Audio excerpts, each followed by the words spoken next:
401, 401. Distraction. Acknowledge looks angry now because of Larkade's indecent spell. Ben watches in amusement as Acknowledge gets angry at the Spriggan. He doesn't want to bother them, so he gets away quite far and erases his presence. Then, Acknowledge dashes to attack Larkade, but then a big explosion happens on his face. Neinhardt uses his blast magic to make the explosion in order to stop Acknowledge. But obviously, it doesn't affect him because it's just normal magic.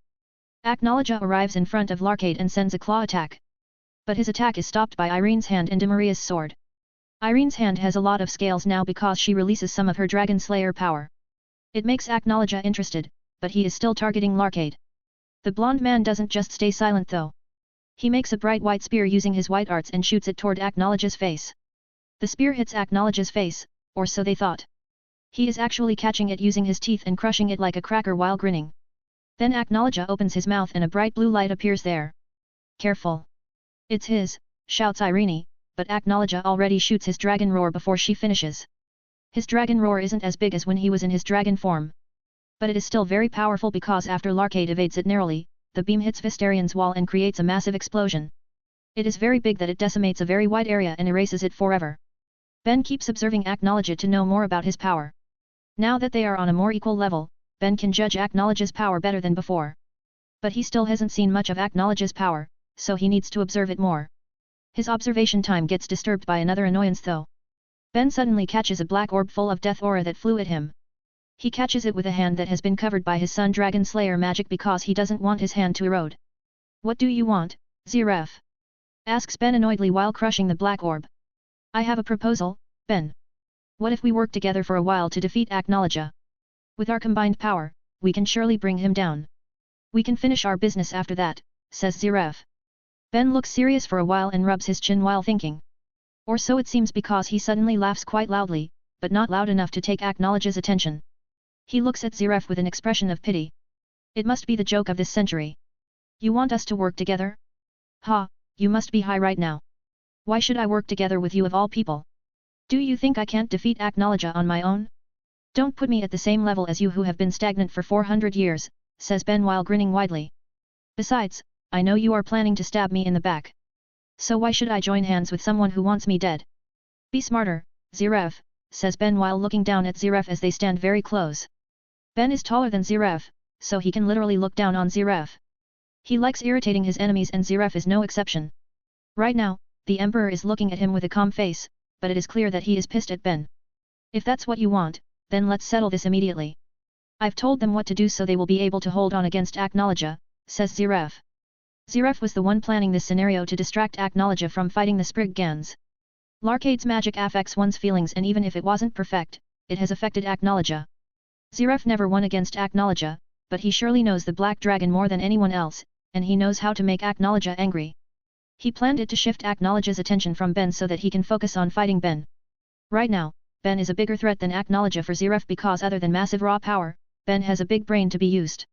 So he needs to face Ben when his power is still full. Ben and Zeref stare at each other for a while before they suddenly disappear. Acknowledge finally realizes their disappearance, but then he ignores it. He is now more interested in fighting Irene who he calls the mother of dragon slayers. Is the first dragon slayer this week? Come on, show me your true self or you will regret it, says Acknowledge while transforming into a dragon. Irene sighs for a while before she suddenly transforms into her dragon form. Regret? It won't be me who regrets this. August, what are you waiting for? All of you too, it's time. We received the beating from that kid just for this, says Irene. August suddenly transforms, activating his battle form. His skin becomes dark red, his hair flares upward, and some gold circles and lines appear on his body. August's massive reserve of magic power is fully released now. Other than August, Demaria also starts her transformation. She transforms into a god using her takeover, God Soul. The god she transforms into is Kronos, the god of time. That's why she has the power to stop time in an area. Wall also transforms into his assault mode which makes him look more like a robot. He has many weapons on his body and full body armor. In this mode, he looks more menacing, although he will just make Ben wants to research his technology. The others don't have any transformation, but they are releasing their full magic power that they've been saved. They almost went all out before when fighting Ben, but Zeref stopped them after he realized Ben was planning to call Acknowledge here. I will take him head on, you guys just need to keep attacking him. Remember, always use your strong magic attacks. He is not immune to magic, he just has very high resistance, says Irene before shooting a scarlet dragon roar at Aknologia. Aknologia counters it using his own dragon roar, causing a massive impact upon contact. Their dragon roars are quite equal and after a while, they cancel each other. Irene has a strong attack and doesn't lose despite facing Aknologia. Brandish tries to reduce Aknologia's size, but he doesn't get smaller even a single bit. She feels like she is trying to compress the hardest object in the world. So she stops and chooses to use the earth and air to attack Aknologia by compressing and expanding them, which makes it looks like a big explosion. The other Spriggans also start attacking Aknologia. They are bombarding him with attacks strong enough to destroy a mountain in a short time. But the one they attack can destroy a mountain even faster, and he is much tougher than something like a mountain, so their attacks don't really affect him. These attacks still annoy Aknologia though, so he attacks back by flapping his wings. Just a flap of his wings creates many sharp magic blades that fly toward the Spriggans at high speed. They can evade or even block the blades though, they are the Spriggans, after all, the ones chosen by Zeref. Irene then attacks Aknologia directly and starts close combat with him. She is trying to make him occupied so that the Spriggans can find gaps to attack him. They know they can't do it alone, so they need to work together very well. Zeref has told them that even fighting Aknologia together even with him won't guarantee them to win. Not to mention fighting him individually, which is equal to suicide. According to Zeref, their chance to win is slim to none, that's why they need Ben, but Ben doesn't need them. Your chance to win against Aknologia is far slimmer than mine and you know that clearly. Not only do I have stronger power than you guys, but I also have an advantage in magic against Aknologia. I want to see how you'll handle him without me, says Ben, who has teleported to a valley along with Zeref. It will be easy to defeat him if you have been defeated. But it won't be easy to defeat you if he hasn't been defeated, says Zeref. Ben is confused for a while, but then he realizes Zeref's intention and laughs. Ha ha ha, how funny. You want to use my evil dragon god Lacrima? That is the best choice to win. Even if we can't make a beast like you instantly just by using that Lacrima, I can just explode it next to Aknologia. It will surely kill him and me, so this is the best option to stop all of this, says Zeref.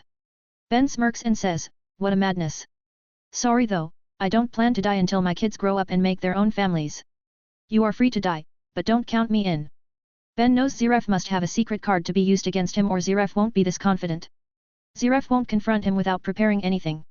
Especially after Zeref called him a bigger threat than Aknologia. Either way, Ben needs to defeat both Aknologia and Zeref. He will welcome whoever comes to get a beating first, and it seems Zeref is impatient. Well, that's fine for Ben because now the last boss will truly be last. You can read up to 35 chapters ahead of my fanfics and more pictures on my Patreon page if you are interested. Voting for this book is highly appreciate. Cover image is the MC, artist's IG at Fatmutton. I've uploaded 1 chapter 436. Selene, Fairy Tale, Sun Eater. 2 chapter 447. Red Hair's Arrival, transcended as Lord Buggy. 3 pictures of both stories, X, Bounty poster and magazine cover, by Fatmutton. 402, 402. Mortal vs Immortal. Ben's battle against Zeref finally starts and Ben is the one who starts it. He doesn't plan to play around with Zeref while Aknologia is close. Those Spriggans don't have the ability to defeat Aknologia and he needs to save his energy to fight that thing. So he attacks Zeref immediately using full speed to close their distance. He punches Zeref with a light speed punch that can't be dodged by the Dark Mage. Zeref gets punched in the face and flung very fast to the mountain behind. He crashes onto many trees before crashing onto the mountain and coughs a lot of blood as his face becomes bloody too. The spot where he crashed gets destroyed and forms a big crater. Ben was using his magic to enhance his already powerful punch, so the effect is no joke. Zeref is actually shocked by Ben's punching power because he never thought it would be this strong. Furthermore, he can feel his immortality doesn't make any effect. Even if it's slow, he always felt himself recover whenever he was injured, but now that sensation has gone. Surprised? Asks Ben, who suddenly appears in front of the shocked Zeref. No need to be surprised. I am a god slayer, which means I have the ability to slay gods. You are cursed by a god, but my power can negate that curse. That means you are just a normal human who can die right now. Aren't you happy? Asks Ben while grinning widely. Zeref becomes very serious after he heard that. He has thought of this possibility, but the chance of his curse being negated by even a god slayer is small. Angsarum is a high-level god, a very powerful one who controls life and death, so other gods' power should not work against him.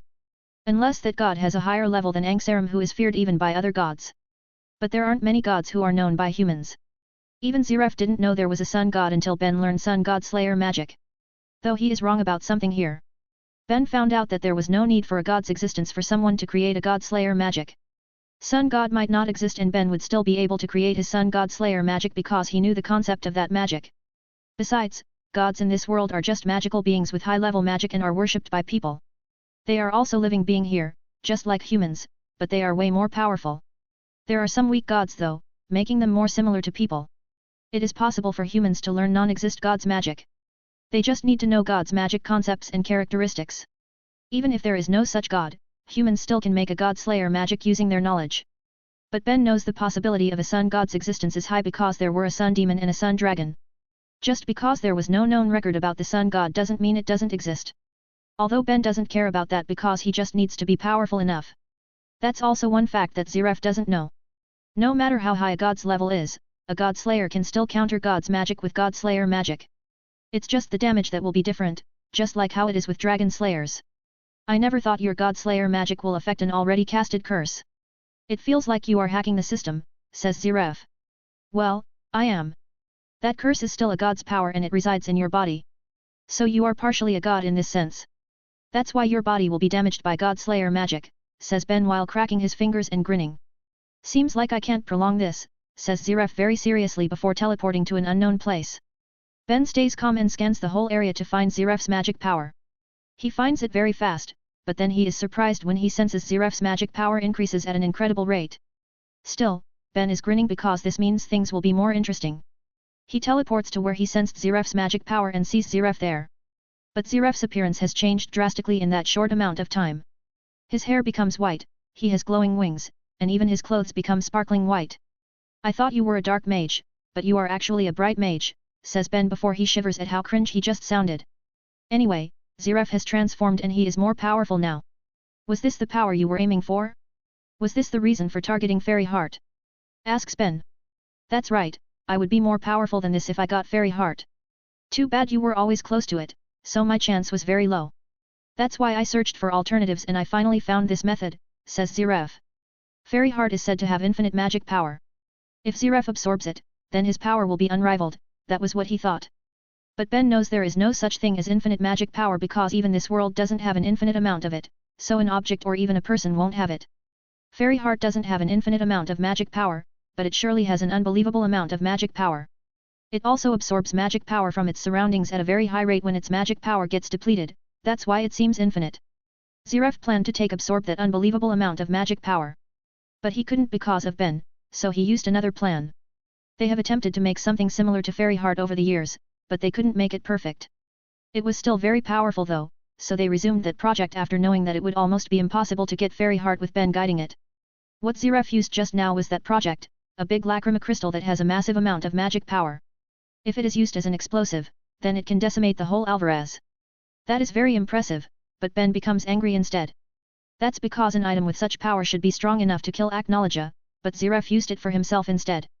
You kept saying you didn't need power and just want to stop Aknologia.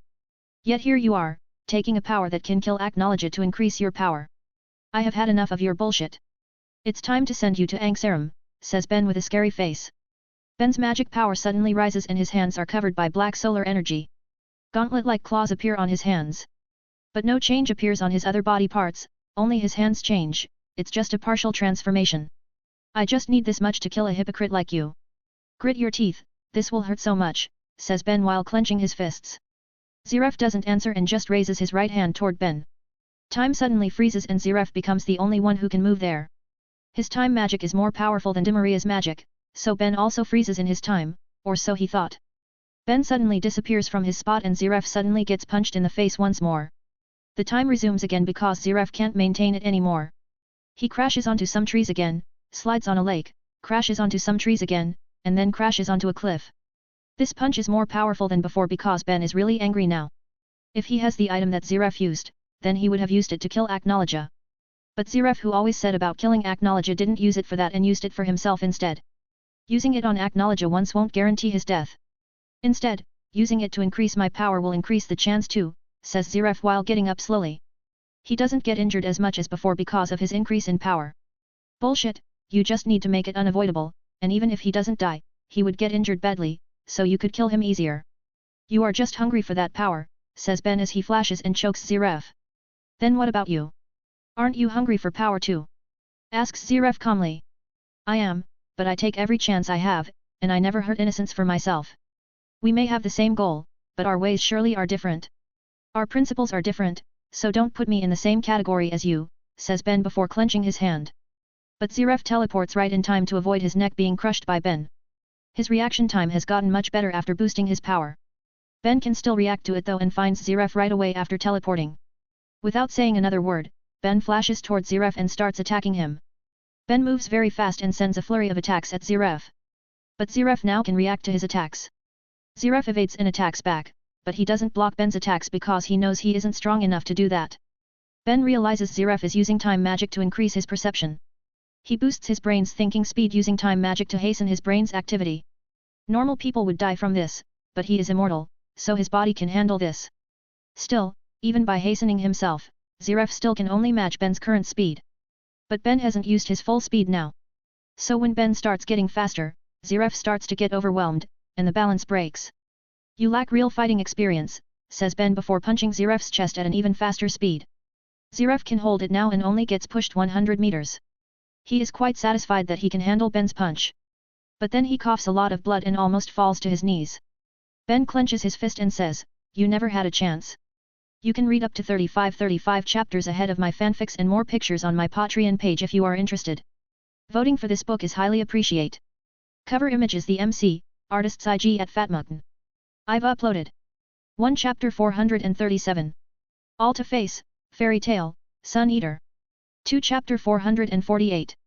4 Sea Emperors, transcended as Lord Buggy.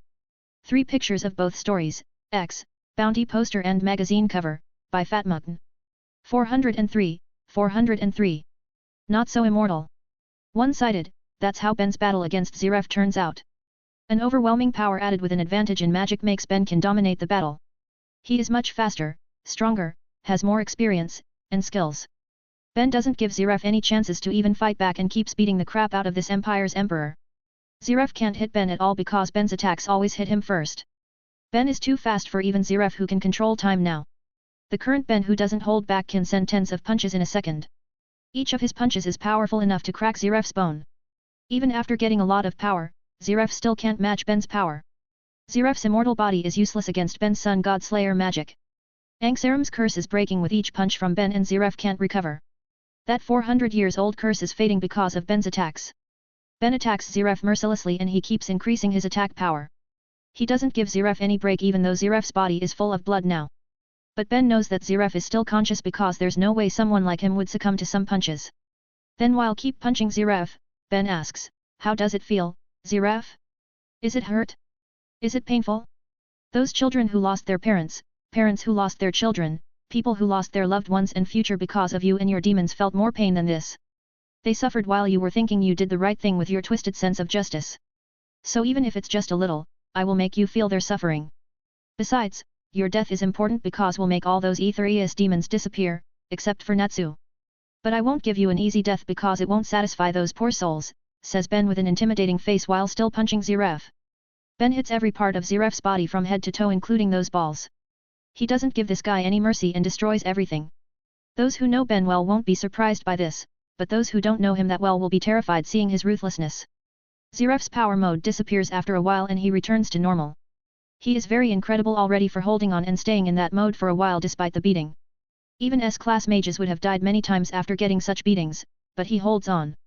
He can't hold on for a long time though because Ben is very brutal right now. Zeref now can feel death, a very painful death unimaginable to him. He thought death would give him relief and peace, but it is very painful to the point that he doesn't want to die. Ben finally stops punching him, but all his bones have been broken, his muscles have been torn apart, and his skin is ripped. Blood covers his whole body and he doesn't recover at all. His immortality only keeps him alive, not healing his injuries even one bit. Treat this as my mercy for you because you won't suffer any longer now. I will grant you death that you've missed for too long, says Ben as he puts his palms on Zeref's chest. Ben's hand glows golden bright and he says, "The god was the one who tortured you, but the dragon will be the one who finishes you. Farewell, Zeref Dragneel." Zeref's bloody body suddenly glows golden bright and Ben turns around to leave. Behind him, Zeref's body starts to get burnt by a golden fire. Zeref doesn't even scream because he has lost all sensations of his body. Ben leaves Zeref who slowly burns into ash that gets carried by the wind. Alvarez Empire has lost its emperor and the world has lost one of its enemies. The man who is known as the evilest mage of all time has finally died. That was very anticlimactic for an enemy I feared since I was young. But that just shows how powerful I've become. Now, one more to go, says Ben while walking back to Vistarion. Ziref's death is known immediately by his subjects. Even if they didn't see the battle, they know that their emperor has passed away. It's because the remaining Aetherius demons are disappearing, including Larkade who has been beaten up very badly by Aknologia. The only Aetherius demon who doesn't disappear is just Natsu. Ben has tweaked Natsu's book, E.N.D, to separate his life from Ziref's. Ben also made sure Natsu's demon traits won't get activated, that's why he is always safe. This is, says August with widened eyes. The Emperor has been defeated, says Irene while she's still in her dragon form. The beaten-up Spriggans are shocked by this news because it hasn't been long since Ziref attacked Ben. In that short time, he has been defeated by Ben already. Well, they also got beaten up badly by Aknologia who looked like he didn't even try. Only August, Irene, Brandish, Demaria, Invel, and Agil are left alive. The others have been killed by Ben and Aknologia. As for the 6 of them, only Irene and August don't have that many injuries, while the other 4 have too much damage that it's questionable whether they still can fight or not. Aknologia grins because he has felt Ziref's magic power disappear. But he didn't feel great clashes of magic, so he knows it must be an overwhelming one-sided battle. Ziref, a mage who even Aknologia thought is a strong mage, was defeated with an overwhelming victory. A worthy dragon to slay, says Aknologia excitedly. Ben suddenly appears on the battlefield and looks at all his enemies. The Spriggans look at him hatefully, but he just grins and points his thumb downward. Your emperor was disappointing. He couldn't even give a fight, says Ben smugly. And it's your turn now. Heavy world, 10,000 times multiplier. Says Ben before he stomps the ground. The gravity on the battlefield suddenly multiplies and reaches an unimaginable degree. All Spriggans including August and Irene are pinned down. Even the ground is sinking very deep. Only Aknologia can withstand the increased gravity, but even he feels himself becomes very heavy, and he can't take off to fly. To make it easy, Ben's 10,000 times gravity makes the targets get heavier by 10,000 times. So if someone weighs 70 kilograms, they become 700,000 kilograms or 700 tons because of the increased gravity. Not everyone has the physical power of a dragon like Ben and Aknologia, so such an increase in weight is unbearable. Even Irene who has turned into a dragon can't withstand it. She doesn't have that much physical power to withstand her multiplied weight. Her magic also can't help her counter the 10,000 gravity, and the biggest problem is the gravity magic disrupts her magic control. The same thing also happens to the other Spriggans who get their magic control disrupted. They also feel pain all over their body because of the gravity and they feel like they will get crushed. Blood even starts to flow out of their nostrils, mouth, ear holes, and even eyes because their blood veins burst. The Spriggans look at him hatefully, so Ben says, "What? Do you think it's unfair for me to use this level of magic after you got beaten up by someone else? Well, do you think it's fair for a whole empire to fight against one man? Or are you angry that I've killed your beloved emperor? Hey, this is a war and he was the one who challenged me. He should be expecting to get killed by me, and so are you guys." Ben raises his right hand to the sky and creates a massive red-black-gold sun ball. The sun ball is so hot it feels like the sun is descending to Earthland. The Spriggans' sufferings increase because they can't do anything right now. But suddenly Aknologia shoots the massive sun ball using his dragon's roar. He couldn't withstand the heat of the sun ball, so he destroys it. But the impact of Aknologia's dragon's roar against Ben's sun ball is massive too. It creates an explosion that spreads the heat and shockwave everywhere. The Spriggans who are very close to the clash are getting affected the most. They get flung very far because the gravity magic suddenly disappears. Even the Spriggans get a lot of damage from the impact, showing how powerful that short clash is. The strong shockwave even breaks the capital city, Vistarion, and the heat kills many remaining soldiers. Vistarion gets destroyed completely even though the clash didn't happen in the city. "What's this, Aknologia? You don't want me to kill them?" asks Ben while grinning. Ben grins because he knows Aknologia destroyed the sun ball. After all, it's too hot. Even Aknologia was taking damage from the sun ball's heat because it used Sun Dragon Slayer magic too. Aknologia has high resistance to magic, but the heat from Ben's magic was too unbearable even for him. Ben grins and says, "It seems my chance is higher than I thought." You can read up to 35 chapters ahead of my fanfics and more pictures on my Patreon page if you are interested. Voting for this book is highly appreciate. Cover image is the MC, artist's IG at Fatmugton. I've uploaded 1 chapter 438. Fire Dragon Ignia, Fairy Tale, Sun Eater. 2 chapter 449. Enel's Might, transcended as Lord Buggy. 3 pictures of both stories, X, Bounty poster and magazine cover, by Fat Mutton. 404, 404. The third battle. Ben now knows his magic is taking effect on Acknowledge. His magic's heat can penetrate this guy's super physique and magic resistance. That means he has a big chance to defeat Acknowledge now. He has prepared a lot of things for this day, and now he is ready to fight the calamity. In the past, it was always Acknowledge who came to attack him. But now, it's he who prepares the stage for their fight because he is ready to end everything between them. It's time to finish our business, right, Acknowledge? But first, I need to remove the disturbances, says Ben while extending his right hand toward the Spriggans who get flung quite far and gotten injured. Suddenly, red-black-gold chains come out of the ground around the remaining Spriggans. The chains bind every part of their bodies tightly to make sure they can't move at all. These chains also have a magic sealing attribute that works by disturbing the flows of their magic power using something like a signal jamming method. Alright, now that the disturbances have gone, we can start this immediately, says Ben as he releases his full power. His body starts to transform as he activates his evil dragon god mode, A.N, just like the picture I've posted. The Spriggans' eyes are widened because they still can feel Ben's magic power even though their magic power is restricted. They can feel it skyrocketed to an unimaginable level. Tha, that's the power of a human? He already looked inhumane before, but now I'm sure he isn't a human anymore, says Brandish with a shocked expression. So this is the reason he won against Zeref so easily, says Irene. She stops calling Zeref an emperor because he has died now. Their ages are similar, so there's no reason for her to be polite all the time to him. The others don't even bother to remind her because they still respect their dead emperor. They ignore her way of calling Zeref because they are too shocked by what happens. They know Ben is strong, but this is beyond their imaginations. He has shown signs of his might, but they ignored him. Well, maybe they were underestimating him or overestimating their dead emperor. They thought Zeref would be invincible once he got Fairy Heart and even the imitation could make him more powerful than Ben. But Ben was ready to fight both Zeref and Acknowledge at their full power. He also has thought of many possibilities including the case of Zeref getting the Fairy Heart. Although he didn't know how strong Zeref will be, but if he was sure even if Zeref gets stronger than Acknowledge, the gap won't be that big. So he just needed to use Acknowledge as a target and surpass the Black Dragon with a big gap. It paid off and he defeated Zeref so easily even though the Black Mage had a power boost. But Zeref was still claimed as the strongest mage in the world, so Ben's power is already ridiculous. Come on, Blackie. Let's end everything here, says Ben while taunting Acknowledge. Acknowledge doesn't answer and just shoots a massive blue dragon's roar. It hits and destroys the ground, but it doesn't hit Ben at all. Ben is already on Acknowledge's face. He flashed above the beam as it gets shot. Too slow, says Ben before he sends a punch at Acknowledge's face. Bam! Ben's punch is coated with Sun Dragon's gravity magic. It pulls Acknowledge's face toward his fist, increasing the speed and power of the punch. Acknowledge's face gets pushed back quite hard, but there's no significant damage. Damn, your scales are really hard, says Ben while rubbing his fist because it feels hurt a little. The angry Acknowledge swipes his left claws toward Ben who evades them easily by jumping back. Then Ben dashes forward to send another punch at Acknowledge's face. But the Black Dragon opens his mouth and shoots a blue beam at Ben. It surprises Ben, but Ben has a monstrous reaction time and speed. He still sends his punch, but he coats it with his sun magic to protect himself. His punch counters the dragon's roar and Ben is fine even though he gets flung back quite far because of the recoil. Ben grins before shooting his own sun dragon's roar at Acknowledge. Acknowledge counters it with his dragon roar and both spells create a big clash that breaks their surrounding. The spells break each other and both users get pushed back from the recoil again.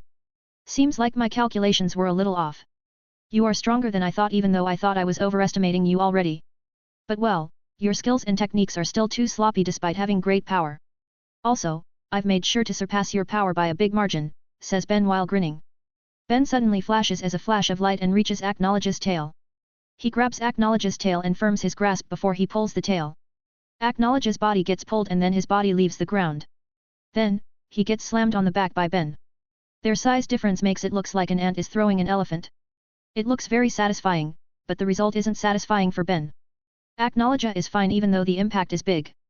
Ben clicks his tongue, but then it's his turn to get slammed by Acknowledge who wraps his tail around Ben's body. Acknowledge raises Ben's body and slams him onto the ground very strongly. The impact is big too, and just like Acknowledge, Ben doesn't get damaged. Now they have more understanding of each other's durability. But they don't have enough information yet, so they start their physical battle. Ben sends punches and kicks at Acknowledge while Acknowledge sends punches, claws, and tail attacks at Ben. They are coating their attacks with magic and sometimes use their spells to attack. Each of their attacks is earth-shattering and no one dares to get closer to them. Well, No one can move too, so they can't get closer even if they want anyway. Ben now doesn't evade Acknowledge's attacks, he faces them on. He wants to win this by overpowering Acknowledge even if it's just a little. Besides, Ben always uses every fight to grow stronger, and it's not possible if he just keeps evading. So he starts a brawl against Acknowledge even with their size difference. Ben gets overpowered physically, but his magic is more effective and powerful than Acknowledge. But Acknowledge's body is very tough and he takes Ben's attacks like nothing. On the other hand, Ben's body is not as durable even though he has a very strong physique. He is as strong as a dragon, but Acknowledge is one of the strongest dragons. Ben's physical power is still lower than Acknowledge for now. Their battle is quite unreal because of their physical difference. Ben is countering every attack from Acknowledge with his much smaller size. Even so, he can handle everything very well and doesn't lose his ground. He even wins in some aspects, but Acknowledge is not phased. With a bigger and tougher body, Acknowledge can withstand all of Ben's attacks and even ignore some. Ben's attacks still damage Acknowledge though, but Acknowledge's super tough body is reducing the real damage. Acknowledge slams his right claws at Ben who stands on the ground. Ben doesn't escape, he swipes his right claws toward the gigantic claws, creating 5 big red black gold energy blades. The blades hit Acknowledge's incoming claws and push them back. Then Ben opens his palms upside down in front of him. His hands glow bright before they shoot a small yet powerful evil dragon god solar laser. It is aimed at Acknowledge's chest, but the black dragon makes a layer of blue magic barrier that blocks and redirects the laser to the sky. Ben is surprised to see Acknowledge uses defensive magic. He thought the current Acknowledge never cared about defense. Well, he was, until he met Ben the last time after the Tartaros event. Ben broke his wings and Igneel ripped his arm. Acknowledge is wild and crazy, but he isn't stupid, so he knew he needed strong defense to face Ben the next time. It's very easy for Acknowledge to learn magic or spells. He just needs to consume said magic or spells to use them, that is the next level of cheating. But he can't consume Dragon Slayer magic because he is a dragon and it'll injure him, God Slayer because it has a higher tier, or Devil Slayer magic that has curse power. That's why Ben is possibly his worst enemy right now because Ben has everything that can damage him. But Ben isn't done yet. He still has cards he has yet to reveal. Ben has some cards he prepared to be used against Acknowledge. Now, he will reveal his first hidden card that he prepared thoroughly and will surely surprise the world. Ben grins and says, "You're really powerful. Even in this mode, I can't be sure that I can win against you. But I have prepared something more powerful that will surely surprise you. Bigger body with more durability and power, that's a great thing to have." Acknowledge doesn't care about anything Ben says, but then his eyes widened, and his mouth curls into a big sinister smile as he watches Ben. You can read up to 35 chapters ahead of my fanfics and more pictures on my Patreon page if you are interested. Voting for this book is highly appreciate. Cover image is the MC, artist's IG at Fatmutton. I've uploaded 1 Chapter 439. Gold Dragon Viernes, Fairy Tale, Sun Eater. 2 Chapter 450. 2 Wars, Transcended as Lord Buggy. 3 pictures of both stories, X, Bounty poster and magazine cover, by Fatmutton. 405, 405. Dragon Soul. Acknowledge is excited to see what Ben does right now. On another hand, the Spriggans are shocked by what they see. After all, Ben is transforming into something they never expected. Take over. Dragon Soul. Chants Ben calmly as his magic power skyrockets. Ben's body glows golden bright and that bright golden light gets bigger and bigger. He stops getting bigger after a while and finally, the light disappears. Ben has transformed into a massive dragon with golden scales all over his body. Steams come out of Ben's dragon body and the spots where his feet stand are melting. His dragon body is very hot that the air around him is wavering. Even the Spriggans who are chained far from him can feel the heat and start sweating. Ben looks very menacing with some spikes on his feet, tail, back, and neck. His horns are big, long, and have 3 branches each, making them look like a crown. He looks very intimidating yet dignified and majestic at the same time even though he doesn't have a front left leg, just like Acknowledge. He turns into a dragon. Does that mean he has been dragonized? Asks Agheel in surprise. No, that is not a dragonization. He is using takeover magic, he has a dragon soul, says Irene. You can do that? Asks Brandish in surprise. If Demaria can have a god soul takeover, then a dragon soul takeover is also possible. If I'm not wrong, Myra Jane, a mage from Ishgar who is also Ben Cooper's wife has Satan soul, a demon. God, dragon, and demon are 3 great magical creature races. If God and demon can be taken over, then a dragon should be able to be taken over too. The only problem now is to find the dragon and somehow take its soul. That man has defeated some dragons that came from the past, but I don't think any of them has this appearance, says Irene. He might have used his Sun Dragon Slayer magic to create this takeover, says August. Is that even possible? Asks De Maria. Do you know what he is called in Ishgar? He is mostly known as the strongest mage of Ishgar, but he has another title, an unmatched genius. I thought it was just an exaggeration because he is the pride of Ishgar. But now that claim seems to be true. At the age of 25, he already surpassed our emperor and now he is going toe-to-toe against Aknologia. Both of them are hundreds of years monsters, yet he surpassed them both at that age, says August. The Spriggans understand August's logic and they can't refute it. A monster among monsters, that's what they think about Ben now. They hate to admit it, but they know that only Ben can defeat Aknologia and they are under Ben's mercy now. So you've turned into a dragon too, hey? Asks Aknologia while smirking. Well, in a sense, says Ben shortly while steams come out of his mouth. He doesn't want to humor Aknologia now because he wants to test his new power immediately. This is the first time he will fight in this form, so he is really eager to test it. He has just completed this magic 2 weeks ago, after all, so he doesn't have enough data yet. It still feels weird because I haven't used to this form with this size. But this is exciting, thinks Ben while grinning widely. Even in the face of his nemesis who almost killed him a few times, Ben can still get excited over their battle. Ha ha ha ha, amusing, very amusing. I never expected this would happen. This is very amusing. Ben Cooper, I acknowledge you, you are the real deal, a truly strong individual, says Aknologia. Well thank you, but I don't need your acknowledgement, I need to take your life. So let's just start this, Aknologia, says Ben. Aknologia just grins and looks at Ben. Then both of them rush at each other and a clash happens. Each of them sends a punch at the other and the punches collide, creating a very great impact because they are very powerful. They are just using their physical power, but their clash already creates a big shockwave that cracks the ground around them and even Vistarion's wall. The power of two individuals at their levels is terrifying. Even the beasts all over the continent are panicking because they can feel the danger in the air when these two clash. Ben and Aknologia continue their physical battle because they want to test each other's power. They use their fists, claws, fangs, heads, tails, and even their bodies to slam the other. The fight still happens on the ground where they can stand firmly. Both of them only have one front leg because they've lost their left front leg or left hand in human forms. So each of them can only attack with one arm which limits their attacks. It looks funny, but no one dares to make fun of them because the impacts of their clashes are too terrifying to be made fun of. As they fight longer, Ben now realizes that fighting as a dragon is different than fighting as a human. His body shape is different now, so he can't use his human techniques. He is still adapting now, but he needs to be fast. Aknologia is starting to dominate the fight because Aknologia has used to be a dragon for hundreds of years. They fight fiercely on the ground with attacks that can kill even strong mages with every hit. But they haven't used their magic at all and only use their physical power. Then after fighting on the ground for a while, both of them fly to the sky. As they fly higher, they keep fighting and Ben has gotten more used to his new body. He can move more freely now and he starts to match Aknologia. His adaptation is fast and now he feels like this is his original form. Ben and Aknologia are flying high in the sky now where they have more room. Aknologia sends a claw attack at Ben, but Ben grabs his wrist, stopping the attack. So Aknologia sends another attack, a tail attack toward Ben's stomach. Instead of blocking the tail, Ben twists Aknologia's wrist to put him in pain. Even a guy at Aknologia's level will feel pain from getting his joints twisted. The only reasons why he never felt it was because others are weaker than him and no one ever tried it on him because they didn't have good martial art skills as most of them are dragons. Ben is strong and smart enough to use this technique on Aknologia. The black dragon screams in pain as his wrist is getting twisted. So he stops his tail to try freeing his wrist. It won't be easy because Ben was trained to do this in his past life and he keeps training it in this life. But Aknologia isn't stupid and he finds a way out in a short time.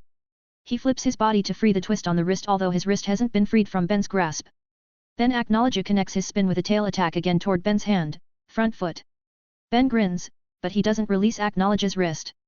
He pulls it down very fast and it also pulls Aknologia's upper body while he himself is moving back a little. His moves make Aknologia's tail doesn't hit him, but it hits Aknologia himself. It doesn't hurt Aknologia that much, but obviously, it angers him a lot. Ben smirks while still holding Aknologia's wrist. The angry Aknologia then shoots a dragon's roar at Ben's face, but Ben evades it easily by tilting his head to the left. So even Aknologia can be very predictable when he is angry, hey? That's quite a letdown, says Ben while still smirking. The angry Aknologia then opens his mouth and makes a biting motion. He shoots an attack made of some magical fangs that fly toward Ben's neck. Dragon's Fangs is one of Dragon Slayer's basic spells that Ben doesn't like. Before the attack hits Ben, it gets destroyed by a flash of golden light. The thing that destroys it is Ben's tail which moved at an incredible speed. It hits the dragon's fangs and destroys them very easily. I told you, you are very predictable now, noob, says Ben while smirking even wider. Acknowledge then roars angrily while releasing a strong force of magic from his body. Ben doesn't get affected by it even though he is so close and he keeps holding Acknowledge's wrist. He even releases his own magic force to counter Acknowledge. Can't do much with your hand being held, hey, Ackno? Asks Ben. Saying Acknowledge is too long, so he just says Ackno to make it simple. Acknowledge doesn't seem to care about what Ben calls him because he is pissed enough at Ben. His body suddenly glows bright blue and Ben raises an eyebrow in confusion. Ben suddenly gets pulled by Acknowledge by the hand and thrown away. He releases Acknowledge's wrist because the situation forces him. Then he looks at Acknowledge with a rather surprised expression because Acknowledge is getting stronger now. Who, boosting your own power, hey? I don't know you can do that, says Ben. Ben suddenly sees Acknowledge opens his mouth and sucks the magic power around him. An evil idea emerges in Ben's head and he extends his hand forward. He uses the arc of embodiment to create many small bombs around Acknowledge's mouth. They get sucked and then they explode inside of Acknowledge's mouth. Ben looks while wondering if this plan will work. The result is disappointing though because it doesn't work at all and Acknowledge is fine. Either his magic eating ability made him able to eat the explosions too or he is just that tough. Those bombs were made by magic, so their explosions are magical. Now I'm curious if I use real bombs with mechanical energy, says Ben while grinning. For the first time, Acknowledge feels something is wrong with Ben's grin. He just doesn't know that he will be played around by his opponent. You can read up to 35 chapters ahead of my fanfics and more pictures on my Patreon page if you are interested. Voting for this book is highly appreciate. Cover image is the MC, artist's IG at Fatmutton. I've uploaded 1 chapter 440. Last gift, Fairy Tale, Sun Eater. 2 chapter 451. Bombing Holy City, transcended as Lord Buggy. 3 pictures of both stories, X, Bounty poster and magazine cover, by Fatmutton. 406, 406. Dragon Fight.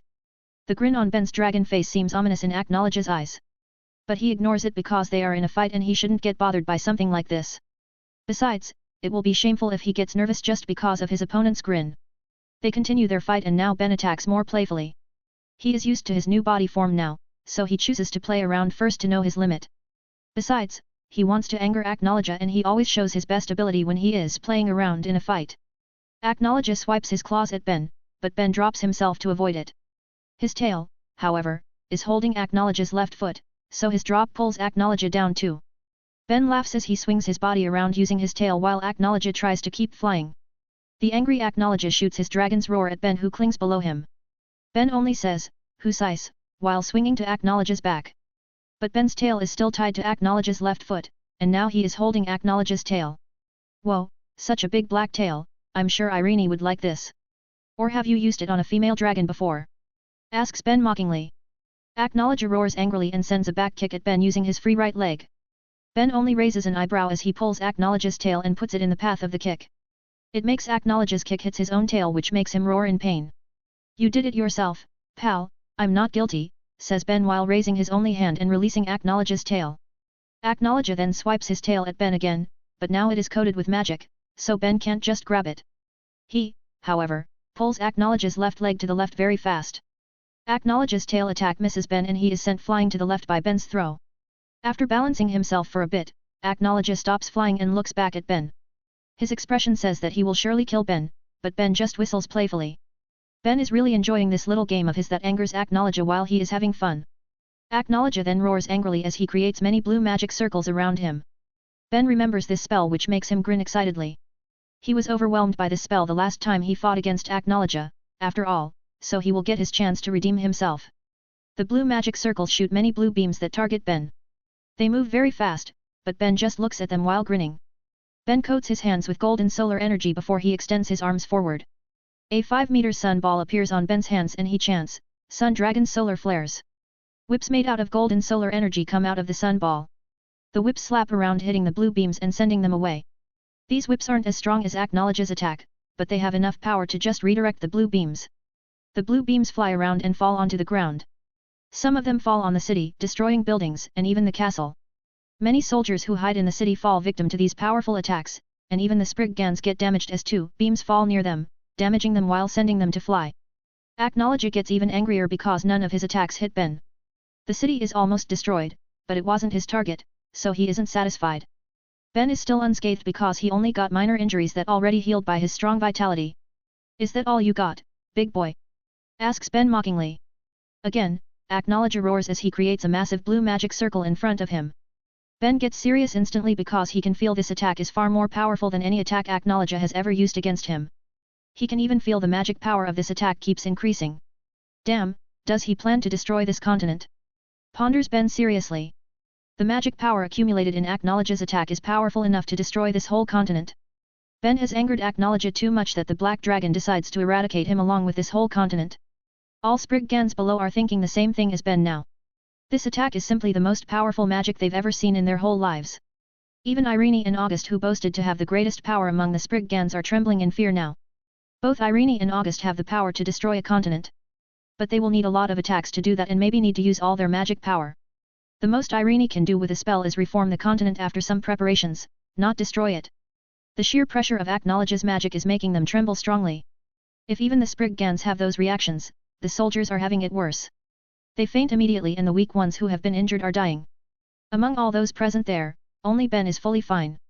He doesn't even feel nervous, instead, he feels very excited, showed by the wide grin on his face. Ben is currently analyzing Acknowledge's magic spell with Quorra's help because this is the first time he sees a spell with such a level. What a great attack, truly fitting your title as the strongest individual in the world. I'm sure the world's attention is focusing on you now, says Ben while still grinning. Just like Ben said, the world's attention is on Acknowledger right now, in a sense. Powerful mages from all over the world sense the power of Acknowledge's spell. They can feel its power and evilness which make their hair stands while they produce cold sweat unknowingly. This magic power, it's him for sure, Acknowledger, says Gildarts while touching his mechanical arm. Gildarts is now on Fairy Tail's airship with his guild mates. Around their ship are other guilds' airships and even Magic Council's airships. They are on the way to Alvarez after finally knowing that Ben has left to attack the Empire alone. Do you think it is what it is? Asks Makarov. Yeah, there's no doubt about it, they have started their battle. There are only two opponents who can make Acknowledge use this level of spell. But I doubt Zeref would make Acknowledge so angry that he uses such an attack on Zeref's empire. It must be Ben, says Gildarts seriously. You're right, he likes to irritate his opponents in battles. But he only does it under a condition, says poor Lyusika. He is sure of his win, or at least he has a very high chance of winning, says Mavis. My gosh, just how powerful is he now to have such confidence against that Acknowledger? Asks Lucy with a pale expression as she remembers Acknowledge's power. No one knows, even Myram might not know it, says Laxus. Still, no matter how powerful he is, going alone against a whole empire led by Zeref is very reckless. Now, even Acknowledger appears, says Mavis. Mavis looks very different from her usual self. It's because she is no longer just a spirit, she is not a haunting ghost anymore. Now, she has her real body that was encased inside the lacrima, which was known as fairy heart or lumen histoire. Ben has researched the method to make her return to her body. He did the procedure right before leaving Ishgar to attack Alvarez. But the process was long and it has just finished last night. So when Mavis heard Ben disappear, she knew instantly that he has left to attack Alvarez. Myra hid it very well, so no one knew that Ben left to attack Alvarez. They only knew the fact after Mavis told them. When they asked Myra about it, she told them the truth because this was what Ben planned. He wanted them to know it, but not from the start or when everything has finished. They need to know it right when the war started. Ben needs them as backups for his plan because if he failed to finish this war in a day, then he would get help from them. But it doesn't seem necessary now because the only threat left is Acknowledger. Alvarez is weaker than Ben thought, including their emperor. Well, either that or he has gotten too strong for them because the whole Alvarez has the power to eradicate Ishgar if they planned it well. The mages from Ishgar who are going to Alvarez know this well enough. So they understand why Ben attacked Alvarez alone because he doesn't want to give the Empire a chance to attack first, and it would be very bad if the war happens in Ishgar. Although it sounds very reckless, they all also know very well that it's only possible because it's Ben. In the whole Ishgar, only he has the capability to attack a great military nation led by the strongest mage in the world alone. Others might be brave or stupid enough, but they don't have the capability to do it. Still, they can't let their strongest mage who has made many changes in Ishgar and even made it more united now does this alone. Even if they can't help much, they still want to help him. They don't want to rely on just one man to protect their home and lives.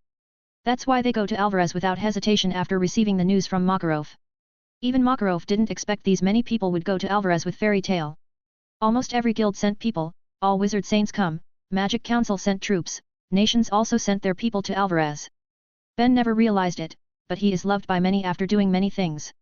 He did those things for himself, but he helped many people. To this date, Ben has eradicated more dark guilds and Aetherius demons than anybody in Ishgard, which saved a lot of lives. Furthermore, as the strongest individual in Ishgard, he is very important to the continent. They can't afford to lose him, the pillar of their continent. If Ishgard becomes an empire, he would be its emperor without a doubt, that's how much people trust him, and he doesn't know that even though he's so smart. You can read up to 35 chapters ahead of my fanfics and more pictures on my Patreon page if you are interested. Voting for this book is highly appreciate. Cover image is the MC, artist's IG at Fatmugton. I've uploaded 1 Chapter 441. Homecoming, Fairy Tale, Sun Eater. 2 Chapter 452. Giant Killing, transcended as Lord Buggy. 3 pictures of both stories, X, Bounty poster and magazine cover, by Fatmugton. 407, 407. World shaking. Analyzation complete. Good, says Ben while grinning. Ben is grinning widely while looking at the spell that Acknowledge made. But instead of preparing a spell with similar power, Ben only covers his whole body with his Sun Evil Dragon God's solar energy. A very hot red black gold flame like solar energy covers his whole dragon body. Acknowledge's preparation has finished, so he shoots his spell. A massive blue ball is shot toward Ben at a very high speed. This attack is far more powerful than any attack Ben has ever faced in his whole life. The blue energy ball hits Ben and he takes it with widely opened arms while grinning. He gets pushed back quite fast, but his grin still hasn't left his face. Then his muscles tense up and he covers the whole blue ball with his magic. Out of Acknowledge's and anyone's expectations, Ben throws the ball to the sky. He keeps his arms pointed at the blue ball and makes a holding motion. Ben is controlling his magic to keep the blue ball from exploding. The blue ball flies very high until it reaches the planet's outer atmosphere. It looks like a small sun is floating above Earthland, and it can be seen from the whole of Alakateja and the surrounding continents. After Ben thinks that it's enough, he releases his magic and the blue ball explodes. At first, everyone can only see the light of the explosion. But after a while, they hear the very loud sound of an explosion that makes their ears buzz. Lastly, the shockwave finally reaches the ground and a strong tremor shakes the whole Alakateja. Those who have evacuated are sighing in relief because they've made the correct choice. As for those who didn't evacuate, they see buildings crack and get destroyed by the shockwave and tremor. They themselves become victims of it, but many survive. An explosion many kilometers above them can create such an effect. People can only imagine what will happen if that happened right on the ground. Well, just like what Ben thought, it would destroy the whole continent, eradicating it from the world map. Ishgard's mages who are moving to Alakateja even need to stop. Their airships almost fell into the sea below because of the shockwave. Luckily, their airships are powerful enough because they used Ben's technology. He only made Fairy Tale's airship personally, but the other airships were made by his men who have been taught very well. So even though their qualities are not as good as Fairy ship, they are still strong enough to withstand that impact. Damn, we will face something like that? Asks Rogue with shaking eyes. Only if Ben fails to stop that thing. Let's hope that it will never happen. That man is our only hope, the world's hope, says Sting. Strong mages from other continents are also pondering about it now. Ishgard and Alakateja have many powerful mages, but other continents surely have even more powerful mages. There are skies above skies, this is very true in this kind of world. But even those powerful mages that can shame wizard saints are shaking right now. The strongest magic from an individual who ended the era of dragons single-handedly is beyond their imagination. This is the true power of the strongest in the world. If even those mages from other continents are shaking, then the Spriggans take it worse. Brandish, Agil, De Maria, and Envel passed out from the sheer pressure of Acknowledge's magic explosion. Only August and Irene can stay conscious, but all of them suffer some internal damage because of the strong impact. I never thought an explosion in the sky can hurt us this much, says August. Yet, he is far stronger than I remember and even stronger than what Zeref said, says Irene with shaking eyes. Someone on the Fairy Tale ship also thinks the same as Irene. It's a woman who looks rather similar to Lucy. Well, it's because she is Lucy's ancestor who traveled through time using Eclipse Gate and arrived a few years ago, Anna Hartfilia. This is the worst, Acknowledge has gotten much stronger. I've seen him last year after losing an arm and he wasn't this strong. Just what happened in this 1 year that made that monster gets even stronger? Asks Anna with shaking eyes.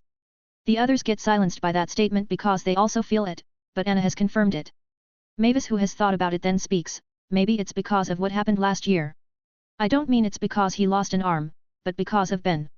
He has seen Ben's growth since their battle on Tenro Island. Even Acknowledge would realize Ben's monstrous growth rate. He knew Ben would catch up to him eventually, so he needs to get stronger or he would lose to Ben. I don't know what he did, but he succeeds. Damn, can Ben handle him now? Asks Kana worriedly. Don't worry, Ben is always prepared for all kinds of situations. He was chasing Acknowledge's power, but he set it higher than it should be. Ben said that if he had time to rest after his secluded training last year, he would be able to face Acknowledge, and it could be a draw. Yet he kept improving his power even after recovering. Surely you can imagine how powerful he is now, says Myra through a screen. They all are silent because they can't really imagine it. Myra just sighs and tells them they will understand it later when they see Ben. She is staying in her home in Magnolia now because she needs to protect her children, so she can't leave.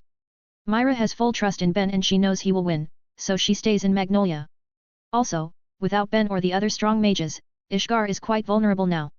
That's why Myra can't leave or Ishgar will be unprotected. Right now, Myra has full control of Ishgar's defense system. Ben has installed his personal continental protection. He has 2 weapons at the same level as Ishgar's ultimate cannon, Etherian. It's his Dragorm tower that has a lot of powerful monsters. Those monsters can be released for a limited amount of time. Myra can control those monsters through Jarvis to attack enemies. As for the second weapon, it's Fairy Tail's cannon that Ben made by modifying Phantom Lord's Jupiter cannon to have a similar power to Etherian. Only he and Myra have access to that power because they are the only ones who have access to the power source that can make that cannon very powerful. But that cannon will get destroyed after 2 uses because it is not tough enough to hold such power more than 2 times. Still, those weapons are useless against the current Acknowledge. Ben has also realized this, but Acknowledge is stronger than the last time they met. Things don't go exactly as he thought, but none are beyond his expectation. It seems you got motivated after that loss, huh? I'm sure that spell would take most of your magic power in the past, but man, you don't seem to be out of breath now, says Ben impressively. What Ben says is true because that spell really needs a lot of magic power even for Acknowledge. Sure, he could just suck the ether nano around him, but that moment of vulnerability is dangerous. Especially when he is facing Ben who won't let such a chance in a serious battle. Besides, Acknowledge hates being seen as a weak guy. He always overpowered his opponents and won overwhelmingly. Even after his victories, Acknowledge would always have the energy to destroy his surroundings because his ultimate goal is the destruction of the world. Though right now he is surprised that Ben could deflect his attack.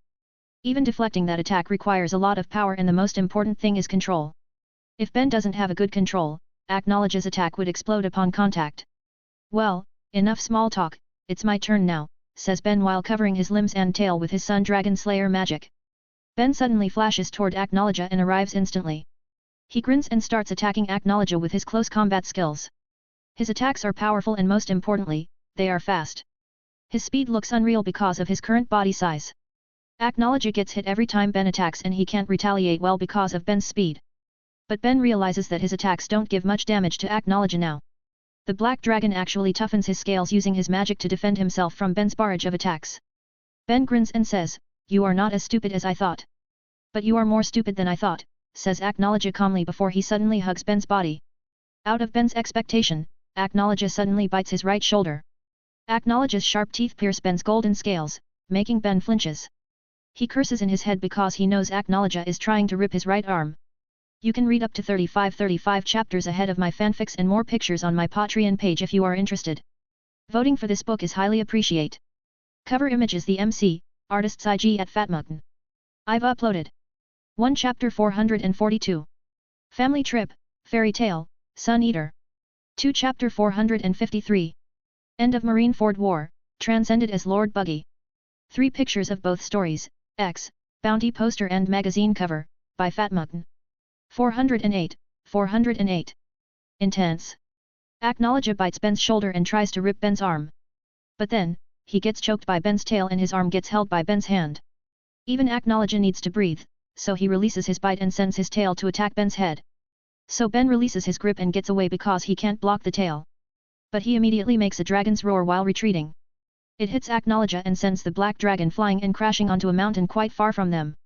Acknowledge coughs some blood and a burnt mark appears on his body because of Ben's attack. It was a clean hit and Ben's attack is very hot, that's why it could even burn Acknowledge's tough scale. Now Acknowledge can really feel Ben's power which has gotten stronger. Does he get stronger while we fight? Ponders Acknowledge with widened eyes. Ben doesn't actually get stronger while fighting, he just starts revealing his real power. His stats are still the same, but he can make stronger attacks with some more complicated spells. Surely it takes more magic power, but the sun is still in the sky, so Ben can replenish his magic power. Acknowledge looks at Ben and sees the bite wounds on his shoulder heal very fast. The wounds disappear after some seconds because Ben's self-healing ability improves a lot when sunlight shines on his body. He is absorbing the energy passively, after all, even if the rate is much slower than when he eats the sunlight. Ben suddenly looks in the direction of Ishgar because he senses something. He sighs after feeling that his guildmates and other Ishgar mages are coming here. This means he needs to end this as fast as possible because he knows Aknologia can use them to stop him. Aknologia also looks in the same direction, so Ben knows the guy also feels the incoming people, especially the Dragon Slayers. But then he looks back at Ben and ignores the incoming Dragon Slayers. Aknologia knows that right now he needs to focus on Ben.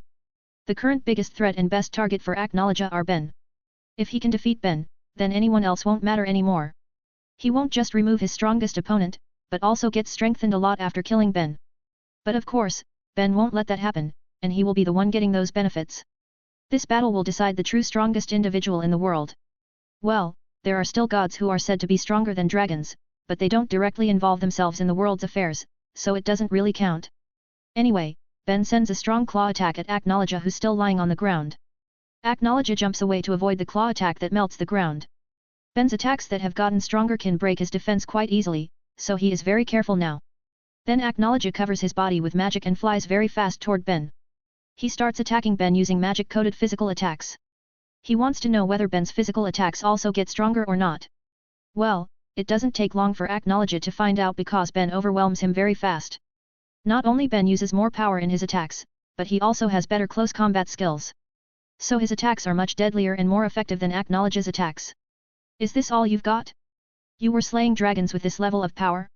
I don't know whether those dragons were weak, or you were lucky, or I have gotten too strong for you. But I know for sure that I won't lose this battle, says Ben before he claws Aknologia. The claws hit Aknologia cleanly and rip his front scales, leaving deep cut wounds on his chest. But there's no blood coming out of the wounds because Ben's magic burnt the wound.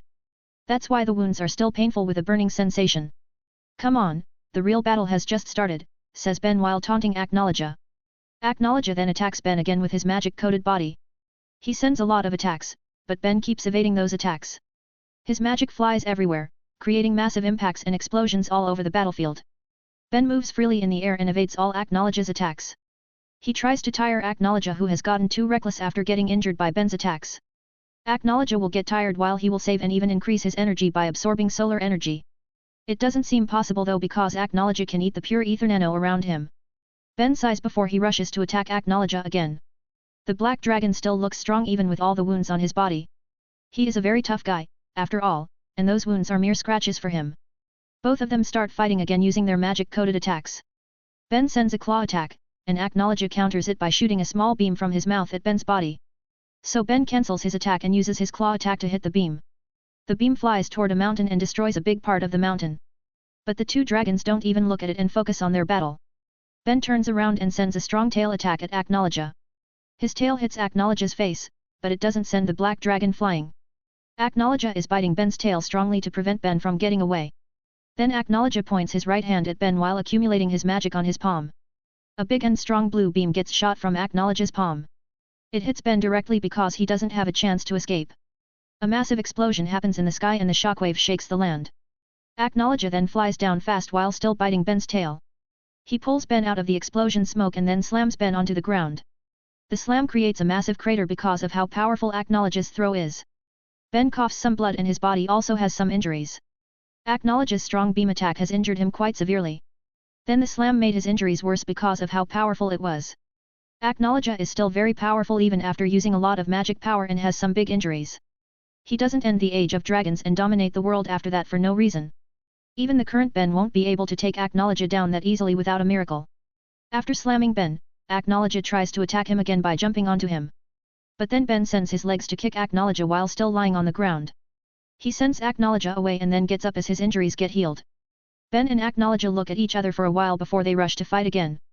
They run toward each other very fast on their three legs while also flapping their wings to increase their speed. Then their heads glow bright before they hit their heads at each other. The headbutts clash is very strong that its shockwave creates a big crater below them. The debris also flies very far along with the shockwave that even breaks Vistarion's ruins. The capital city has been destroyed completely now after getting hit by some strong stray spells. Ben and Aknologia keep fighting very closely using attacks that can kill even S-class mages in one hit. They are going all out in their attacks to overwhelm the other and dominate the battle. Ben doesn't even use his superb battle skills because he wants to win this overwhelmingly and truly get the title of the strongest. Acknowledge sends an uppercut at Ben that feels like it's about to rip Ben's jaw off. But it doesn't, and even while his head gets shot up, Ben still can send an attack. He slashes his claws at Acknowledge from the stomach to the shoulder. Ben's attack makes some cut wounds on Acknowledge's torso. But the black dragon doesn't phase, and so is Ben. They send more attacks at the other while accumulating more wounds too. Even though they only have an arm, their battle is still more deadly than anyone with complete limbs. As their battle gets more intense, they fly to the sky where they can move more freely. Ben starts attacking Acknowledge with his legs as they go up. He grabs Acknowledge's shoulder and sends a knee attack at Acknowledge's stomach. But Acknowledge blocks it using his tail and creates some massive magic circles around Ben that shoot strong magic beams. Ben clicks his tongue and releases Acknowledge before going on defense by curling his body. He covers his curled body using his wings before covering his whole body with magic. Massive explosions happen in the sky and the sound can be heard even from other nations. Ishgat mages who have gotten closer can see the explosions. They also know that Ben is inside the explosions, so they get very worried. But the explosion smoke suddenly disperses because of a strong wave after the explosions end. Ben comes out of it with some wounds, but he is still alive and kicking. Although the man himself doesn't seem happy seeing the mages getting quite close to the battlefield. Ben looks at Acknowledge and thinks, I need to finish this soon. Hi guys, just a little announcement. Fairy Tail, Sun Eater has reached the last chapter in Patreon. You can read it faster there, but don't worry, I'll still upload here until the last chapter, so there are still 35 chapters to go. You can read up to 35 chapters ahead of my fanfics and more pictures on my Patreon page if you are interested. Voting for this book is highly appreciate. Cover image is the MC, artist's IG at Fatmutton. I've uploaded 1 chapter 443. The End, Fairy Tail, Sun Eater. 2 chapter 454. Ordering Red Hair, transcended as Lord Buggy. 3 pictures of both stories, X, bounty poster and magazine cover, by Fatmutton. 409, 409. Win or lose. Ben wants to finish the fight soon because the Ishgar mages almost arrive.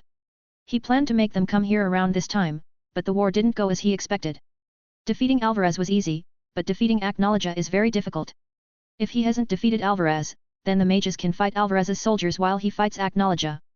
If he has just started fighting Acknowledge, then the mages can clean up the mess in Alvarez. But now the situation is not good because he and Acknowledge almost settle their fight. Rather than helping him, they will be burdens because he needs to be careful with his attacks. Luckily, Ben has briefed Mest who comes here with him. Mest teleports to the ferry ship and tells them to stop advancing. Now is not a good time to interfere. We will only make things harder for Ben because he can't go all out. So I advise you to fall back and give him room to fight, says Mest. The other ships are connected virtually to ferry ships, so everyone hears what Mest said. Hey Mest, where's Ben? And who is that gold dragon? Asks Laxus. That is Ben, says Mest. Hey? What do you mean? Asks the others. That gold dragon is Ben. He can transform into a dragon, says Mest. Everyone is shocked because it's the first time they know this, except for Wendy, Bella, and Carla who knew this already. No way. Dragonization. Says Anna in surprise. Who are you? Asks Mest confusedly. She is my ancestor who traveled from the past through Eclipse Gate. She came to help us face Acknowledge, says Lucy. Mest becomes suspicious instead, so Makarov said, it's all right, she is trustworthy. If Master says so, says Mest. Tell me, is it a dragonization? Asks Anna. No, Ben said it's not the effect of dragonization. He has dealt with the problem of his dragon seed, so dragonization is not possible for him. But by solving that problem, he got the ability to transform into a dragon freely through magic, says Mest. What? Don't tell me! Shouts Anna in surprise. The other knowledgeable mages are also surprised when they hear it. Yeah, he used takeover magic, dragon soul, says Mest. When they are still surprised, Mest adds, Ben is a dragon slayer who has slew real dragons. He said their souls got absorbed by him. Dragon slayers' souls are unique. They have their human soul and a dragon soul embedded in their dragon seed. The souls of the dragons they slew enhanced their dragon souls. Other dragon slayers will get dragonized faster, but Ben could control it perfectly. Now, he can utilize that dragon soul by using takeover magic. Everyone is in disbelief because even the mage from the past, Anna never thought that it was possible. Well, she never even thought of that possibility. Besides, it's too absurd to thought of because all dragon slayers in the past always got dragonized or died. Well, it's up to them to believe it because that's really a gist of what Ben did. That wasn't the full explanation, but that was the gist of it. His takeover magic will get stronger if he slays dragons, so he will get even stronger after slaying Aknologia. That's that, but what about the Alvarez Empire? We can fight them to end this war, Su, says Grey before Mest cuts him off. They have been defeated. Zeref has died along with all his Aetherius demons. Only 6 Spriggans are left alive, but they have been immobilized. No one stood a chance against those 2 nightmares. So the only enemy left is Aknologia, says Mest. Then we can also fight Aknologia, says Natsu while having motion sickness. Fighting who? Natsu, I know you want to fight and help, but you will only make things harder for Ben. Have you forgotten why Ben lost an arm last year?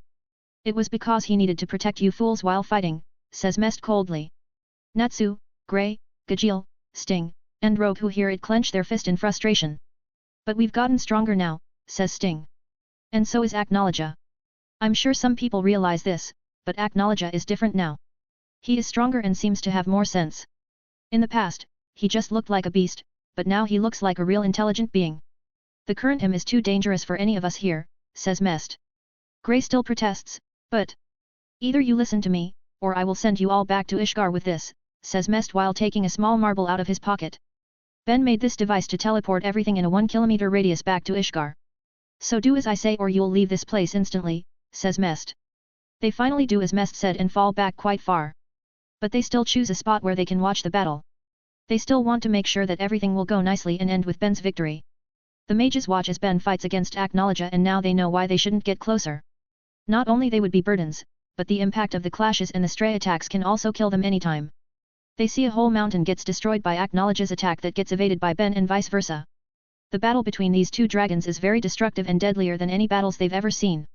Even Gildarts isn't sure he can help in any way even if his magic is Dragon Slayer magic. The hotheads and reckless guys are also stunned by the battle's intensity that they don't think about meddling anymore. Ben and Aknologia exchange many super powerful attacks that shatter their surroundings. They shoot super powerful magic spells that clash against each other and create massive impacts. Both of them seem equal in the eyes of the spectators. But Ben knows things will be bad if they fight for too long. He is gaining the upper hand slowly, but it won't guarantee his win. Aknologia might do something unbelievable when he gets cornered to survive and win this battle. His prediction turns out to be right when he starts to overwhelm Aknologia in power. He destroys Aknologia's attacks easily and his attack always hit Aknologia. In close combat, Ben gets much faster in his movement and he keeps hitting Aknologia while also stopping Aknologia's direct attacks easily. Aknologia who is full of injuries now is looking angrily at Ben who looks fine because his injuries always get healed. Then Aknologia peeks at the distance. He looks at where the Ishgar mages are staying right now. With a grin, Aknologia flies very fast toward the Ishgar mages. He knows that Ben will always protect those humans and he views it as a weakness. So he will use those humans to threaten Ben and win this battle. But Ben has thought of this possibility since the Ishgar mages arrived. He just watches as Aknologia flies toward his friends for a while before he suddenly disappears. A yellow flash of light moves very fast toward Aknologia. In an instant, Ben arrives behind Aknologia and grabs Aknologia's wings, stopping his flight. Aknologia looks back in surprise because Ben has never shown this speed in their fight. The mages who have gotten nervous are very relieved now because Ben has stopped Aknologia. Surprised? I didn't use this speed because I don't need to. You are too slow for me, and even now I don't need to use this. I just want to show you my real speed before you die. Also, let me tell you something. Showing your back to me is your biggest mistake because it signaled the end of our manly battle. It is now just win or lose, and you will lose, says Ben before putting his feet on Aknologia's back. Ben then pulls Aknologia's wings while pushing Aknologia's body using his legs. Aknologia screams in agony before getting his wings ripped by Ben. He falls onto the ground with blood spraying from his wing bases while Ben is flying with a pair of wings in his hands. The wings suddenly turn into magic particles and enter Ben's wings, making them glow brighter as they get stronger too. He never expected this to happen, but he won't refuse such a gift. Ben then dives fast toward Aknologia who has prepared a dragon's roar. It's the strongest dragon's roar Aknologia ever made his whole life. He will kill Ben in one shot even if he needs to squeeze every bit of magic power he has. Ben can feel the massive power of this attack and he doesn't intend to evade it. He coats his right hand with his Sun Evil Dragon God magic while shaping it into a spear. It looks simple, but it's actually a very powerful spell that can pierce the planet itself. Then when Aknologia shoots the super duper powerful dragon's roar, Ben thrusts his hand spear. Aknologia's dragon's roar clashes against Ben's red black gold spear. Their clash creates a massive impact that flattens the destroyed Vistarian. It almost throws Ishgar's airship too, but the strong mages block the shockwave with their magic. But even just the impact of the two's clash has troubled these powerful mages. They need to use their best ability to block the shockwave. Now all of them realized that they were still underestimating Acknowledge just now. They really hope that Ben will win this battle now or the world is doomed. As if to answer their hope, Ben pierces Acknowledge's Dragon's Roar after increasing his attack power to the max. He increases his spear's sharpness by focusing the power on the tip. His magic spear then splits Acknowledge's Dragon's Roar into two parts. One part flies to outer space and hits a meteor far away from the planet, while the other one hits the moon. The one that hits the moon shocks everyone on Earthland because it actually destroys half of the moon and makes it a permanent crescent moon. Just half of Acknowledge's attack power can do that, so people can only imagine what that attack's full power can do. But for now, they focus on the battle because they are also impressed by the one who could split such an attack. Ben finally reaches Acknowledge with his powerful and super sharp spear. Acknowledge widens his eyes and realizes that it's over now. Time seems to move slowly and he can clearly see Ben's calm expression even after facing his most powerful attack. Acknowledge can also hear what Ben says clearly, "Farewell, the world's enemy."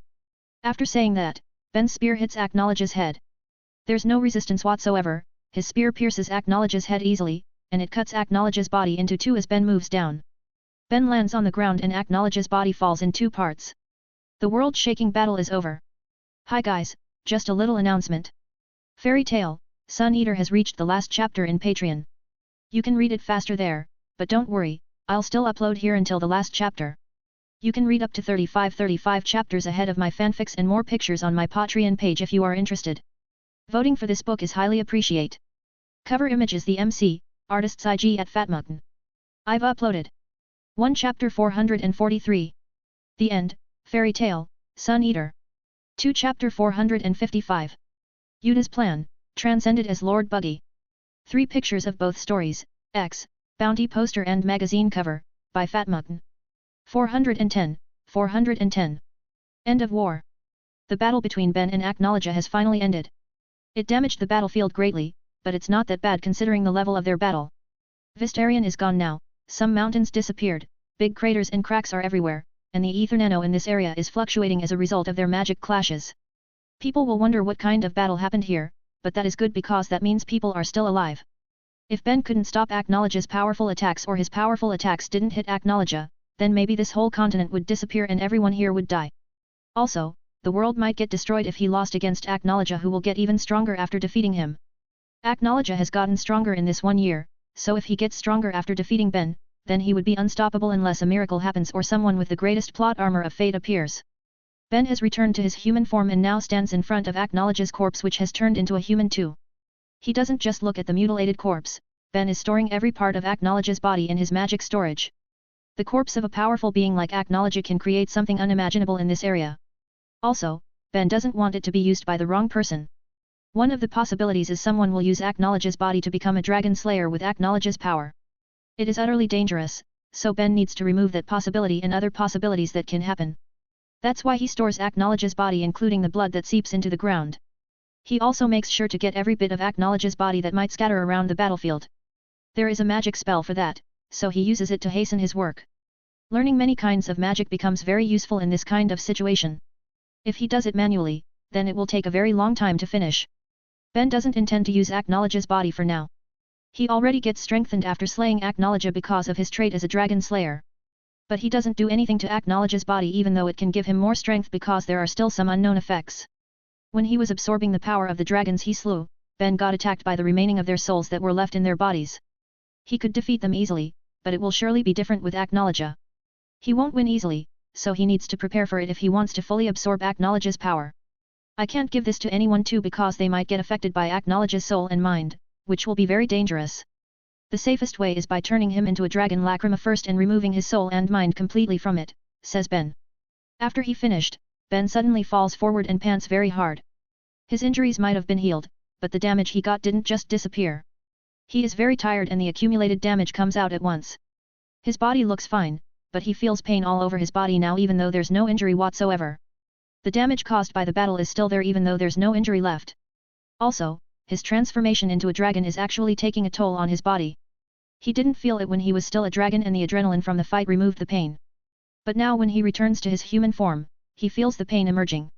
He didn't show it, but Ben was forcing himself to create all those powerful attacks. As he gets weaker, the binds on the 6 Spriggans who actually survived the destructive battle got weaker too. It doesn't matter though because they can't get away anyway.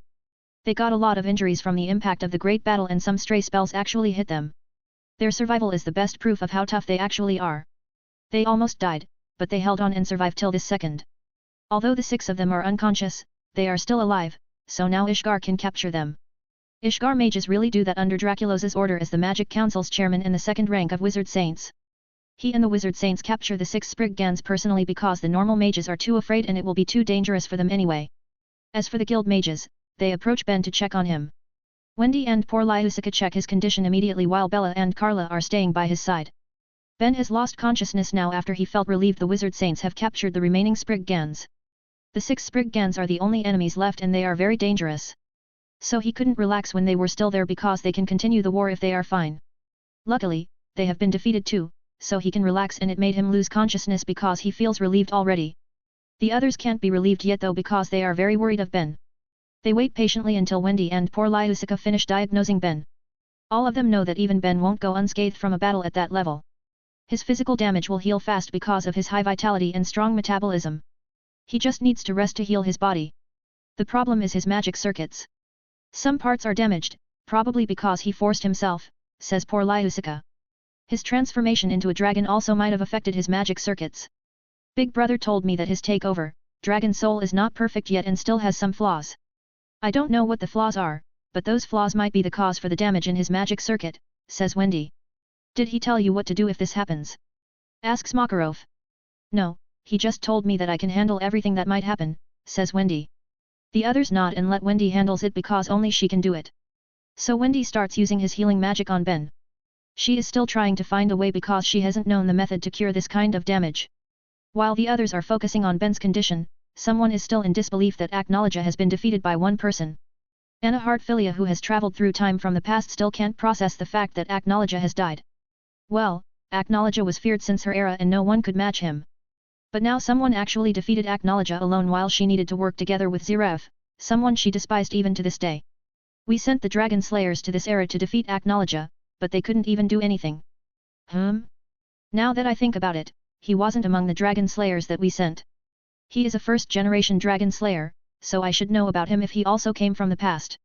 Who is he actually, ponders Anna. Anna sighs and decides that it's not important now because the important thing is Acnologia has been defeated. Everyone else also trusts Ben, so she thinks that she can trust Ben too. At the very least, their trust makes her think that he won't be the next Acnologia with all his power. No, I can't be too sure yet. Power can change people, so I need to supervise him. I also want to know if he came from the past or not, thinks Anna while watching Wendy healing Ben. He still doesn't wake up even after the mages finish inspecting everything.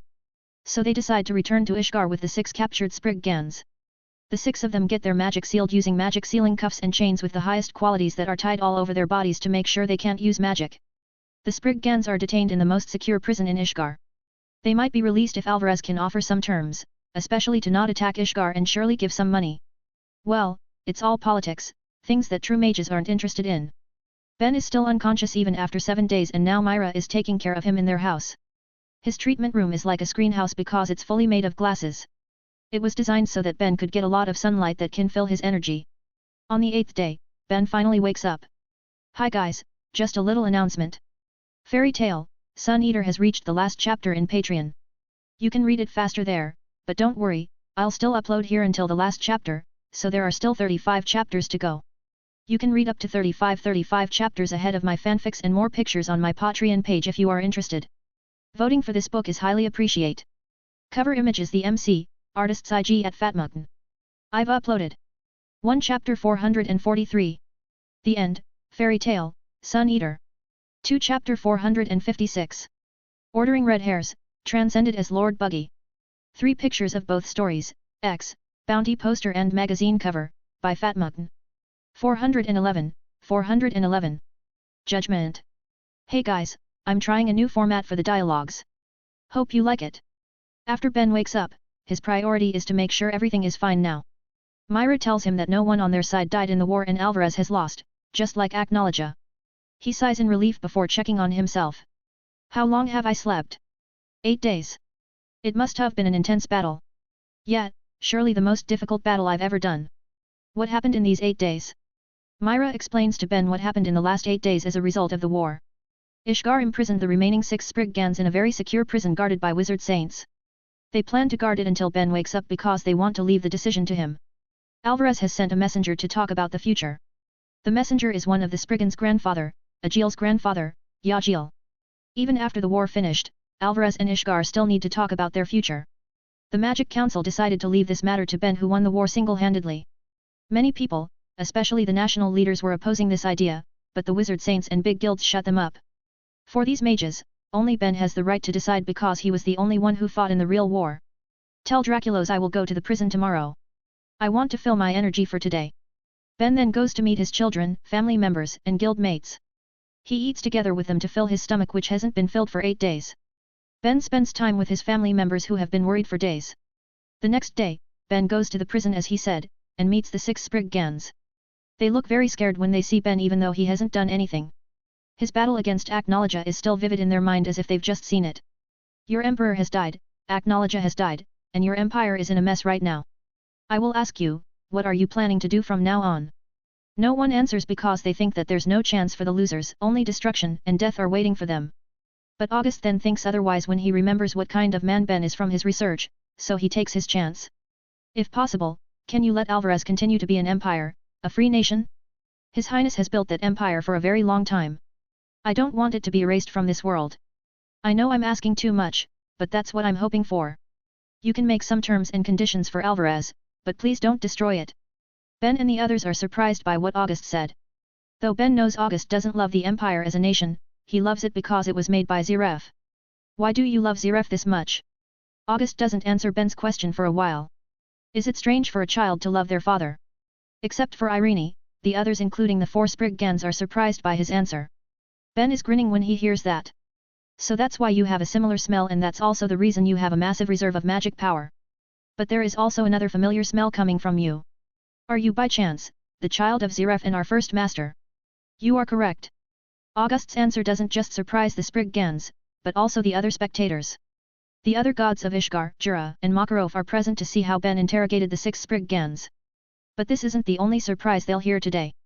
You, Irene Belzarian, you also have a similar smell to someone I know. Why don't you tell me about it? Ben smirks while looking at the irritated Irene. She doesn't want to answer it, but she knows it's useless because Ben knows it already. Sigh, it's your guild mates, the girl named Urza. I am her biological mother. The spectators aren't ready for that, so they get even more shocked. You hear that, Master? Now call First Master and Urza here. They need to know this because I know they don't know anything. At the very least, they deserve to know the truth about themselves. Jura, separate these 2 from the other 4 so that First Master and Urza can have private meetings with their blood. I will talk with these 4 in the meanwhile. Makarov and Jura do as Ben says. Jura moves August and Irene to other places using his earth magic while Makarov calls Mavis and Urza to come to the prison. No one except the wizard saints was allowed to enter this prison before, so both Urza and Mavis never came here. Meanwhile, Ben is interrogating the other 4 Spriggans. He asks them many things to judge whether he can let them continue to lead Alvarez or not. He needs to know their characters because he already has a plan for Alvarez. Ben plans to make Alvarez an ally of Ishgar. Of course, Ishgar will get more benefits as the winner of this war. In a sense, Alvarez will be Ishgar's subordinate nation, and there will be a contract to prevent violations. But Ben won't make the contract too beneficial for Ishgar. He knows the nasty people in Ishgar will use that contract for themselves, be it in the present or future. So he plans to make a contract that will also benefit Alvarez. Well, there will be a separate secret contract between Alvarez and his family. He obviously wants to make sure his bloodline has a good future. It's also to make sure that when the contract between Ishgar and Alvarez gets broken, there will be a backup for his children's safety. That's why he needs to find people he can trust to be put in charge of Alvarez. The best options are the Spriggans, who already have control over the empire. So he interrogates and plays some mind games to know their characters. After a while, he finally finds the one he can trust to lead Alvarez. Agil will be the next emperor under Ben's watch. He won't be a puppet, Ben just will make sure he doesn't do anything stupid just like the late emperor. Ben also decides to send Brandish and Dimaria back to Alvarez to help Agil. As for Envel, Ben won't release him because this guy is Zeref's loyal follower that will not accept Zeref's death and will stay hostile toward Ben and Ishgar. He is a dangerous guy to be let alive, so Ben plans to execute him later after squeezing some information from him. When he's done with the interrogation, Urza and Mavis are also done with their talk. Mavis seems very guilty and sad after knowing the truth about August. Urza doesn't show any reaction though. Ben knows that with Irene's character, she won't talk nicely to Urza, so there won't be any change in their relationship, only Urza now knows who her biological mother is. Are you done? Yeah, thanks for letting me know about my mother even though it doesn't change anything. My family is still fairy tale. Thank you, Ben, I didn't know anything. You didn't know you were pregnant? Mavis then explains to Ben that August isn't the child she gave birth to. She never had an act of reproduction with Ziref, but somehow August was born. The most intimate thing Mavis ever did with Ziref was kissing, and that was the cause of her death as a result of their Angsarum curse clashing. Then maybe that clash was also the one that created August. The curses to be immortal that ignored life were clashing. It killed you, but it also created a life. August was born by your and Ziref's magic, that's why his magic power was so immense since he was born. But he doesn't seem to obtain your curse. Mavis thinks about that and it makes sense to her. Angsarum is the god of life, so he can do anything with it including creating a new life. So, what will you do now, First Master? Ben looks at Mavis seriously because he wants to leave the decision about August. Mavis. I have lived for far too long, so I really want to leave this world actually. August also shares the same thought because he didn't feel wanted by this world. Maybe by death, we can find a new way. We are tired by this world, but we want to have time for ourselves first. Sure, go anywhere you want and live as long as you want, First Master. There's no need to worry about fairy tale, I will take care of it. Your job now is living the life you missed with your only child. I am a father, so I know how it feels to miss the moment with your children. Mavis smiles before going back to August and they disappear after the magic seal on August gets released. They will bid farewell to the people they know before going to an unknown place. Ben then looks at Urza who seems calm after bidding farewell to Mavis. What about you? No need to ask me, just ask her. She makes her own decision. Ben nods before going to Irene's cell. I will ask straightly. Life or death? Irene smirks hearing Ben's blunt question. You're really not romantic. Do whatever you want, I don't care anymore. Ben nods and tells Irene she can talk more with Urza because this will be her last chance. There is no benefit by keeping Irene alive and Ben knows she is tired of living as her current self. Besides, there is something Ben can get by Irene's death, something more important for the future. Hi guys, just a little announcement. Fairy Tale, Sun Eater has reached the last chapter in Patreon. You can read it faster there, but don't worry, I'll still upload here until the last chapter, so there are still 35 chapters to go. You can read up to 35 chapters ahead of my fanfics and more pictures on my Patreon page if you are interested. Voting for this book is highly appreciate. Cover image is the MC, artist's IG at Fatmugton. I've uploaded 1 chapter 443. The End, Fairy Tale, Sun Eater. 2 chapter 457. Father arrives, transcended as Lord Buggy. 3 pictures of both stories, X, Bounty poster and magazine cover, by Fatmugton. 412. Terms and conditions. Mavis goes to meet Makarov and tells him about her plan to live with August for a while. He doesn't stop her and only tells her to enjoy whatever she does. Makarov doesn't even question August because he knows that Ben won't let August go without consideration. Then Mavis and August disappear to live the life as family they never had. Ben is glad he didn't kill August in the war now because Mavis looks very happy to know she has a blood family. She has lost her blood family since she was very young, after all, so she is happy to have a blood family again. Meanwhile, Ben is staying in Irene's prison cell, and Urza has left. She knows what Ben will do, but she doesn't really care because her family is fairy tale. Still, there is a bitter feeling in Urza's heart because she finally knows who her mother is, and now her mother will die. Hurry up and kill me. At least I can stop the suffering of being a dragon. So you really want to be a human again, hey? Well, I won't help you even if I know how to do that, and I don't know it anyway. Besides, that reason doesn't justify everything you've done with Ziref. I am not a good person, but I know my limit and I never killed innocent people. You and Ziref on the other hand have caused many innocent people's death. So you want to be an enforcer of humanity and justice now? Yeah, why not? I once died because justice couldn't stand straight, so I enforced it myself. Now, I will make sure I enforce it when I encounter crimes. Irene doesn't understand what Ben means by died once and Ben doesn't bother to explain it too. He just walks forward and stands in front of Irene with a calm expression. When I killed Ziref, I tried to make him suffer as much as possible to pay for his sins. But I will make your death fast and without any pain. Think of this as me paying my respect for the first dragon slayer, the Queen of Dragnov, and my friend's mother. I won't thank you for it. No need. Swish. Irene's neck suddenly gets cut and Ben holds her head, so it won't fall. There is no blood nor scream, she just died like that. Ben cut her neck using a very sharp light blade. The blade only appeared for a flash and Irene didn't even feel the cut. It was made of Ben's light magic which made it very sharp. It's also very hot and the heat sealed the wound on the neck, so the blood doesn't come out. Her death was instant and she didn't feel anything because it was too fast. Some of Irene's power enters Ben's body because he is the one who slew her. But he doesn't get much because he is already far too strong to get that much power from Irene. It doesn't matter though because he doesn't need it for himself, he needs it for someone else. Ben puts Irene's head on her dead body and touches her hair. Suddenly, many glowing magic letters come out of Ben's hand and covers Irene's whole dead body. She glows brightly, but then her body gets smaller and smaller. When Ben finishes, Irene's body has turned into 2 lacrima crystal balls. One ball is dark red while the other one is bright red. Ben checks them and he is satisfied because he succeeds. He has done something he never did, separating a person's power and turning them into lacrima crystals. The dark red lacrima is Sage Dragon Slayer lacrima. As for this bright red lacrima, it's Irene's magic as a human, her enchantments. Ben grins widely because his experiment succeeded. Normally, he could only turn a dead magical being like a dead mage into a lacrima, just like what he did to Zhang Crow. But now he separated Irene's power because she has her enchantment magic and Dragon Slayer magic. He stores the enchantment lacrima and goes out while holding the Sage Dragon lacrima. Urza is waiting outside the prison building with Makarov and immediately approaches Ben when he comes out. Ben suddenly throws the Sage Dragon lacrima to Urza. A Sage Dragon lacrima, her present for you.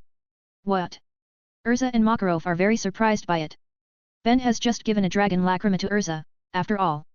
Do you want me to be a dragon slayer? That is up to you. I only gave it to you, but you can decide whether to use it or not. Urza looks at the Sage Dragon lacrima and has a complicated feeling about it. On one side, she knows that being a dragon slayer can increase her power because it has a lot of potentials and she doesn't lose her current magic. On the other hand, she feels like she doesn't deserve this magic because she didn't get it through her own hard work. Don't think too much about it. You need to take every chance you have to get stronger. Don't you want to protect our guild? How will you protect it if you don't get stronger? Do you want to keep relying on me? No. Absolutely not. Urza answers hastily because Ben read her thought there. She also thought that she doesn't really need to get stronger with Ben in their guild. Almost everyone in the guild feels like that right now, and it's not a good thing. Urza, even I can't do everything alone. There will be times when I can't be there. What if things happen when I'm not present? You're right, I'm sorry, it seems I get too comfortable with the current situation. I felt like everything will be fine with you in our guild. Sigh, alright, I will take this chance and also be our guild's pillar. Ben nods when he sees Urza's firm expression and then he goes inside the prison again. He grins mischievously when he gets inside because now things will get easier. Ben is sure Urza will get much stronger with Sage Dragon Slayer magic, which means his job will get easier. Hehe, if they get stronger then I won't need to protect them anymore, so I can focus more on things I want to do. Well, that's not really a bad or naughty plan, but Ben makes it looks like he is planning something mischievous. He is just too tired of holding this continent and everything in it alone. So if others get much stronger too, then he won't need to hold that burden alone anymore. Anyway, Ben meets with Agil's grandfather, Yagil, who has waited in a room. He tells Yagil his plan to release Agil, Brandish, and De Maria. After the three enter the room while still having their magic sealed, Ben tells them what he wants from the new Alvarez with them as its leaders. The four of them are not happy with the terms and conditions that Ben made. But they know they can't do anything and everything he asks is still rational. Basically, they will keep supporting Ishgar for a long time, but their freedom won't be taken away. Last thing, I want Alvarez to maintain a good relationship with my family. Yagil, I'm sure you know what my family does, right? Yes, it's the best magic items manufacturer company in the whole of Ishgar. I have seen some of your work and I am very impressed. Even the Machias race said your pieces of machinery are the work of gods. Ben raised an eyebrow upon hearing Yagil's exaggerated words. You are really good with your tongue. Anyway, I want to work together with Alvarez to make research on magic technologies. That means you will be my allies, and I always protect my allies. The four of them widen their eyes while Ben is grinning. They know Ben basically said he will protect Alvarez when it's in danger. Their empire is in a vulnerable state right now, so Ben's protection will be very helpful. I understand, we will accept all your terms. Grandpa. Yagil only looks at Agil for a while and the young guy shuts up immediately. Agil knows what his grandfather thinks because he also thinks like that. But his pride is still too high to accept Ben's offer even in this kind of situation. We don't have any choice anyway. It's either do or die right now. TCH, I know. Fine, I'll accept. Ben smiles and then makes a magic contract with the four of them. This will make sure they won't betray him. Well, they won't dare to betray him even without the contract. But Ben doesn't want to take any risk. Brandish asks Ben about Envel, so Ben tells her that Envel Yura will be executed. Ben never tolerated Zeref's worshipper and Envel still worship that dead guy to this moment. Letting him live will only cause bad things to happen. Ben also plans to make an operation to eradicate all remaining Zeref's worshippers. He knows Zeref's death won't stop them. Instead, they will do extreme things to revive their lord, which will endanger the civilians. After they finish the contract, Ben sends the 4 of them back to Alvarez using Magic Council's airship. Some wizard saints follow them, but Ben doesn't go. He only asks Jura to help them rebuild Vistarion and he will pay Jura with a great earth spell, an easy transaction. After they leave, Ben returns to Magnolia with Makarov and Urza. He wants to spend time with his family for now. Then after a few days of an easy life with his children, Ben meets the woman who came from the past. Hi guys, just a little announcement. Fairy Tale, Sun Eater has reached the last chapter in Patreon. You can read it faster there, but don't worry, I'll still upload here until the last chapter. You can read up to 35 chapters ahead of my fanfics and more pictures on my Patreon page if you are interested. Voting for this book is highly appreciate. Cover image is the MC, artists IG at Fatmutton. I've uploaded 1 chapter 443. The End, Fairy Tale, Sun Eater. 2 chapter 458. Tot Musica, transcended as Lord Buggy. 3 pictures of both stories, X, Bounty poster and magazine cover, by Fatmutton. 413, 413. Time Traveler. Ben is having a meeting with Anna Hartfilia at his house now. He has some things to talk about with this woman who traveled through time from 400 years ago. She also wants to talk with him because the purpose of her time travel was to defeat Aknologia, and Ben was the one who achieved her purpose. Were you really taught by a dragon? Why are you asking? Because I don't remember sending you along with the other children. Ben smirks because now he knows that Anna and Zeref were the ones who sent Wendy, Natsu, Gajeel, Sting, and Rogue from the past in order to slay Aknologia. I was taught by a dragon, the Sun Dragon who was an ancient dragon god, Escanor. However, I was not born in the same era as those 5 at the age of dragons. I was born in this era and taught magic by Escanor at this era too. So the Sun Dragon survived Aknologia's hunt. Well, he was never there, to begin with. Escanor has passed away even before the first Dragon Slayer appeared. The one that taught me wasn't his real self, it's a part of his soul that he left to find a successor. Ben tells Anna the story that the entity who revived him here has prepared. He only told this detailed story to a few people, and now he tells this to Anna because he knows he needs to tell her. She won't buy any random story because she was the one who prepared the first generation Dragon Slayer personally. So you were taught by a soul for a while and then it disappeared.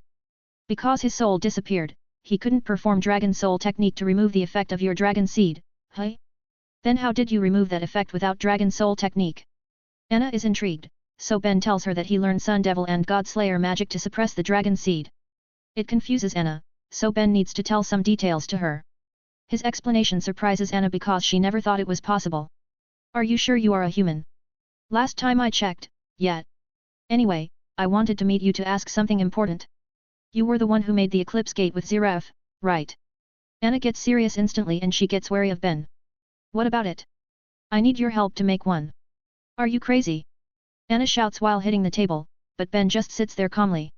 Just listen to my explanation first, alright? You aren't young anymore, your bones might break if you hit the table that hard. TCH, I'll listen to the nonsense you're about to say.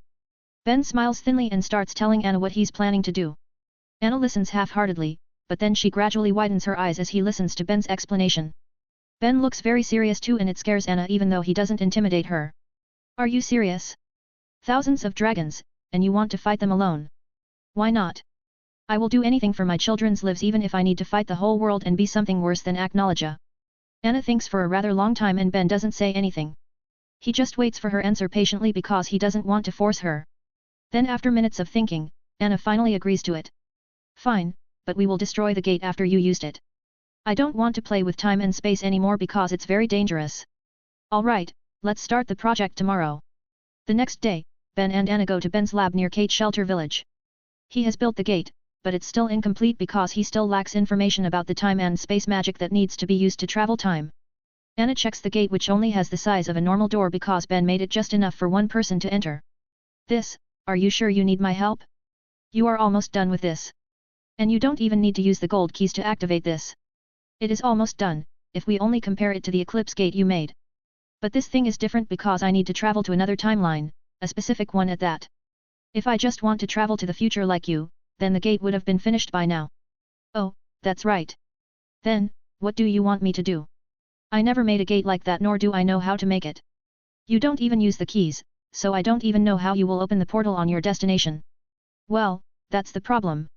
Even if I can go to that timeline without the need to use the same gate on that side, I still don't know how to return because there is no gate.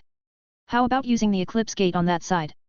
It should have been destroyed by now because I told future Lucy to destroy it.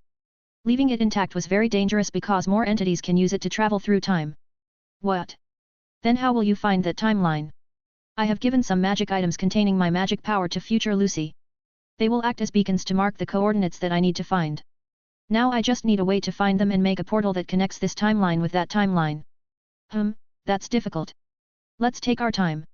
We can manipulate the time we'll visit because it's around 6 years in the future. Anna nods and they start working on the time gate right away. They don't call it Eclipse Gate because Ben made it to not use the power of Eclipse to activate the gate. He plans to use a powerful lacrima to activate it, and now he is making that lacrima. Ben is making a lacrima using Acknowledge's corpse that he stored. It will be the most powerful dragon lacrima ever created to this day. Even the combination of Serena's 8 dragon lacrimas won't be able to match this lacrima. Anna is working on the gate while Ben is making the dragon lacrima. He needs to do it himself and it needs to be done very carefully. One wrong step and it might devastate the whole continent because that's just how powerful it is. Acknowledge's dragon lacrima is basically his concentrated power. Even though it doesn't have his full power, it is still powerful enough to flatten some nations and kill everyone on this continent. Furthermore, Ben infuses magic power into it to strengthen the lacrima because he needs it to be very powerful. Both Ben and Anna are working on it every day to finish it faster. But they still take time to enjoy their lives too. Working relentlessly without taking any rest will only stress them and make them can't work well. Ben spends his rest time with his family and guild mates. He trains some people too because they got very motivated after he defeated Acknowledge. Even Guildarts is staying in the guild just to exchange some blows with Ben. Of course, the ones who he trains the most are the Slayers. Wendy, Natsu, Gajeel, Laxus, Sting, Rogue, and the new Dragon Slayer Urza. Then there is Grey the Devil Slayer and Romeo, Sharia, and Orga the God Slayer to be trained too. His daily schedule is very tight, but luckily he has clone magic to make clones that can help him. The clones are the ones that train the mages, while his real self is working on the gate and spending time with his family. Speaking of family, Myra had started teaching magic to their children. They haven't been taught any type of magic though, just how to control their magic power. Also, they are taught basic battle skills that only use their basic power. Ben and Myra want to solidify their children's foundation before they start learning spells. This is a training method Ben made after learning many things all these years. He realizes that learning magic control before learning spells is very important to be great mages. Without any spells, learning control will be easier, and after that, learning spells will be even easier. Besides, his children need this kind of training because their magic capacities are massive for their ages. After all, they are Ben's and Myra's children, so they are blessed with great genetics. After 2 months, the time travel gate project finally finishes. It finishes faster than Ben and Anna thought it would. So now, Ben can use it to travel to the future and do what he needs to do. The only thing to do before leaving is having a good time with his loved ones because he doesn't know how long it will take to finish his mission. Ben spends some quality time with his family and tells Myra everything she needs to do if he can't return fast. He also tells his sisters what to do from now on. Bella wants to follow Ben, but he stops her because this is too dangerous. Then, the day for him to travel through time finally arrived. He bids farewell to everyone in the guild first. Makarov stops him for a moment and asks something. Ben, are you sure they can do it? Of course, I've trained them very hard that they look like different people now. The 100 years quest should be doable for them now. I can't always be the only one who takes such a job. They are also this guild's future, so they need to grow through hardships. Sigh, alright, if you say so. Be careful, your mission is surely far more dangerous than this 100 years quest. Don't worry, I won't die before seeing my children become good adults. Ben turns around and waves his hand before disappearing. He teleports to the lab where Anna is waiting. Then after making some preparations, Ben activates the gate. A dark blue swirling magical portal appears in the gate and Ben enters it. The gate stays like that for a while before it suddenly breaks apart and Anna can only sigh now. Sigh, it's all up to him now. I hope you succeed, savior of this world. Hi guys, just a little announcement. Fairy Tale, Sun Eater has reached the last chapter in Patreon. You can read it faster there, but don't worry, I'll still upload here until the last chapter. You can read up to 35 chapters ahead of my fanfics and more pictures on my Patreon page if you are interested. Voting for this book is highly appreciate. Cover image is the MC, artist's IG at Fatmutton. I've uploaded 1 chapter 443. The End, Fairy Tale, Sun Eater. 2 chapter 459. 2Y3D, transcended as Lord Buggy. 3 pictures of both stories, X, bounty poster and magazine cover, by Fatmutton. 414. Into the future. Ben comes out of a black portal that appears in the woods. It's night now, so this place is really dark and eerie. It doesn't bother Ben though because he can sense his surrounding just fine. I thought the portal would appear in the lab too. But it seems the coordinate changed, so I arrived in a forest. Well, it doesn't matter as long as I arrive at the correct timeline. I don't want to cause more changes by entering the wrong timeline. Ben ponders it while looking at the portal that disappears slowly. Then he looks around and closes his eyes to sense his surroundings. He senses many magical creatures a few kilometers around him, but they all are average creatures. There is no dragon near me. Damn, I hope I am in the correct timeline now. Ben flies high into the sky and looks around the dark area. Quora, find my lab. Searching hidden lab. Hidden lab has been found. Location, 1286.86 kilometers west. So we are quite far. Alright, let's. Ben suddenly gets alerted because he senses something getting closer. He looks to the left and sees a massive blue-white creature flying in the sky. It's a dragon that flies alone in the sky, but it doesn't fly toward Ben because he has hidden his presence very well since he arrived. A dragon, that's a good sign because it means the chance that I am in the correct location is high. Although he wants to check the dragon, Ben's priority is reaching his lab. He needs to find the survivors immediately and seize his children. So Ben flies to the location that has been marked by Quora in his mind. With his current speed, Ben can fly very fast, and no one in Earthland can match him. He covers the whole 1286.86 kilometers in just 5 minutes. So his speed is around 4.29 km/s, and he could move faster if he didn't need to hide his presence and power. On his way to the lab, Ben senses many dragons scattered on the land. Most of them are average dragons, but they are still very powerful for most mages. Other than dragon, Ben also sees destroyed civilizations everywhere which makes him click his tongue. Ben arrives above the forest near Kate Shelter where his hidden lab is located. The forest and village don't look good at all because they are devastated. He assumed the enemies found out the lab's general location and tried to destroy it, but Ben made that lab very sturdy, so it should be fine. Now that he is close to the lab, Ben can teleport inside it, and that's what he does. He teleports right into the lab and appears in the special room he made to enter the lab. It's just a small room for his teleportation, so he opens the door to enter the lab's main room. When he opens the door, Ben suddenly hears a pan falling sound on his left, so he turns his head. What he sees is a short-haired Wendy that looks buffed and has some scars on her body and face. She is looking at Ben with wide eyes and a very shocked expression as if she is looking at a ghost. Welcome to the lab, Master. Jarvis suddenly welcomes him, making Wendy's eyes get even wider. Wendy. Ben asks to make sure if she is Wendy, but she doesn't answer and just runs toward him. Wendy jumps onto him and hugs him very tightly as tears flow out of her eyes. Even if this is just a dream, please, let me have this dream a little longer. Wendy cries while saying that, so Ben smiles sadly and hugs her back. It's been so long since he sees his sister being a crybaby like this. He pats Wendy's back and holds her in his arm without saying anything while she cries out loud. Her cry is heard by others in the lab, so they all come to check it. Ben looks at them and sees who he wanted to see, his other 2 sisters and twin children. There are also some other people including Lucy who are there. Their reactions are not that different from Wendy's first reaction. Everyone is surprised to see a man who should have died protecting them suddenly appears here. Then Bella, Carla, Ariel, and Gabriel run toward him to hug him while crying like Wendy. He accepts them all and now he is standing while holding 5 people on him.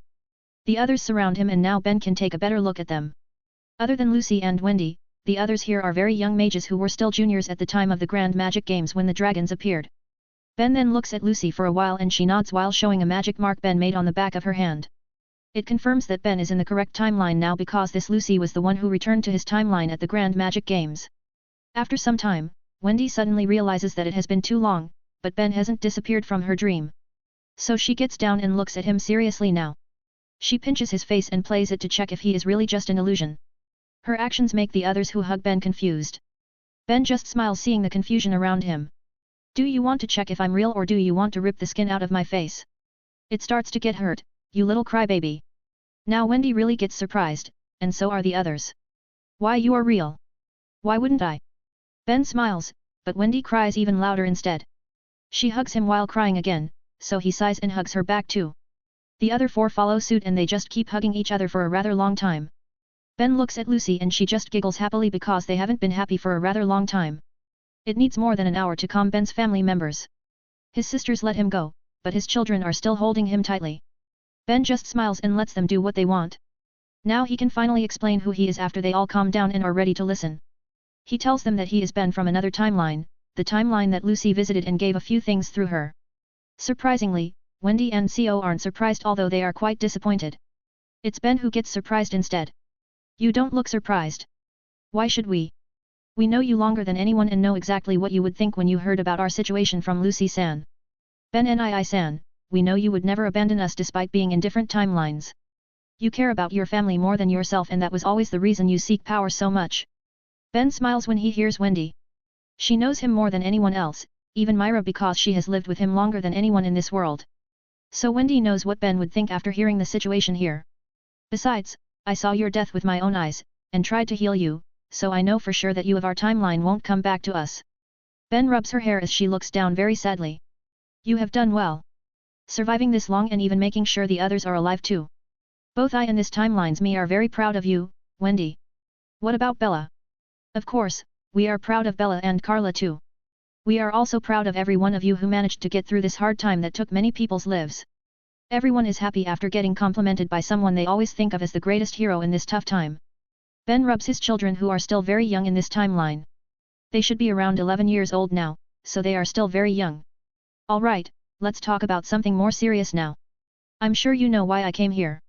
I will make you free and make sure all the dragons under Acknowledge get slain. Will it be fine? I don't mean to doubt you, but those dragons are very powerful. No need to worry.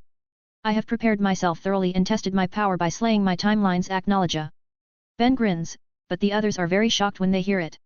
They all know well how powerful Acknowledge is because he was also the one who killed Ben in this timeline.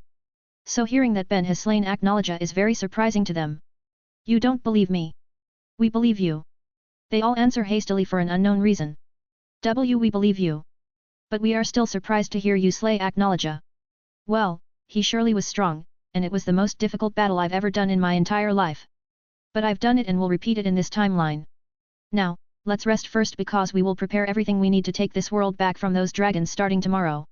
They all nod, but they just stay there without moving. Ben wants them to sleep, but it seems they won't do it because they are too excited to see him. So he sighs and decides to start their preparation immediately. Sigh, this guild never changed, hey. Hi guys, just a little announcement. Fairy Tail, Sun Eater has reached the last chapter in Patreon. You can read it faster there, but don't worry, I'll still upload here until the last chapter. You can read more chapters ahead of my fanfics and more pictures on my Patreon page if you are interested. Voting for this book is highly appreciate. Cover image is the MC, artist's IG at Fatmutton. I've uploaded 1 chapter 443. The End, Fairy Tail, Sun Eater. 2 chapter 460. Haki Training. 461 Cutting Red Line, Transcended as Lord Buggy. 3 pictures of both stories, X, Bounty poster and magazine cover, by Fatmutton. 415, 415. Attack Preparation. 3 months have passed since Lucy returned from the past. Ben is glad his arrival isn't that long since Lucy returned. It will be a problem if he arrives years after her return because things might be very different. Ben asks more things because he needs information to start making a plan. Although he doesn't need to ask about the other guild members including his wife and in-laws. But Wendy tells him anyway, that Myra, Elfman, and Lysina of this timeline have died after he died to protect them. Although it hurts Ben's heart to know that the ones he loved died here, he is also very proud of them because they could protect these young children who will be this world's future. Now, he will make sure their death won't be in vain. Alright, now let's see how strong you guys are. I don't want to do this alone. I will help you kill all the dragons, but I need you to be stronger for your future too. Jarvis, open my personal training room. Understood. They all go to a room deeper than the lab. It's a very big room and it doesn't have anything, it's just an empty room. This is a room Ben built to train when he is in the lab. He needs to train every day, so he needs a training room everywhere. Come at me together so that I can see your power. No need to hold back, this room can withstand even Acknowledge's attack for a while. The others nod and start attacking Ben together. Wendy flies toward him very fast and sends a strong kick to his face. Ben catches her leg and can feel the sharpness of the wind that coats her kick. Any normal mage would get their hand cut easily by this sharp kick. Good, you don't hesitate anymore. There is no time to hesitate. And thanks for the gift, by the way. Gift? Ah, the dragon lacrima, hey. When Lucy returned to the past timeline, Ben gave her a dragon lacrima for Wendy. It's a sky dragon lacrima Ben made for his timeline's Wendy.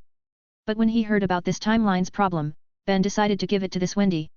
Furthermore, this Wendy has her magic sealed by this timeline's Ben to prevent Acknowledge from finding her through her Dragon Slayer magic. But she would be safe in this lab, so she could activate her magic again. Only Ben could unseal it though, that's why he gave her the Sky Dragon Lacrima, which won't just unseal her magic but also increase her power. That reminds me, why didn't this timeline me took you guys here? At the very least he could take you to our home's basement, which is very safe too. I think it was because we were very far. The dragon's attacks happened at the Grand Magic Games in the royal capital. He was busy enough protecting us and he must have gotten very tired. Lucy answers his question while they still fight. Everyone starts attacking Ben, but he doesn't have any problem facing 2 adults, some teenagers, 2 cats, and some children. I know, but for years? There must be chances to reach Magnolia or this place, right? This place was possible, but not Magnolia. Why? Magnolia was attacked right away after the royal capital. Acknowledge attacked it himself and his main target was your home. Ben raises an eyebrow because he doesn't understand why Acknowledge would target his home.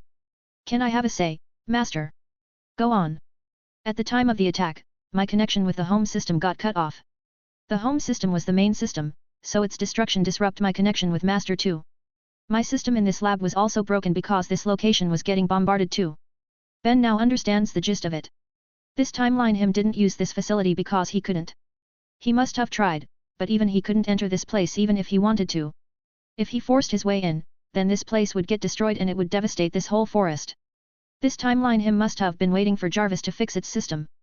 But it seems the damage was too big, so even until his death, this timeline Ben couldn't enter this lab. Luckily, the system was restored before Lucy returned from the past, so these guys could enter this place. Ben doesn't want to ask about details, so he just assumes that everything was unavoidable. But he is still thinking about something. Quora has been connected to this lab for a while, so she has gotten all the information about it. This lab is not as good as his lab in his timeline. Of course, Ben has improved his lab, but this lab's quality is worse than when he first built his. So it must have been worse than his lab from the beginning, and he doesn't know why this timeline him did it. He thinks about it while facing the others who start to get tired. Then after thinking for a while, Ben finally realizes it. In this timeline, he didn't get a warning from Atlas Flame who got a warning from his future self. There is no future time traveler here, after all, and Atlas Flame might be among the dragons that are destroying this world now. Without Atlas's warning, this timeline him must have taken things rather slowly, unlike him who kept pushing himself over the limit to get stronger because he knew bad things would happen. Although he would still train hard, he wouldn't work as hard as the current him. Sigh, I still have that much arrogance in me, hey? Well, it's never too late to learn, right, guys? No one answers Ben because they all are lying on the floor. Ben trashed them all without holding back even though his children are also there. They get bruises all over their bodies even though it hasn't been that long since they started fighting and BRN was limiting his power so much. Wendy is the strongest among them even though she has just started using her magic again for 3 months. Lucy is stronger than her other self and she is very proficient at using her celestial magic now. She can even summon 4 celestial spirits at once even if it's just for a while. Bella and Carla are also very good at fighting. Carla has mastered her future sight to a high degree, so he can see what Ben would do, but Ben is still too strong for her. Bella actually has a Water Devil Slayer magic after she used the Water Devil Lacrima that Ben made as an experiment. She installed it in her body after his death to avenge him, but Myra stopped her. Bella was very devastated by Ben's death because she has been with him since her birth. Ben is the one she loved the most in this world. As for Ben's children, Ariel and Gabriel, they are using Shadow and White Dragon Slayer magic. They learned it after Lucy installed the 2 Dragon Lacrimas she got from Ben. Those 2 Dragon Lacrimas were the ones Ben extracted from Future Rogue who has absorbed Future Sting's power. Ariel and Gabriel can use their Shadow and White Dragon Slayer magic quite well even though they've just learned it for 3 months. Their teamwork is even better than Sting and Rogue actually. Maybe because they are twins and have been together since they were born. Although Ben is surprised her daughter chose the Shadow Dragon Slayer magic. He thought Ariel would choose White Dragon, but she chose Shadow Dragon. Her reason is simple, her brother wanted the White Dragon Slayer magic, and she also wanted him to have it because it is similar to their father's son Dragon Slayer magic and Gabriel looks similar to Ben. Ben smiles when he hears their reason and pats their heads. He won't be here for too long, but he will give them everything he can while he's here. The same also applies to everyone here. He will prepare them for the future so that they can walk on their own feet. After knowing their current level, Ben plans their training. They will train intensely for 3 months and then they will start hunting dragons after that. He will also prepare this place to be a good training ground that will make them stronger fast by increasing the ether nano density here. Doing that is easy for Ben because he has done a lot of research. He will make them cover years of training in just 3 months. These children are also in prime ages to grow, so they will be very strong if they do everything he prepares for them. Their training starts the next day and they all are anticipating it. They want to get stronger and defeat the dragons. All of them want to save their future, and their world, and avenge their loved ones. They have strong motivation, and that's why they do what Ben told them to do no matter how difficult it is. In these 3 months, Ben also goes to places to gather information. He needs to know what the dragons do now to plan his attack. Then after 3 months, they finally finish their training and they are ready to attack the dragons. Hi guys, just a little announcement. Fairy Tail, Sun Eater has reached the last chapter in Patreon. You can read it faster there, but don't worry, I'll still upload here until the last chapter. You can read more chapters ahead of my fanfics and more pictures on my Patreon page if you are interested. Voting for this book is highly appreciate. Cover image is the MC, artist's IG at Fatmountain. I've uploaded 1 chapter 443. The End, Fairy Tail, Sun Eater. 2 chapter 462. Fallen Holy City, transcended as Lord Buggy. 3 pictures of both stories, X, bounty poster and magazine cover, by Fatmountain. 416, 416. First hunt. They are ready to attack the dragons, so Ben takes them to attack a dragon as their first target. He has looked around and found some dragons near the lab's location. Those dragons aren't strong for dragon standard, so they are perfect targets. Although Ben was confused at first because he couldn't sense any strong dragons since he arrived here. But after he spied on those dragons, he finally knew that the strong dragons are now on another continent called Giltana. Ishgar got attacked first because the dragons came from Eclipse Gate in Fiori. Alakatasia got attacked after Ishgar fell, but even Zeref with his mighty army couldn't stop the dragons. After that, the eastern continent got attacked and Giltana is last. The attack on Giltana has just started a few months ago and it hasn't ended yet. It's mostly because the attacks on Ishgar and Alakatasia were very long. It has been 7 years since the attack and Ishgar could fight back for 4.5 years. Ben contributed the most until his death at the end of 3rd year of the dragon's invasion. Alakatasia lasted for around 1 year, while the eastern continent only lasted for 10 months even though they've made a lot of preparations. Now, Giltana is on the verge of losing too after a few months even though they've made the most preparations. Acknowledge stationed these weak dragons on the defeated continents to hunt the survivors like the young fairies. These dragons might be weak as dragons, but they are still very strong for humans. Also, the reason they are weak as dragons is mainly because most of them were badly injured. They got nasty injuries like losing limbs or other types of damage that could take their lives, but they survived. All of them got those damage from the same person, Ben. They were underestimating him because he is a human and they paid a big price for that. These dragons are good targets for the young mages to start their hunting. Ben targets the weakest dragon he found for their first battle, an ice dragon with broken wings and big scar on the chest.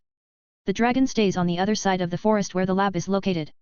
To make sure no other dragons will come, Ben sets up a space barrier to separate the space so that the battle won't be known by anyone. Of course, the dragon that becomes their target realizes the change because he is inside the barrier, but it doesn't matter. The young mages have gotten ready to attack the dragons and they've surrounded him. They immediately attack the dragon that has just woken up from his sleep. The attacks come from all sides and the dragon can't evade the sudden attacks. Except for Wendy, Ariel, Gabriel, Lucy, Bella, and Carla, everyone is using new magic. Ben taught them new magic in the last month because he has a big plan for them and they need their new magic. With Ben's guidance, they can learn new types of magic very fast even though they aren't geniuses. But the only dragon slayers among the young mages are Wendy, Ariel, and Gabriel, so their attacks will cause more damage. They will be the main attackers while the rest will support them. As for Ben, he will tell them what to do and help them when things get dangerous. Although a plot twist happens as soon as Ben shows up. The ice dragon suddenly freezes and trembles in fear while looking at Ben with shaken eyes. It's like he is seeing a ghost or something and that's really what he feels right now. Why you, how can you be here? No way. I saw you died with my own eyes. The ice dragon holds the massive scar on his chest that gets hurt when he sees Ben. This scar was made by Ben in the last battle that took his life. He pierced this ice dragon's chest and heart, but this ice dragon survived miraculously. So seeing Ben alive really scares him right now. Well, I don't expect this reaction, but it doesn't matter. Ignore him, send your best attacks now. The young mages send their best attacks at the ice dragon after hearing Ben's order. Most of them don't have a lot of magic power, so they run out of it after a few attacks because strong spells need a lot of magic power too. Only Wendy, Lucy, Bella, and Carla are left to attack the ice dragon that doesn't retaliate because of his fear for Ben. Each time the ice dragon wants to attack back, he gets reminded of Ben, so he looks at Ben and cancels his attacks. It's not what Ben was hoping, but it's good enough because now he can see the effects of the young mage's attacks on a dragon. The only one who can give significant damage is Wendy. Carla doesn't have powerful attacks, but her future sight can help them avoid dangerous attacks and attack at good times. Bella and Lucy have powerful attacks, but they aren't effective to damage the ice dragon. However, their attacks are very useful to limit the ice dragon's movements, which give Wendy more chances to land her attacks. Because of the ice dragon's fear of Ben, the battle finishes quite fast. Wendy cuts the ice dragon's neck using a very sharp wind blade. It doesn't chop the neck completely because it couldn't cut the bones, but the cut from below still made the ice dragon lose a lot of blood, which kills him fast. The ice dragon's blood sprays on Wendy's body and it immediately causes an effect. Wendy suddenly feels herself getting stronger as the ice dragon's power seeps into her body.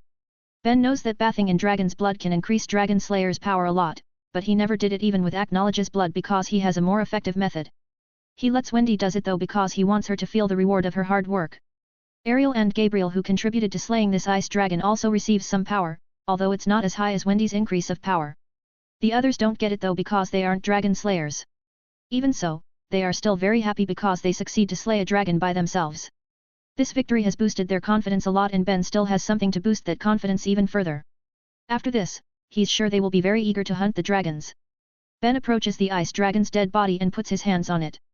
The young mages stop their celebration and look at Ben to know what he'll do. A lot of black magic letters suddenly come out of Ben's hand and cover the dead ice dragon's body. The dead ice dragon's body suddenly glows very brightly before it gets smaller and smaller. When Ben is done, a bluish-white lacrima ball appears in his hand. It's an ice dragon lacrima that Ben made using the dead ice dragon's body. After that, they immediately go back to the lab to do what Ben has planned, create more dragon slayers. He will transplant the ice dragon lacrima into one of the young mage's bodies. The young man that will get it has learned ice magic from Ben in the last month, so he has the basics already. This is the reason Ben taught them new magic in the last month. He wanted to turn them into dragon slayers using the dragon lacrimas he creates using the dragons they defeat. Ben has searched the dragons that stay on Ishgar and he has planned the targets for this first plan. Their targets are the dragons in Ishgar that have the most powerful magic. They are weak now because of injuries, but the qualities of their magic won't change. Ben needs these young mages to get strong fast, so they will need magic from powerful dragons. Even though normal dragons' magic can be powerful at the hands of talented mages, their starts will be different. Powerful dragon slayer magic will give them better starts. That's exactly what they need because they need to grow fast. With Ben's assistance, the ice dragon lacrima's transplant finishes fast and safely. The young man immediately feels the effect of his ice dragon lacrima. He feels like he has learned ice magic for years even though it has just been a month because of how deep his connection to ice magic is now. You still need to familiarize yourself with it. I don't want you to lose control and hurt your friends in battles. Now go to the training room and try your new magic. We will attack a dragon again in 2 days, so make sure you make it work fast. Yes. The young man immediately goes to the training room while the others rest. Those who don't have Dragon Slayer magic yet are quite excited now. But they aren't that eager yet because they haven't seen the result of this plan. They change their mind in 2 days when they fight another dragon. The boy with Ice Dragon Slayer magic really gets a lot more powerful now with his new Ice Dragon Slayer magic. He is still not as powerful as Ariel, Gabriel, and Wendy, but he has gotten more powerful than before simply by getting an Ice Dragon Lacrima transplant. Hi guys, just a little announcement. Fairy Tail, Sun Eater has reached the last chapter in Patreon. You can read it faster there, but don't worry, I'll still upload here until the last chapter. You can read more chapters ahead of my fanfics and more pictures on my Patreon page if you are interested. Voting for this book is highly appreciate. Cover image is the MC, artist's IG at Fatmugton. I've uploaded 1 chapter 443. The End, Fairy Tail, Sun Eater. 2 chapter 463. Atomic Bomb, transcended as Lord Buggy. 3 pictures of both stories, X, Bounty poster and magazine cover, by Fatmugton. 417, 417. Dragon Hunt. The second dragon that becomes their target is a lightning dragon that lives on the top of a mountain. As before, Ben sets up a space barrier to prevent the dragon from escaping, getting disturbed by other dragons, or even getting their battle detected by others outside the barrier. Unlike the ice dragon, this lightning dragon is fighting back. He even fights back harder when he sees Ben because he is very angry at Ben and wants revenge. So now Ben needs to help the young mages by distracting the dragon while they attack. The lightning dragon just focuses on Ben, so the others can attack him rather easily. He attacks them too once in a while, but they can evade his fast lightning attack with Carla's help. Carla uses her future sight to see what the lightning dragon will do and warns the others before he attacks. The battle lasts longer than before because the lightning dragon retaliates quite fiercely, but now their attacks have gotten stronger. They also have more experience fighting a dragon together, so they can work together better now, and hopefully, it will get better as they fight more dragons. After the lightning dragon died, Ben turns it into a dragon Lacrima too. Then he transplants it in the young lightning mage who actually has learned lightning magic even before Ben arrived. Ben still taught him things to improve his lightning magic though. The effect on this young lightning mage is even better than the young ice mage. His magic power gets much stronger at a visible rate, unlike the young ice mage who needs training first to show the result. It's because this young lightning mage has a better understanding of his element than the ice mage. Their hunt for dragon Lacrimas goes well with Ben's guidance. They got 13 dragon Lacrimas with different properties. Ice, lightning, fire, heat, water, earth, stone, wood, light, poison, lava, steam, and acid. The dragons with those types of magic spread all over Ishgard. Ben targeted those dragons to give the young mages varieties of magic. With different types of magic, they'll be able to handle most situations even when some properties don't work, and it'll help them when some of their magic properties have an advantage over their opponents. The water dragon Lacrima is transplanted into Bella's body. So now she has water devil and dragon slayer magic. Her devil slayer magic isn't effective against dragon, but it will be dangerous to remove the devil Lacrima, so Ben just added the water dragon Lacrima. With his data and experience, Ben can make the transplantation in Bella's body safe. The devil and dragon slayer magic will coexist in her body without any side effects. She also uses Lacrima crystals, so there won't be any risk of demonization or dragonization. So now, the only ones without dragon slayer magic are Lucy and Carla. They don't need it after all, because their magic is very useful already. Their hunt became easier with the help of Carla and Lucy who used their magic proficiently. 16 dragon slayers excluding me. Our guild would be the scariest guild with these many dragon slayers if this is the past. Well, doesn't matter, what's important now is hunting the dragons. We will hunt the remaining dragons on Ishgard, then we'll move to Alakatasia. Eastern continent will be next, and Giltana is last.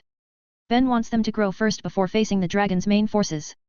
He needs each one of them to be strong enough to face a dragon alone. If they just train, it will take years, so they need to hunt dragons and increase their power. After training for a few days, their real hunt begins. Ben leads them to hunt dragons that stay on Ishgard. Their hunts are not easy, but they always succeed because Ben is there. Just like before, Ben turns the defeated dragon into dragon Lacrimas. Ben hasn't had the plan to increase their dragon slayers. But he might give these Lacrimas to some new people if he finds them trustworthy. Ben doesn't want to create more problems in the future when the dragons have disappeared. These dragon slayers might become this world's new enemies after the dragons disappear. So he needs to be careful with who he'll turn into dragon slayers. He also hasn't fully believed these young mages because people can change, so he is thinking of a way to keep them stay in the right path. Well, he can think about it slowly, but turning these dragons into dragon Lacrimas also has other reasons. Ben wants to remove the traces of battles, and dragons' dead bodies can change their surrounding because of their massive magic power. He wants to avoid that too. As they hunt dragons on Ishgard, Ben finds survivors who hide in some places like caves or bunkers.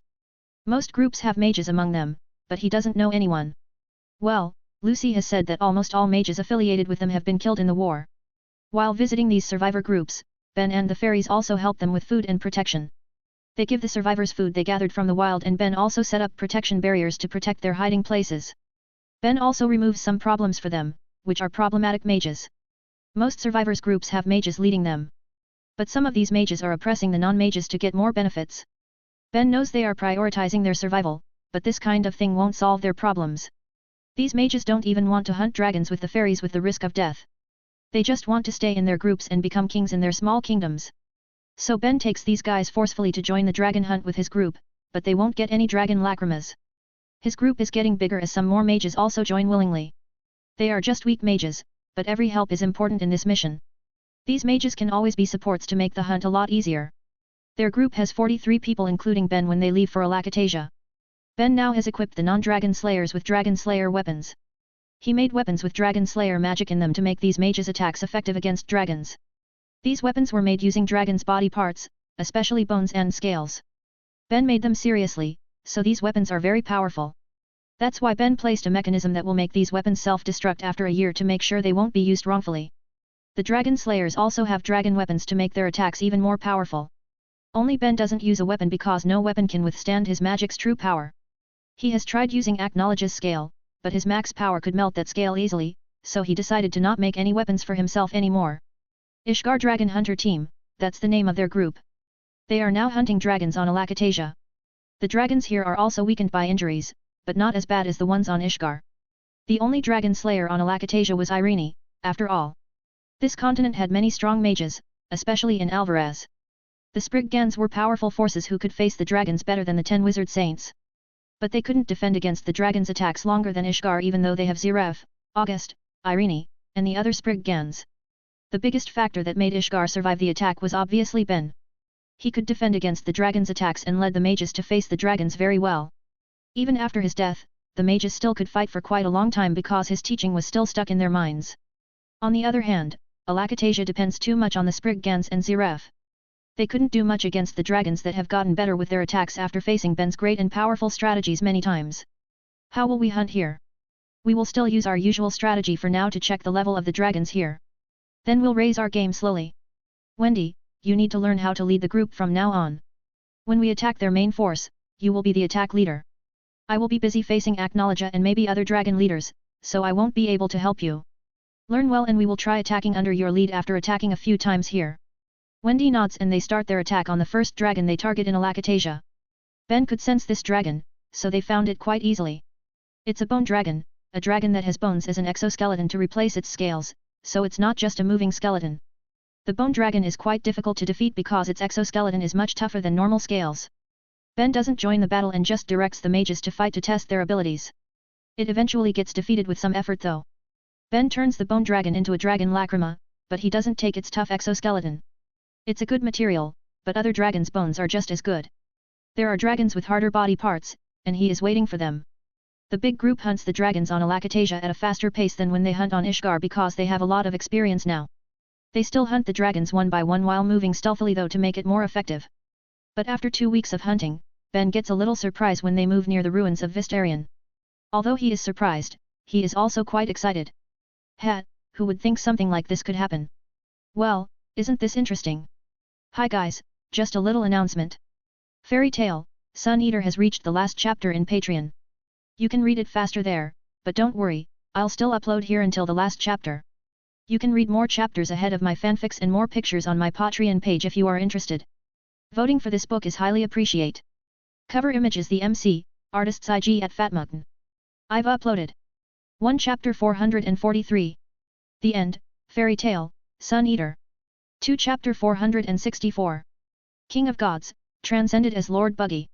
3 pictures of both stories, X, bounty poster and magazine cover, by Fatmugn. 418, 418. Alakatasia.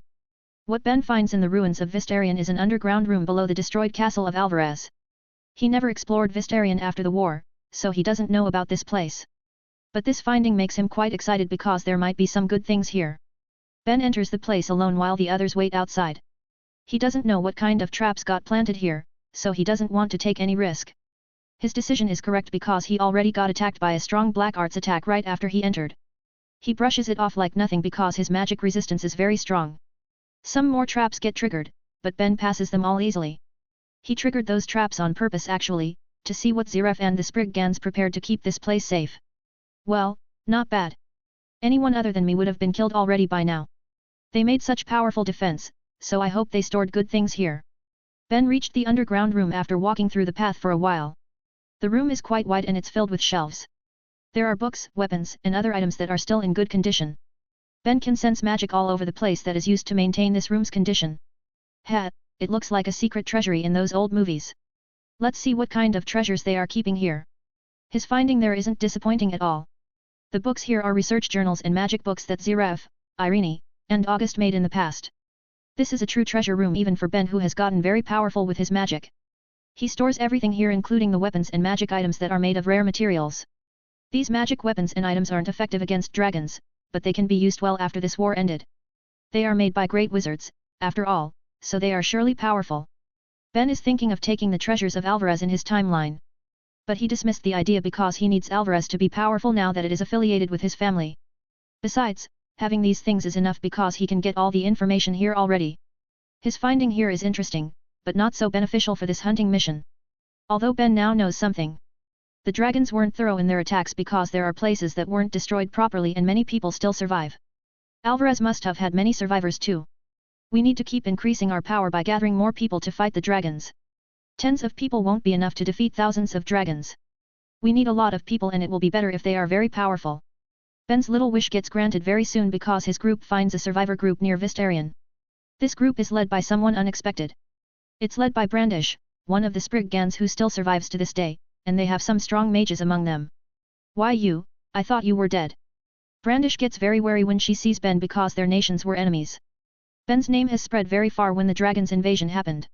In this timeline, Ben never attacked Alvarez because of the dragon, but Brandish still knows him because of his feat that kept being praised by Zeref. I survived somehow, and now I will attack the dragons again. You are Brandish, a member of Spriggans 12, right? How about you join us in attacking the dragons? We can forget about the past between Alvarez and Ishgar. Our top priority now is taking over this world from those dragons. Attacking them. Are you crazy? That's a suicide. Then what? We just need to wait until they disappeared from this world for an unknown reason that can't be explained properly. Don't be stupid, young lady. You are not a kid anymore. Freedom needs to be fought for. But how will we fight against them? Our magic wasn't working well against those dragons. Do you think I would attack them without thinking about that? Why don't you check what my group members can do now? Brandish raises an eyebrow seeing Ben grin smugly. Then she widens her eyes when she sees the 15 dragon slayers other than Ben and the rest of the group members have dragon slayer weapons. This group was really made to hunt and kill dragons. Why don't you join us hunting a dragon first to see what we can do? I'm sure you can make a decision after that. Alright, let's do it that way.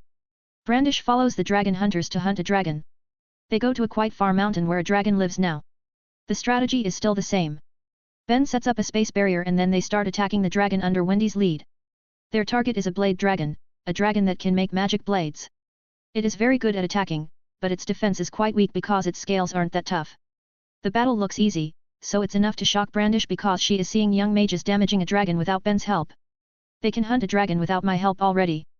If this group grows, then we will be able to split into 2 groups and hunt dragons separately. My target is to make each of them able to hunt a dragon alone. Is that even possible? Yeah, a dragon slayer grows by defeating dragons, and the ones who wield dragon weapons will also grow stronger by fighting dragons. The more dragons we defeat, the more weapons and armor I can make using the materials acquired from the dead dragons. We can upgrade our equipment as we kill more dragons and get stronger. Brandish is quite surprised at the potential of this group. She couldn't find a way to fight the dragon army, but now she can see hope. If she wields a weapon that Ben made using materials from dragons, then she will also have the power to damage dragons. Alright, I have decided, I will join you with some of my men. But the civilians in my group can't be left alone, so some of my men will stay behind. No problem. Although I'm surprised you care enough about people's lives now. I just realized I couldn't live well in this difficult time without those powerless people. Ben just smiles and doesn't say anything. They returned to Brandish's hideout after Ben took some materials from the dragon's dead body and turned it into a dragon lacrima. On their way there, Ben asks to Brandish if there are other Spriggans who survived the invasion. I don't know. I was in a cave already the moment I opened my eyes. There were some food and even protection barriers there. I wanted to leave, but I couldn't break the barriers. Ben doesn't even need to ask who sent her to that good shelter. It must be August who has taken care of Brandish since she was a kid. He is like her grandfather and Ben knows August really cares about Brandish like his own granddaughter. The Spriggans will be great additional forces, but we can't hope too much. Let's just try to find more mages and recruit them. The more people who join us, the higher our chance of winning will be. Ben doesn't have any problem doing this alone even though his enemies are thousands of dragons. It will surely be difficult and he won't win in one attack. He will need to attack repeatedly and defeat some dragons at a time, but he's sure he can win alone. However, that won't make this timeline's people independent after the dragons are gone. He wants them to be strong, especially his guild members. So they will defeat the dragons together with him. Besides, this is their timeline, their world, and their lives, so they need to fight for those themselves. After Brandish joins with some of her men, the group becomes bigger and stronger. Their hunt becomes easier and they kill more dragons on Alakatasia. They also find more survivors and get more personnel. The hunting group eventually splits into 2 groups just like what Ben planned. So now they can hunt 2 dragons at the same time. Ben leads the first group while Wendy leads the second group. Brandish is in the first group because Ben still can't fully trust her and her men. Also, Wendy already learned the space barrier as it is an enchantment. The space barrier is very important in their hunt, that's why they can only make 2 groups now because only Ben and Wendy can make the barrier. They still can't hunt without it because Ben is worried the other dragons, especially Acknowledge finds out about them. Sooner or later, Acknowledge will find out about this because the dragons on a whole continent disappeared. But it will take some time because now the dragons are busy attacking Giltana. Ben knows there are many powerful mages there, so he hopes they can stop the dragons for a while. The hunt on Alakatasia goes well and they get more allies along the way. There are no other Spriggans who survived, but there are a lot of young mages with good potential. They will get stronger fast under the right guidance, so this is good enough. When they leave Alakatasia for Eastern Continent, their group has 184 members already. There were more survivors on Alakatasia than Ishgar and a lot of them are mages. This number is far lower than the dragons, but it's better than just a few of them. Now they are going to Eastern Continent, a place Ben has visited a few times for holidays with his family. Myra likes that place a lot. It makes Ben want to take Myra there after he returned. But now, he needs to focus because there are more dragons on Eastern Continent, so this won't be easy. Hi guys, just a little announcement. Fairy Tail, Sun Eater has reached the last chapter in Patreon. You can read it faster there, but don't worry, I'll still upload here until the last chapter. You can read more chapters ahead of my fanfics and more pictures on my Patreon page if you are interested. Voting for this book is highly appreciate. Cover image is the MC, artist's IG at Fatmugton. I've uploaded 1 chapter 443. The End, Fairy Tail, Sun Eater. 2 chapter 465. All Out War. 466 Imu and God's Knights, transcended as Lord Buggy. 3 pictures of both stories, X, Bounty poster and magazine cover, by Fatmugton. 419, 419. Eastern Continent. Eastern Empire, a place that looks like countries in East Asia. The people and culture here are quite similar to Earth's East Asia. When Ben saw them for the first time, he assumed that Earthland was like Earth in another dimension or universe, that's why there are many similarities. It doesn't matter to him though because it is more comfortable that way. He would be familiar with many things, which would make things easier, especially when he has foreign affairs. He won't be shocked by how different their cultures are, so he could be more careful to not offend them. Difference is a beautiful thing for him, but that beautiful thing is ruined now. The Eastern Continent that Myra likes so much as their holiday spot is destroyed. The destruction here is much worse than in Alakatasia and Ishgar. Towns and villages are completely destroyed here. Some even get destroyed completely and only big craters are left on what were once towns and villages. It looks like the dragons were very angry or the battles here were just too destructive. Ben doesn't have high hope to find any survivors, but they find a group after walking around for a few days and hunting 3 dragons. The dragons here are more powerful than the ones on Ishgar and Alakatasia even though they have massive injuries too. Well, the weaker ones were eliminated before them, so the ones that attacked this place were initially stronger. Among the first group of survivors they find, there is no mage. There are some kids who have the potential to be mages though. But they don't have time to teach these kids magic. They still don't know anything about magic, so it will take a long time for them to learn. The people here refer to magic power as chakra or chi. Although it is basically just magic power made of ether nano, so it's the same thing. The ways they use their magic were different from mages in Ishgar or Alakatasia, but the basic concept is still the same. Anyway, Ben asks the survivors why the towns and villages got destroyed that much. The older survivors tell him that the great destructions were caused by the battles between invading dragons and their guardian deities or gods. Eastern Continent was known to worship their gods that protected an area each. Gods are magical creatures with a higher rank than dragons. However, that doesn't mean dragons can't win battles between them. As long as they are more powerful than the gods, then they surely can win. Thousands of dragons led by an individual like Acknowledge would surely win the war against some local gods. The mages helped their gods, but they were just too powerless against the dragons. Their help could give time for the civilians to evacuate though. There weren't many who survived at the end when the dragons attacked the survivors, but at least there are still survivors left to continue this continent's legacy. Do you know if there are mages who survived and still wanted to fight the dragons now? Mages? Are you talking about martial artists? Yeah, them. The ones who have incredible power. There were 3 martial artists in our group before. But they left to group up with other martial artists. They said they wanted to attack the remaining dragons here. Where were they going? I think they were going to the west, to Mount Suji where more martial artists would gather. They left last month, so I think they've started attacking the dragons. Mount Suji, hey? I've been there once. Alright, thanks for the information. Ben's group leaves after giving the survivors some supplies. They prioritize giving medicine because these survivors usually have found their sources of food. But medicine is hard to find, so many sick survivors can't be treated properly. Ben goes to Mount Suji with his group using trucks that have camouflage magic, smell erasing magic, and sound cancelling magic to prevent the dragons from finding them. Ben knows how good dragons' senses are, so he needs to avoid their detection while moving around. They arrive on Mt. Suji quite fast and Ben releases his magic power a little to make his presence known, but not enough to be sensed by dragons. The closest dragon is kilometers away from this place, so there won't be any problem. A while later, some middle-aged people suddenly appear there. Ben doesn't know any of them, but he knows they are quite strong. They could be S-class mages on Ishgar and he knows they are also ones of the strongest here. There is only one person in their group on the mountain who is stronger than them, and even that person is weaker than Wendy. Who are you? State your name. The martial artists threatened him by raising their weapons, but Ben doesn't get intimidated one bit. Name's Ben, a mage from Ishgar. I am here to recruit you to my dragon hunter team. We are hunting dragons and have defeated the ones on Ishgar and Alakatasia. Ben doesn't chit-chat and goes straight to the point. The martial artists are surprised, and they can't help but look at Ben's group. They are impressed by the group's transportation, but they laugh when they see the group members are mostly young mages. Ha ha ha, did you really kill dragons with these kids? You sure know how to spout bullshit. Go to the shelter, kids. The dragons will eat you if you roam around. Ben just grins and he doesn't need to say anything for the kids to take action. The kids suddenly run at a very high speed and place their weapons right on the martial artists' necks. This has happened a few times, so they know what to do when people look down on them. These kids aren't even the strongest in our group, but they can kill you if they want. So, are you interested to listen now? The martial artists gulp their saliva and finally agree to talk with Ben. They take the group to the peak that gets protected by a space barrier. It isn't as good as Ben's barrier, but at least it can prevent detections from outside, so the dragons won't find them. Inside the barrier is a whole different place. There are many buildings invisible from the outside and there are many people too.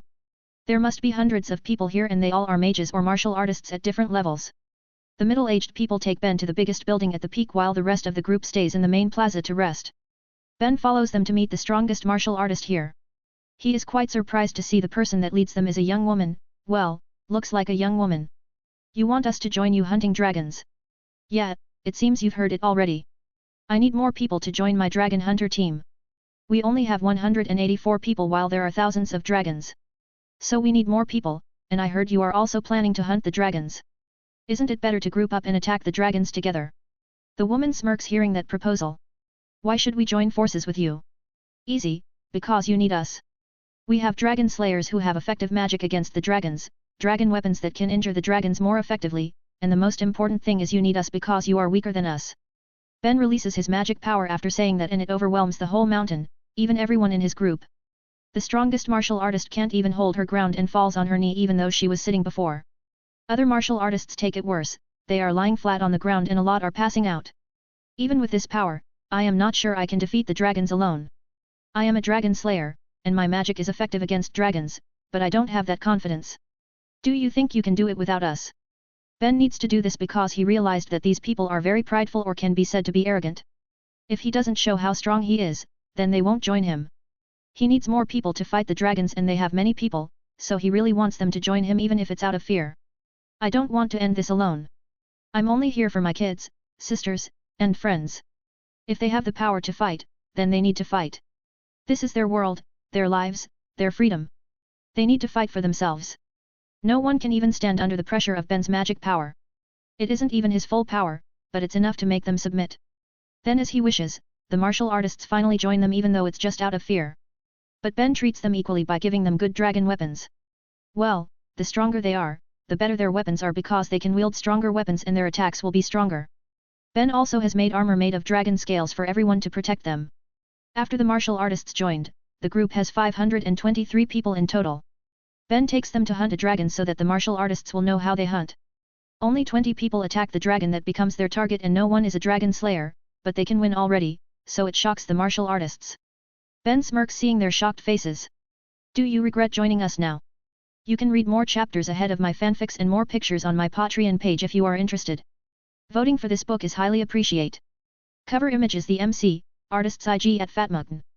I've uploaded 1 chapter 443. The End, Fairy Tale, Sun Eater. 2 chapter 467. Pirates vs Gods, transcended as Lord Buggy. 3 pictures of both stories, X, Bounty poster and magazine cover, by Fatmutton. 420, 420. Giltana.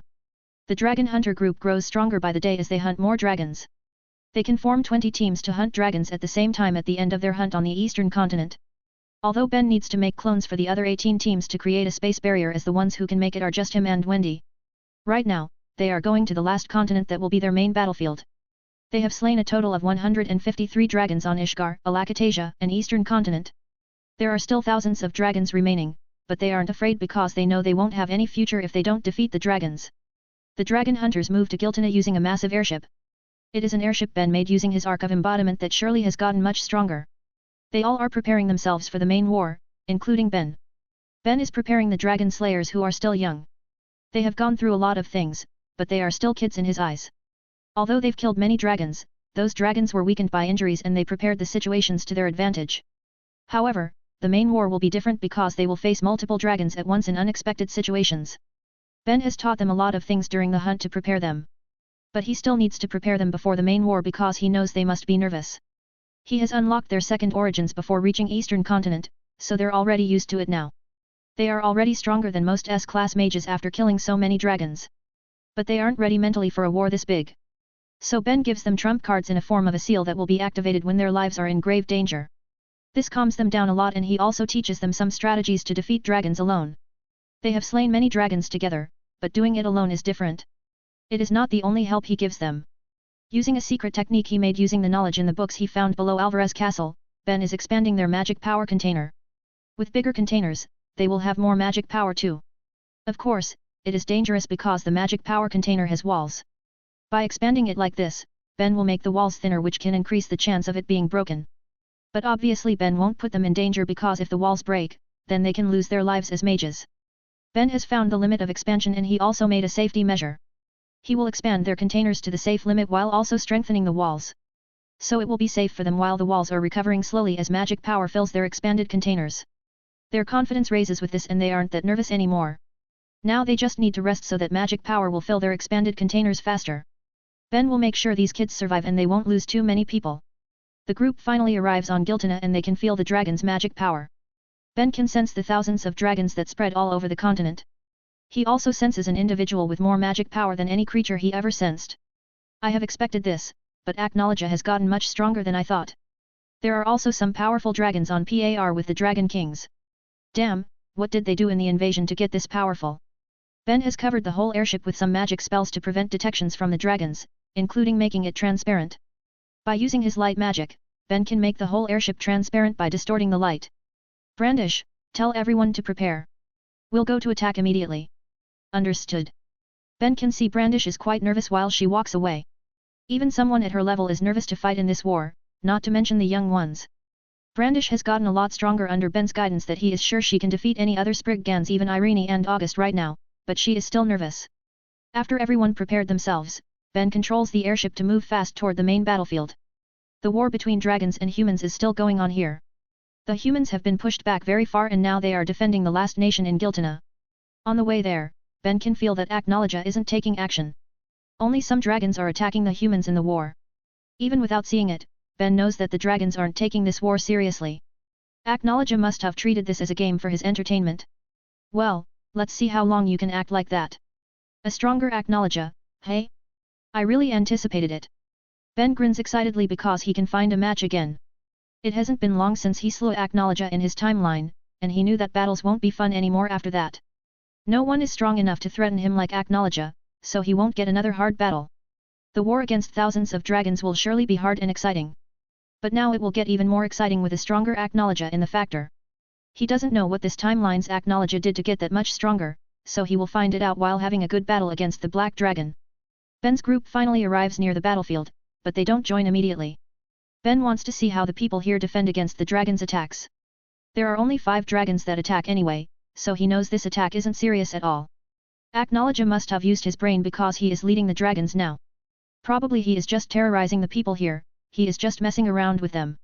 Ben analyzes the war that looks fierce. But he knows it is the mages that struggle against the mere 5 dragons. Those dragons sure are strong. There are no weak dragons left now because all the weaklings have died on the other 3 continents. When will we attack, Ben Nii-san? Be patient, Wendy. There is something strange here. Right after Ben said that, 17 people suddenly jumps out of the fortress wall. They rush toward the dragons and start attacking. Ben and Co are getting surprised by these guys' attacks that can actually injure the dragons. Well, what a surprise this is. Although weak, they have dragon slayers on their side. Those dragon slayers look strange though. Ben agrees with Wendy's statement. The feeling he got from those dragon slayers is different from the first, second, or third generation. There is also a 4th generation that he doesn't really like because they are not real living beings, but artificial beings made of magic. What should we do, Ben? Let's observe for now. We need to know what they're capable of to make plans.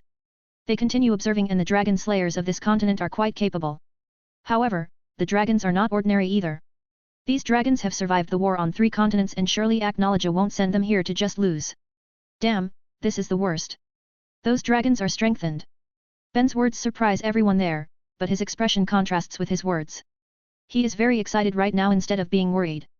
But they are still curious about what he said, so Carla decides to ask. What do you mean by they are strengthened? It exactly means that someone is enhancing their power to whole new levels. It must be magic enchantment, and I can only think of someone. Irene. Ben nods at Brandish's suspicion. Aknologia, who has decided to rule over the dragons instead of eradicating them, must have taken Irene to his side as well. Although there might be something else happening because the dragons on Eastern Continent never get strengthened. If Irene joined the dragons, it should be since Alakatasia fell. But the enchantment magic only gets used on Giltana. There's no way Aknologia would pass the chance of making his side stronger because that means he could conquer the world faster. There's no need on speculating too much. I just need to make Aknologia spits everything. Ben, the Dragon Slayers. Lucy's call makes Ben looks at the battlefield again. The Dragon Slayers are getting pushed back now that the dragons stare showing their real power. From the beginning, the Dragon Slayers didn't have a chance to win because they themselves have been injured. They haven't fought for long and haven't gotten hit that much.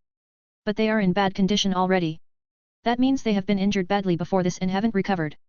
The dragons must have attacked them often. The dragons aren't attacking them. Brandish and everyone else are confused about why the dragons just look at the cornered dragon slayers. Ben has a hunch of what happens though. It seems those dragons don't intend to kill the dragon slayers. Aknologia must have ordered it. He is really playing with his prey. Well, it's time to reveal ourselves to Aknologia, so let's get started. Ben snaps his fingers and 5 young dragon slayers including his children suddenly disappear. Then suddenly 5 massive dragon roar attacks fall upon the 5 dragons. Shadow, white, lightning, fire, and ice beams hit the 5 dragons from above. The dragons fall flat on the ground because of the strong magic attack that hit them. All Giltana people including their dragon slayers are very surprised by the sudden attacks. They are also shocked by the powerful magic attacks that have just hit the dragons. It makes them wonder who has such powerful magic attacks. You can read more chapters ahead of my fanfics and more pictures on my Patreon page if you are interested. Voting for this book is highly appreciate. Cover image is the MC, artist's IG at Fatmugton. I've uploaded 1 chapter 443. The End, Fairy Tale, Sun Eater. 2 chapter 468. Buggy vs Imu, transcended as Lord Buggy. 3 pictures of both stories, X, Bounty poster and magazine cover, by Fatmugton. 421, 421. Power Show. After making the 5 dragons down with their dragon roars, the 5 young mages finally show themselves. They fall from the sky with their hands glowing with their magic auras. Then they slash their hands when they get quite close to the dragons' necks. Sharp magic blades come out of their hands as they use their dragon claws. Their attacks cut the dragons' necks easily and slay the dragons instantly. Then they land in front of the cut, sprayed by the blood of dragons behind them. Such a sight surprises the people of Giltana who can't believe that these 5 young mages have just killed 5 dragons easily. Well, they used surprise attacks and Wendy has buffed them. But it's still very hard to cut through dragons' scales, so it's a very impressive feat. Giltana's dragon slayers are exceptionally surprised because they know how hard it is to break through dragon scales even with dragon slayer magic. But these young mages made it look easy. They each defeated a dragon with just 2 attacks. Who are you guys? A dragon slayer from Giltana asks, but the young mages don't answer it. Then suddenly, their attention shifts to something flying in the sky. It's Ben's group's massive airship that flies slowly toward the fortress. It will land on the spot where the dragons got killed, so the 5 young mages move the dragons' dead bodies. They kick or punch the carcasses using feet or fists coated with their magic. It surprises Giltana people even more because dragons' bodies are surely heavy, yet they move those just like that. The massive airship lands and it looks even bigger when it lands. The airship is taller than the fortress wall and it is very wide because it has two big compartments on its sides. Even in Giltana, they never saw an airship this big before. Ben comes out of the airship's roof and looks at the people who defend the fortress. He is trying to show off a little for the first impression, so he carries a pair of cool swords on his back. If he looks like a powerful person, then the negotiation will surely get easier. Which one of you is the leader here? Some people are pointing their weapons at Ben out of wariness, but then an old man with a very thick beard tells them to stop and comes forward.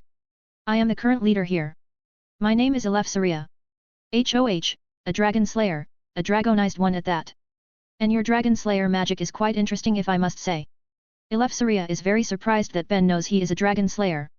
He also assumes that Ben knows his type of dragon slayer magic already from the way Ben talks. May I ask who you are? Name's Ben Cooper, I am a mage from Ishgar. Now Eleftheria is very shocked because he has heard of Ben. In fact, he always wants to meet Ben for a long time since the dragon invasion. But then he heard that Ben was killed by the dragon after defending Ishgar for a few years. Oh ho, it seems you have heard of me. Yes, but I thought you have died in the war. Well, there's a circumstance regarding that, but I'm here now. So, how about we talk while eating, old man? I understand, let's talk in the castle while my men dispose of the dragon corpses. No worry, I will handle it. Chains of light come out of Ben's hands and stab the dragon corpses. Then the corpses shine brightly before they shrink and become lacrima crystals. The 5 young mages take the crystals and give them to Ben under people's shocked eyes. Alright, let's go now. Ben goes to the castle with Eleftheria while his group members stay on the airship. He doesn't want unnecessary trouble, so he made them wait outside the city fortress. Besides, he doesn't need any protection because no one can stop anything that can harm him anyway. He arrives at the castle that has a rather big size but has many broken spots. Eleftheria then guides him to a big office where they can talk. There are some more people that come. They are the other high-ranking mages or knights on Giltana who are still alive. Ben might be alone here while they have many people. But it's actually them who are nervous in front of him. Even without doing anything special, Ben's aura is overwhelming enough even for these powerful people. Mr. Ben Cooper, I won't talk nonsense, so I will ask directly. What is your intention of coming here? I am going to attack the dragons. Ben's sentence is short, but the impact of that short sentence is big. Everyone there is utterly surprised by what he just said because it is not a light topic. They get rowdy immediately and Ben just watches as they talk before they stop when Eleftheria shouts. Silence. We have just started, so I hope everyone can stay calm. But Mr. Ben, you really have just dropped a very dangerous thing. I hope you don't joke around in this situation. I am very serious about this. My group plans to attack the dragons that have destroyed our continents and are on their way to destroy the world. Giltana is the last continent that hasn't been destroyed by the dragons. But it is on its last foot now. So before this whole world falls, we plan to eliminate the attacking dragons completely. Are you serious about that? Obviously. We have slain all the dragons left on the other 3 continents, so there are no dragons outside of Giltana now. Well, unless they sent other dragons there after we left. They murmur while Eleftheria is thinking deeply and Ben is just watching. While waiting, Ben is scanning the people here to know their power. Only Eleftheria has Dragon Slayer magic among them, but the others are pretty powerful. They are murmuring for too long, so Ben decides to break the silence. I will get straight to the point. My purpose in talking to you is obviously to ask you to join the attack. But if you join, you will be under me and follow my commands. A man looks very dissatisfied with what Ben said. Why should we follow you who has just appeared out of nowhere? Some of us have heard your name, but the story about you might be fake or exaggerated. We don't even know if you are the real Ben Cooper because he was said to be dead already. You're right, there's no reason to follow me and I didn't say you must join me. However, I can give you a very solid reason why you should join me. It's because I have the power to end this. I am stronger than any of you, and my power is the proof of my identity as Ben Cooper. Ha! I can feel that you are strong, but I don't think you have the power to subjugate the dragons. If we combine our power, then you won't leave this place alive. The man stops talking instantly when Ben finally releases his power. He overwhelms everyone there, breaking the chairs and table while making the people drop flat on the ground. Only Eleftheria can withstand it, but he is feeling suffocated because breathing is hard now. I just show a fraction of my power, yet you are about to faint already. But I hope this is enough to show you my capability. I won't force you to join me to attack the dragons. But then again, you shouldn't hope to get the spoils or pride of winning this war. Choose wisely because this will affect your future. Ben stops intimidating them and returns to his airship using teleportation. He doesn't want to talk with them for too long because he doesn't want to look desperate for help. Besides, he sensed some dragons are approaching, and he wants to do something after a while. Some dragons are coming. You guys don't need to do anything, I will handle them. You kept asking how I would fight dragons when I'm alone. Well, let me show you how, so look carefully, kids. Ben floats quite high in the air above the airship while the others are watching from the ground. They see 8 dragons are approaching the fortress from afar. These dragons are healthy because they haven't fought, unlike the previous 5 dragons that have gotten rather tired and have some injuries after fighting for a rather long time. The leaders come to the fortress after hearing that 8 dragons are coming. They see Ben is floating and waiting for the dragons. Eleftheria tells his men to get ready to attack anytime. But they will watch first for now. He knows Ben is very powerful, but even he wants to see what Ben can do. Some time later, the 8 dragons finally get close to them. Ben now can really feel the enchantments on the dragons' bodies. They have high-level enchantments placed on them which made their overall power increases 2-folds. Ben just grins and withdraws the twin swords on his back. It's been a long time since he used weapons, so he wants to use them now for fun. These dragons are quite strong for normal dragons, but they are still not as strong as the Dragon Kings, so he doesn't need to go all out. After they get closer, Ben flies toward them and attacks them using his swords. He made the swords using a rather strong dragon's bone. It can withstand his Sun Dragon Slayer magic to some degree without melting because of the heat. Ben strikes the first dragon that shoots a beam of black toxic gas out of its mouth. He evades that and flies right beside the beam. Then Ben slashes the black poison dragon's neck and he cuts it easily without any resistance. Of course, it doesn't just shock the mages including those in his group, but also the other 7 dragons. Ben has just killed a dragon in one slash. That doesn't seem that powerful, after all. But this is just the beginning because he isn't done yet. You can read more chapters ahead of my fanfics and more pictures on my Patreon page if you are interested. Voting for this book is highly appreciate. Cover image is the MC, artist's IG at Fatmugton. I've uploaded 1 chapter 443. The End, Fairy Tale, Sun Eater. 2 chapter 469. Vicious Drug, transcended as Lord Buggy. 3 pictures of both stories, X, Bounty poster and magazine cover, by Fatmugton. 422, 422. Eleftheria. Ben's show of power has just started. He attacks the remaining 7 dragons using his dragon sword at a high speed.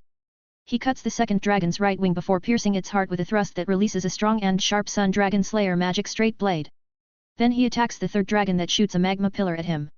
He swings his sword vertically, creating a very sharp solar blade that cuts through the magma pillar. The blade keeps cutting through the magma and then it cuts the magma dragon's body in half. The remaining dragons meet the same fate of being slain by Ben using his swords. When he finishes, his swords break apart because they can't withstand his power. He sighs and returns to the fortress after turning the 8 dead dragons into lacrima crystals. His feat of defeating 8 dragons very easily shocks everyone there. Even the ones in his group are surprised by how easily he killed the dragons. They never saw Ben fight dragons by himself, after all.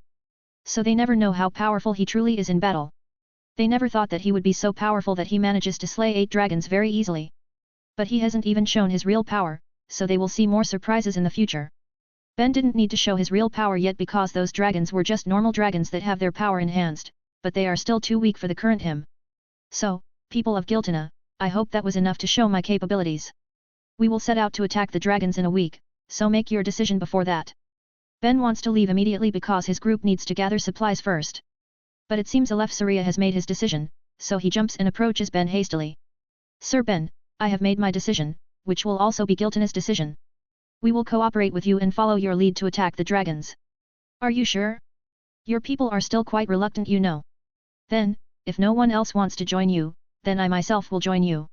Eleftheria's statement surprises everyone from Giltana because he is the pillar of their force.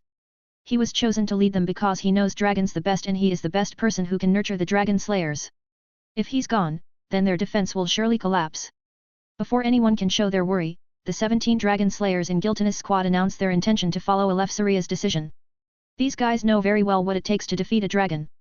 They know well that what Ben has just shown was a very difficult thing, yet he did it very easily. Even they want to survive and get stronger. They became dragon slayers to fight for their lives and save themselves. Following Eleftheria has saved them many times and now the man they follow is following someone else. They know Eleftheria won't decide something without any consideration, so this might be the best decision for now. Besides, if they stay here, they will just be pawns that get ordered around and sacrificed when the dragons attack. The dragon slayers in Ben's group are very strong despite their young ages. So they can tell that he doesn't just use them, but also nurtures them. Very well. Those who choose to follow me can come here immediately. I will wait for a little and leave. As for those who still can't decide, I will return in 3 days. Think well and make your decision. Some more people who are close to the dragon slayers and have some senses decide to follow Ben too. Even if the plan to attack the dragons sounds crazy, they know they won't survive without the dragon slayers. And even if they stay here, they will get wiped out by the dragons sooner or later anyway, so they rather attack first. After 57 people joined them, Ben's group leaves the fortress on their airship. They go to a forest where Ben could sense many magical creatures living there. However, there's no dragon in that forest, which might be the reason for those creatures to move there. Eleftheria asks Ben about their plan right now, so he tells the old man they will get some food first. They need to prepare their people first before attacking the dragons. Ben wants them to be in their best condition when they fight the dragons. Wendy will take care of the injured ones, so gather them later after we arrived. Can they heal before the attack in a week? They can even heal in a few minutes, so there's no need to worry. Wendy's healing magic can't revive the dead, but she can heal someone who almost died, after all. Eleftheria is really surprised to know how great Wendy's healing magic is. To save a dying living being is a very difficult thing to do because that means their injuries were very grave. But if she can do it, that means her magic has reached a very high level. Anyway, old man, I am curious about something. Despite your strong presence, why are you so weak? So you realized that, huh? Haha, it seems I still underestimate your power too much. Sigh, it was the result of my battle against a dragon. Eleftheria tells Ben that he fought against a very strong dragon that was known as a dragon god. He fought against Dogramog, the earth dragon god. Although he won, Eleftheria got his heart devoured by Dogramog, but he survived. Dragon god? Can you elaborate? Sure, it's an important matter, after all. Eleftheria then tells him the story of the dragon gods. There were 6 dragons that came to Giltana and then get referred to by people as dragon gods.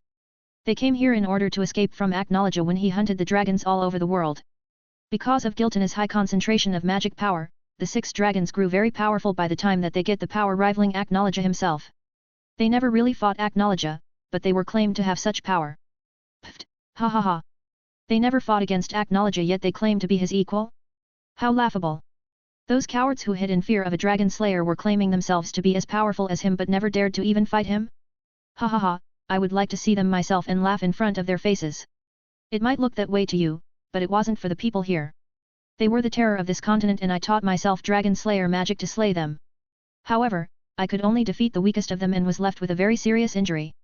I realized I couldn't hunt them alone, so I requested for assistance. That's why I posted a job all over the world and it became the first and only 100 years quest to this day. So it's you who posted that job? Yes, the only one who survived was a man named Gildarts Clive. He was in the same magic guild as you if I remember it correctly. Yeah, that old pervert was our ace. So the job was to hunt the remaining 5 dragon gods, huh? But it's strange. What is? Gildarts said he faced Aknologia when he was doing the job. Aknologia was very eager to hunt and eradicate all dragons that he even went for dragon slayers in the past. If Gildarts met him, then he was on Giltana, right? There's no way he would let those 5 live. He should have sensed them too if they were that powerful. Yes, I've thought about that too. That's why I investigated it and found out that they have an access to another dimension. So they hid themselves there, huh? So much for dragons who claim to be as strong as Aknologia. Well, they might be Aknologia's equal when they were together. How ridiculous. So, where are they right now? Honestly, I don't know. I never heard about them since the dragons invaded Earthland. My best guess is they hid themselves in that other dimension. It seems I need to get rid of them too after finishing this.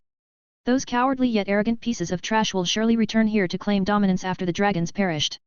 I'll see if they are really as strong as Aknologia myself. Ben grins widely at the prospect of fighting more strong opponents. But now he finally knew about the 100 years quest. He wanted to take it actually, but he prioritized saving his loved ones in this timeline, so he left that job to the others. Besides, he couldn't do everything alone and he needs to let others grow. If he keeps doing everything for them, they will grow dependable on him, which isn't good. Although he is worried they will fight against dangerous foes, he knows it's important for their growth. Wendy is already the best dragon slayer after him in the whole Ishgard in his original timeline. She just hasn't had the chance to take an S-class exam because Ben prevented it personally. It's not because he didn't want her to be an S-class, but because he has his own standard for Wendy to be an S-class. Right now, he would be able to defeat all S-class except for Gildarts, Myra, and him. So she is now the strongest in the group that takes the 100 years quest, but no one else even her realizes that. Ben knows she has the power to take on one of the dragon gods herself even though it will still be difficult. There's also Urza who has received the Sage Dragon Lacrima that Ben made using Irene's magic power. Even though Urza isn't smart, she is very talented, so she will master her new magic fast enough to face the dragon gods. The others are also strong and Ben has prepared them as best as he could before they leave. He is worried about them, but he is also confident they can finish their job. Well, he has made an assurance by telling Myra to do something if needed as she always keeps tabs on them using a special magic item that Ben made to monitor them. Sigh, let's stop thinking about that. My priority is defeating the dragons now. Time to kill Aknologia for the second time. You can read more chapters ahead of my fanfics and more pictures on my Patreon page if you are interested. Voting for this book is highly appreciate. Cover image is the MC, artist's IG at Fatmugn. I've uploaded 1 chapter 443. The End, Fairy Tale, Sun Eater. 2 chapter 470. Ruthless Attacks, transcended as Lord Buggy. 3 pictures of both stories, X, Bounty poster and magazine cover, by Fatmugn. 423, 423. Agreement.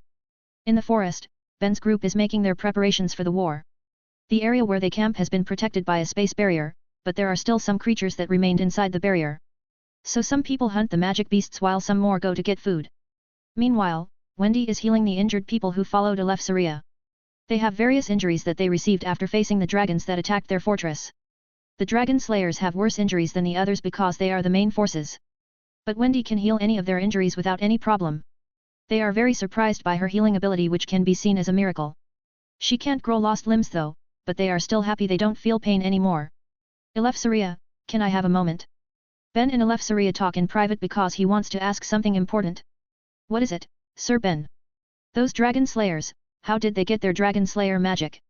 Their smells are very different from any generations of dragon slayers that I've ever met. It's because their method to become dragon slayers was different. They don't learn their magic from dragons or use dragon lacrimas. They ate dead dragons' parts. Be it flesh, blood, or other parts they can eat.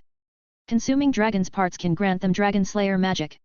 I forbid it, but eating a dragon slayer can also give the same effect. No wonder their smells are different.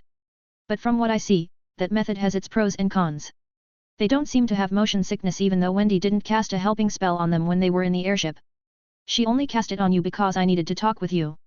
Phew, so you've tested us on the way here. Yes, they don't have motion sickness, unlike the first and third generations. They are the 5th generation of dragon slayers.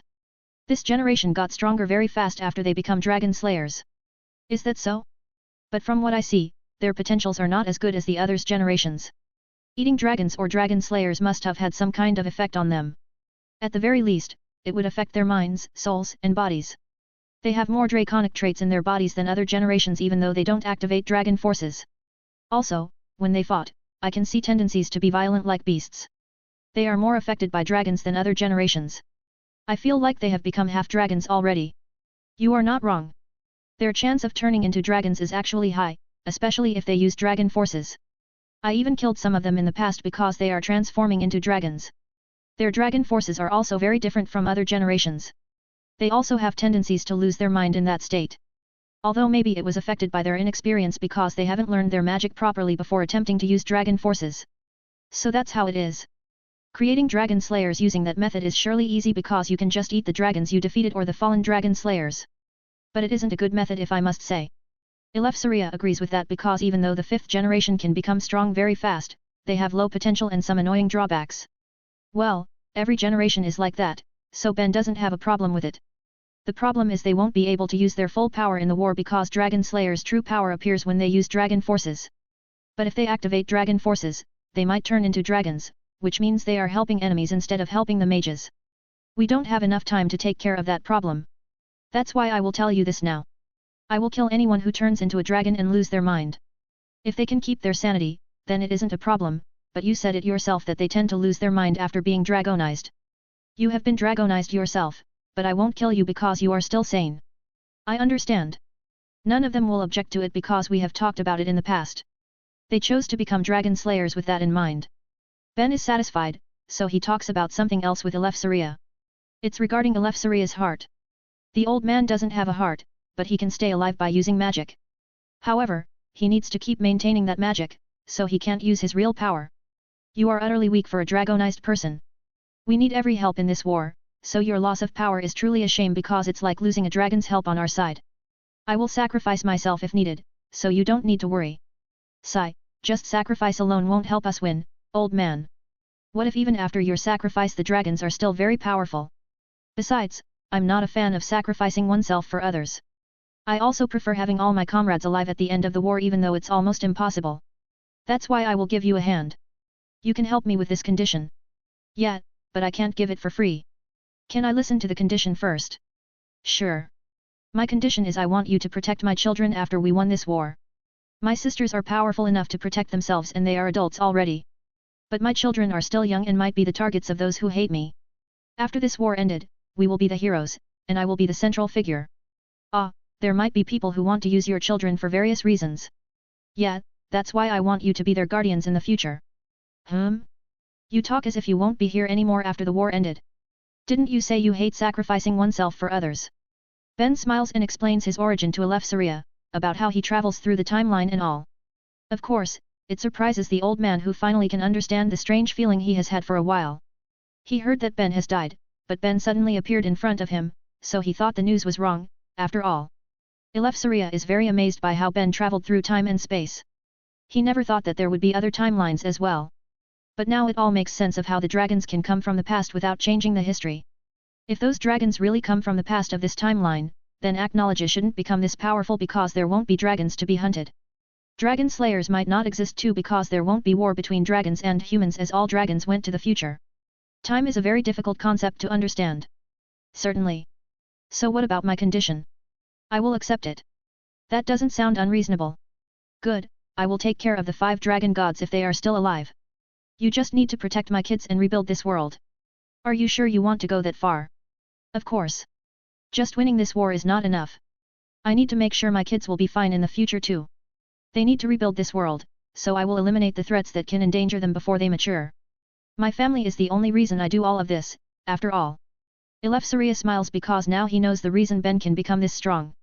Ben has things he needs to protect, so he needs to be powerful. Power isn't everything, but he needs power to protect his loved ones. Sir Ben, you are the first person I met who really proves that you'll go against the whole world for the ones you love. Leaving your already peaceful timeline to face against thousands of dragons. I don't know anyone who has done the same thing as you. I'm sure they just don't have the chance or power to do so even though they have the conviction. They finish their talk after a while and then Ben makes a replacement for Eleftheria's heart after the old man makes a magic oath. Ben replaces Eleftheria's heart using a lacrima crystal that has magic letters engraved on it. This heart is similar to Hades's devil heart, but it doesn't have sinister energy like the one that Hades used. Eleftheria is very shocked by how comfortable the lacrima heart that Ben gave him is. It doesn't give him a strong boost of power like the one that Hades had. However, it improves the flow of his magic power and he feels rejuvenated all of a sudden. It will merge with your body completely after 24 hours. Please refrain from using magic or getting tired in the next 24 hours. Just relax and sleep to let your body adapt to its new heart. I understand. Thank you very much, Sir Ben. With this, I will be able to help you and everyone in this war. Then after we won and you defeated the 5 dragon gods, I will surely fulfill my promise to you and protect all your descendants until I die. I didn't ask you to go that far, you know. That's my own decision because that's the only thing I can do to repay you. Ben just smiles and lets Eleftheria does what he wants. Now with Eleftheria's problem taken care of, Ben can prepare everyone for the war. Then after a week, they are finally ready to attack the dragons in an all-out war. You can read more chapters ahead of my fanfics and more pictures on my Patreon page if you are interested. Voting for this book is highly appreciate. Cover image is the MC, artist's IG at Fatmugton. I've uploaded 1 chapter 443. The End, Fairy Tale, Sun Eater. 2 chapter 471. Closer to Victory, transcended as Lord Buggy. 3 pictures of both stories, X, bounty poster and magazine cover, by Fatmugton. 424. 424. Bronze Dragon. Finally, Ben's group will start attacking the dragons. Now they have 534 people after a lot more joined when Ben returned to the fortress city. They were attacked after Eleftheria's group left to follow Ben. Of course, they couldn't defend themselves properly without any dragon slayers on their side. That's why they decided to join Ben's group attacking the dragons. Defending without dragon slayers made them realize that they can't just wait. They need to attack and take their freedom back. In the last few days, everyone has prepared themselves as best as they could. Ben helped them by providing dragon weapons and armor for everyone including the dragon slayers. This will increase their chance of winning and surviving this war. Obviously, the weapons and armor aren't just made of dragon's body parts like scales, bones, fangs, etc. Their qualities are very high and Ben installed high-level enchantment on them to maximize their power. With these weapons and armor, even the ones without Dragon Slayer magic will be able to fight a dragon alone with sufficient skills. Ben gives weapons and armor based on his trust and also the user's levels. He obviously gives the best weapons and armor to his family and friends first before the others. Brandish is included in that list because Ben has known Brandish's character and he knows he can trust her. Besides, without a great weapon, Brandish's power will be useless because she isn't a dragon slayer, and normal grade weapons won't be able to endure her power. She has power rivaling a dragon, so it will be a big shame if she can't use that power to defeat dragons. That's why Ben facilitates her with one of the best weapons and armor so that she can kill the dragons. The Dragon Hunter group then goes to their first attack targets. Just like on the other continents, the dragons are spread in many places here. They'll only move when called and they mostly spend their time in their nests, gathering magic power. Most dragons are staying in small groups of 3 to 10 dragons. They usually move as groups by acknowledges order, so they stay with their groups in forests, mountains, or ruins. This is good for now because the dragon hunters don't need to fight thousands of dragons at once. Fighting thousands of dragons at once will be very difficult. There are a lot of new members, so they need to know each other in battles first to improve their teamwork even a little bit by fighting just a few dragons. At the very least, they won't hinder each other in the main war if they know each other a little bit. They will attack a group of 6 dragons for their first attack. Ben assigns Wendy, Brandish, Lucy, Eleftheria, and the strongest martial artist of the eastern continent, Sun Tzu to lead the other 5 teams while he'll lead the other one. These guys are strong and they have leadership skills, that's why he chose them. Their attack starts right away and they still use a space barrier. It's a very good and safe strategy that has given them victories while removing post-battle problems, after all. So they will keep using it while it's still helpful. Lucy and Brandish can erect the space barriers themselves now. As for Eleftheria and Sun Tzu, they use a magic tool that Ben made to erect the barriers. The magic tool is still not perfect and it still has a time limit, that's why they need to finish the battle fast. That's also why those 2 groups have more people with experience and they also face the weakest dragons in the group. Hopefully, they can defeat the dragon before reaching the time limit. Ben's group is attacking the 4th ranked dragon in the group. He doesn't fight the strongest because his group members are full of new guys. Everyone in his group is a new member who has just joined because they follow Eleftheria. They aren't very experienced at fighting dragons, that's why Ben is the one who leads them. He needs to teach them the important things they need to know when fighting dragons. But he can't take all the new members in his group, so he also puts them in the group led by Wendy, Brandish, and Lucy. Ben's group faces a bronze dragon that controls bronze metal. It has strong defense and attack power, which makes it a difficult opponent for the new members. However, it's also the best opponent because they will be able to learn a lot more. They don't have much time, so they need to grow fast and be ready when the main war begins. Learning slowly by facing weaker opponents first won't help them much, so they need to fight stronger foes. Besides, they have faced some dragons in the past, they just need to know the more efficient method that Ben prepared. Rangers, keep attacking its head and upper body without rest. Vanguards, attack its feet, but be careful so you won't get stomped. Supports, distract it, and watch it carefully. Warn your comrades if it's about to attack them. Dragon Slayers, focus on attacking its wings first to prevent it from flying. Ben gives simple instructions to his group which has been split into some divisions based on their roles. He tells what to do them if they make mistakes or are confused about what to do. With Quorra's help, Ben can easily remember each of their names, so he can give clear instructions to them. It's very hard for them to follow the orders and work together to defeat the dragons. But slowly they get used to it because Ben's instructions are clear and easy to understand. They will be very stupid if they can't even understand those orders that even Natsu could understand. The Rangers are shooting magic arrows or bullets using their magic bows or guns that Ben made using dragon bones. The bows and guns have unique magic letters engraved on them which made their magic arrows and bullets turn into Dragon Slayer attack spells. It works by using the dragon bones as a medium to change the mage's magic power into Dragon Slayer magic power which will be very effective against the dragons. Of course, their attacks won't be very powerful, but they can give more damage to the dragons than even strong normal spells. Ben's group doesn't have Dragon Slayer other than him. The 5th generation Dragon Slayers are assigned to other teams. Those guys were quite arrogant, especially toward the non-Dragon Slayers, so Ben wants to humble them by showing them the power of non-Dragon Slayers' power who only use dragon weapons to defeat the dragons. They are assigned to Brandish's and Lucy's teams because the 2nd generation Dragon Slayers who came from Ishgar are assigned to Eleftheria's and Sun Tzu's teams to make their hunt faster because of their time limit. So the 5th generation will only fight alongside the non-Dragon Slayers who can kill dragons by themselves already. Back to Ben's group, they are attacking the dragons from all sides.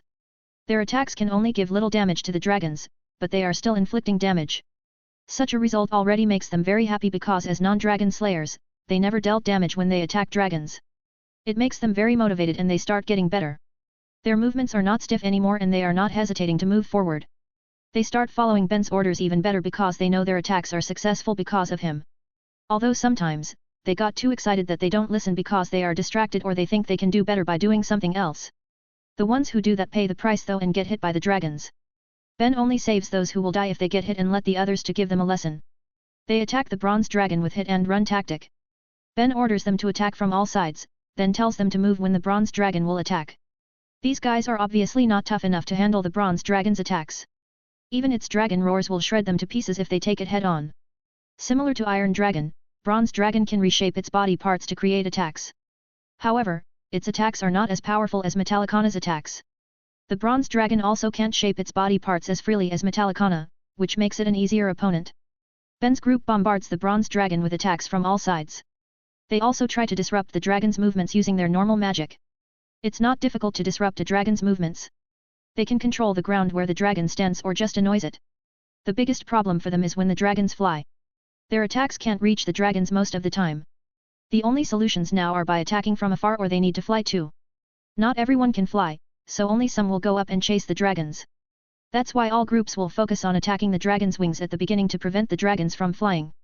Ben A group also does this, but it's difficult to break a bronze dragon's wings. So now, they need to handle a flying dragon. So annoying. You can read more chapters ahead of my fanfics and more pictures on my Patreon page if you are interested. Voting for this book is highly appreciate. Cover image is the MC, artist's IG at Fatmountain. I've uploaded 1 chapter 443. The End, Fairy Tale, Sun Eater. 2 chapter 472. Closer to Death, transcended as Lord Buggy. 3 pictures of both stories, X, Bounty poster and magazine cover, by Fatmountain. 425, 425. Dragon Annihilation. To handle the flying dragon, Ben orders his group members to use long-range attacks. The ones who use magic guns and bows are doing fine, but the ones who use melee weapons are having a hard time. They can't just stand around though, so they need to do something. Ben tells them to channel their magic power through their melee magic weapons to shoot long-range attacks. He gives an example by creating a magic slash that flies toward the bronze dragon. It's a weak one though, so it doesn't injure the dragon badly. The melee fighters try it and they get a hang of it after some try. Of course, they still can't create strong attacks, but at least now they can continue the battle. They are aiming for the dragon's wings while also evading its attacks with Ben's help. However, it's still too difficult for them to defeat a dragon by themselves. Well, they are still new to this. The other non-dragon slayers who joined before them were also like this at first. Using dragon weapons to create attacks is consuming quite a lot of energy, that's why they got tired fast. With them unable to continue the fight because of tiredness, Ben is forced to end the battle himself. He slays the bronze dragon by creating multiple massive solar javelins that pierce through the dragon's body from all sides, effectively killing it even while it flies. You guys are improving, but it's still not enough to defeat dragons. Review what we did today so that you'll get ready fast. The dragons won't care about your conditions. They will kill you if you show weakness. We will keep hunting dragons every day, so make sure you are ready tomorrow. They return to their hideout after Ben takes the bronze dragon materials and turns the rest of its body into a dragon lacrima. It is better to make a dragon lacrima from an intact corpse, but he also needs the material. The leftover parts are still enough to make an incomplete dragon lacrima, which is still very useful to make weapons.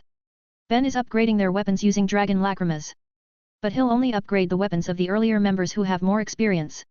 It's because he wants them to have the necessary skills first before using powerful weapons infused with dragon lacrimas.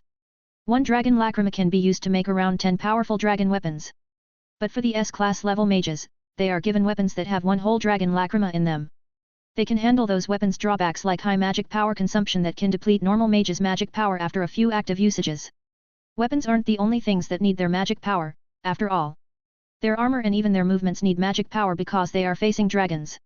They need to enhance everything they do with magic in order to avoid being hit by the dragons. Ben upgrades their weapons as they hunt more dragons on Giltana. They use space barriers, but he knows that sooner or later, Acknowledge will find out about their sneak attacks. But while he doesn't know, they can use this chance to get more materials and train the dragon hunters. Some people fall in their hunts. No one can guarantee that everyone will stay alive till the end, and everyone is ready anyway. They can only do their best to minimize the casualties. But having their comrades die in a war is normal, so they can accept it easily. No Dragon Slayer died though because they are more suited for this war. Besides, they are the main weapons against the dragons. So everyone else is trying to protect them when they are in danger. Without the Dragon Slayers, their chance to defeat the dragons will drop. The dragon hunters keep hunting the dragons on Giltana. But soon, their hunt gets noticed by the remaining dragons. Aknowledge orders them to gather because they are attacked separately. The dragon's pride is high, so not all of them are following the command. Some dragons think that they can handle the hunters by themselves, so they don't gather with the main group. Obviously, they fall victim to the dragon hunters who have gotten much stronger after hunting many dragons. Ben knows that Aknowledge has realized that the dragons are being hunted now. Many were disappearing without any traces, after all. So he obviously noticed such a strange occurrence. He couldn't afford to lose too many subordinates, so he ordered the rest to gather around him. Besides, people who can kill dragons are hindrances to him in his plan to destroy the world. So he needs to remove them as fast as possible. They will come to him sooner if he gathers all the dragon in one place. Ben doesn't have any problem with that because everyone is ready for the main war. It will just become more troublesome to fight thousands of dragons at once rather than a few at a time. But with their weapons getting upgraded, they will have a much higher chance to win even against thousands of dragons. Still, the dragon hunters hunt the groups of dragon that don't gather around Aknowledge until there are no small groups left. It will both reduce the number of dragons and annoy Aknowledge. The Dragon King is surely annoyed that some dragons ignored his order, which made the hunters ignore him too. He wants to have a good battle too after so long, and the dragon hunters will surely give him that. Though he also has a very unpleasant feeling as the massive burn scar that spans from his neck to his waist is itching. This scar was caused by this timeline Ben in the last battle that killed Ben. But that scar won't just itch anymore, it will feel hurt once more because Ben will really show up. The war preparation has finished, so the dragon hunters will attack the dragon's main group soon. They are just waiting for the best time to attack the dragons. Some days after the last small group of dragons gets exterminated, the dragon hunters finally start their attack. But Ben is appearing alone near the main dragon nest. He is hovering high in the air while hiding his presence as he observes the dragons. 1,743 dragons in total. The strongest presence must be Aknowledge. There are 13 that are as strong as dragon kings. The rest is just normal dragons that are more powerful than the average normal dragons. This will be fun. Ben smirks before he uses space magic to open space storage. Hundreds of lacrima crystals of various colors fly out of it and move quite high in the sky. They spread all over the dragon nest and obviously get noticed by the dragons. Well, let's reduce their number first. Thanks for these dragon lacrimas, I will use them well. The lacrima crystals that hover in the sky are the dragon lacrimas Ben made using the dead dragons. He will use them to create a very wide-scale attack to kill a lot of dragons at once. The dragon lacrimas glow brightly and alert the dragons, but it's too late. Dragon Slayer Ultimate Art. Rage of the Dragon Lord, Dragon Annihilation. ZZT. Boom. A massive explosion engulfs the whole dragon nest and the dragons there. The shockwave is spreading everywhere, but strangely, it stops right in front of Ben and doesn't hit him. The same thing happens in a very wide circular area. The whole dragon nest area has been covered by Ben's space barrier. Even the dragons didn't realize it because Ben cast it when he released the dragon lacrimas. It took the dragons' attention, so they didn't notice the barrier. From the outside, it looks like a massive explosion happening in a tight dome. There's no leak of energy, so the full power of the explosion is trapped in the dome. It will make the dragons take the full damage with their bodies. Even Ben himself wouldn't take that attack with his body and would use magic to defend. So he knows that there won't be many surviving dragons. But the ones who survived will be the toughest opponent they'll ever face in this war. The dragon hunters who wait from far away can see the massive explosion. They tremble as they think about whether Ben really needs their help to end this war or not. But then they remember what Ben always told them, that they need to fight for their own freedom and he is just helping them. Everyone, get ready. The explosion is subsiding. We'll start the attack soon. Wendy shouts to remind everyone in the group that they'll start attacking. Everyone gets ready while looking at the explosion smoke that starts to disappear. Ben also keeps looking at the explosion area, and after a while, the smoke finally becomes thin enough for him to see the result. The first thing he notices is the destroyed forest that now becomes a massive hole. He scans the area using his magic sense and feels that most of the normal dragons have died or gotten weakened a lot. The contained explosion of hundreds of dragon lacrimas has a massive impact that can change the terrain, so the normal dragons won't be able to handle it. Ben senses that there are still 24 normal dragons left alive, but all of them are gravely injured with 3 barely alive. The 13 Dragon King level dragons only get weakened a bit, while Aknowledge barely gets weakened. When Ben takes a closer look, he can see that the Dragon Kings and Aknowledge were using normal dragons as shields. He couldn't see it happened before the explosion, so the normal dragons must have been moved to block the impact using a spell by one of the Dragon Kings. Acknowledge might rule the dragons, but Ben knows he doesn't have the power to move other dragons like that. Well, I've expected this, but I have hope that you won't be here, Irene. Ben can see Irene in her dragon form among the remaining dragons. Now he is sure that the one who strengthened the dragons was Irene. But he doesn't care about that now because his focus is still on the most troublesome enemy, Acknowledge, whose power has become scary enough to make Ben nervous. Damn, he is almost twice as strong as when I killed the one in my timeline. You can read more chapters ahead of my fanfics and more pictures on my Patreon page if you are interested. Voting for this book is highly appreciate. Cover image is the MC, artists IG at Fatmutton. I've uploaded 1 chapter 443. The End, Fairy Tale, Sun Eater. 2 chapter 473. Terrifying Levels, Transcended as Lord Buggy.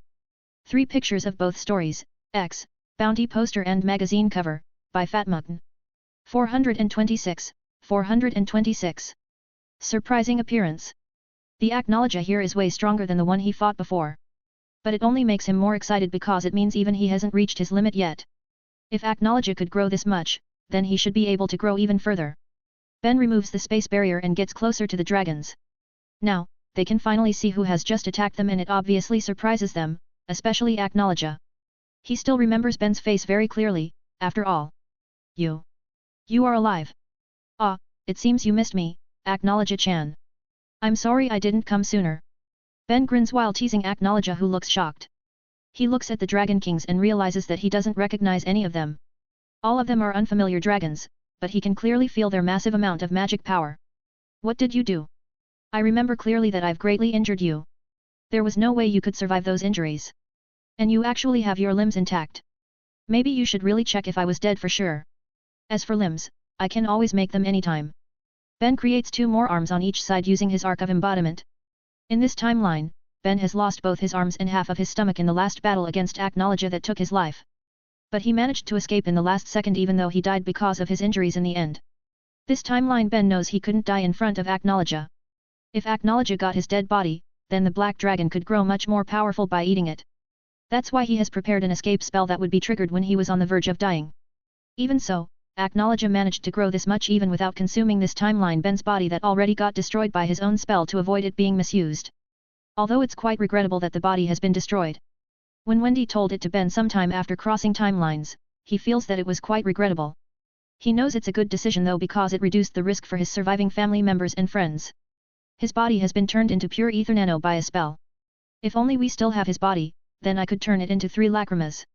A Sun Devil Lacrima, a Sun Dragon Lacrima, and a Sun God Lacrima. I could give those to Ariel and Gabriel or use those to increase the Dragon Annihilation spell.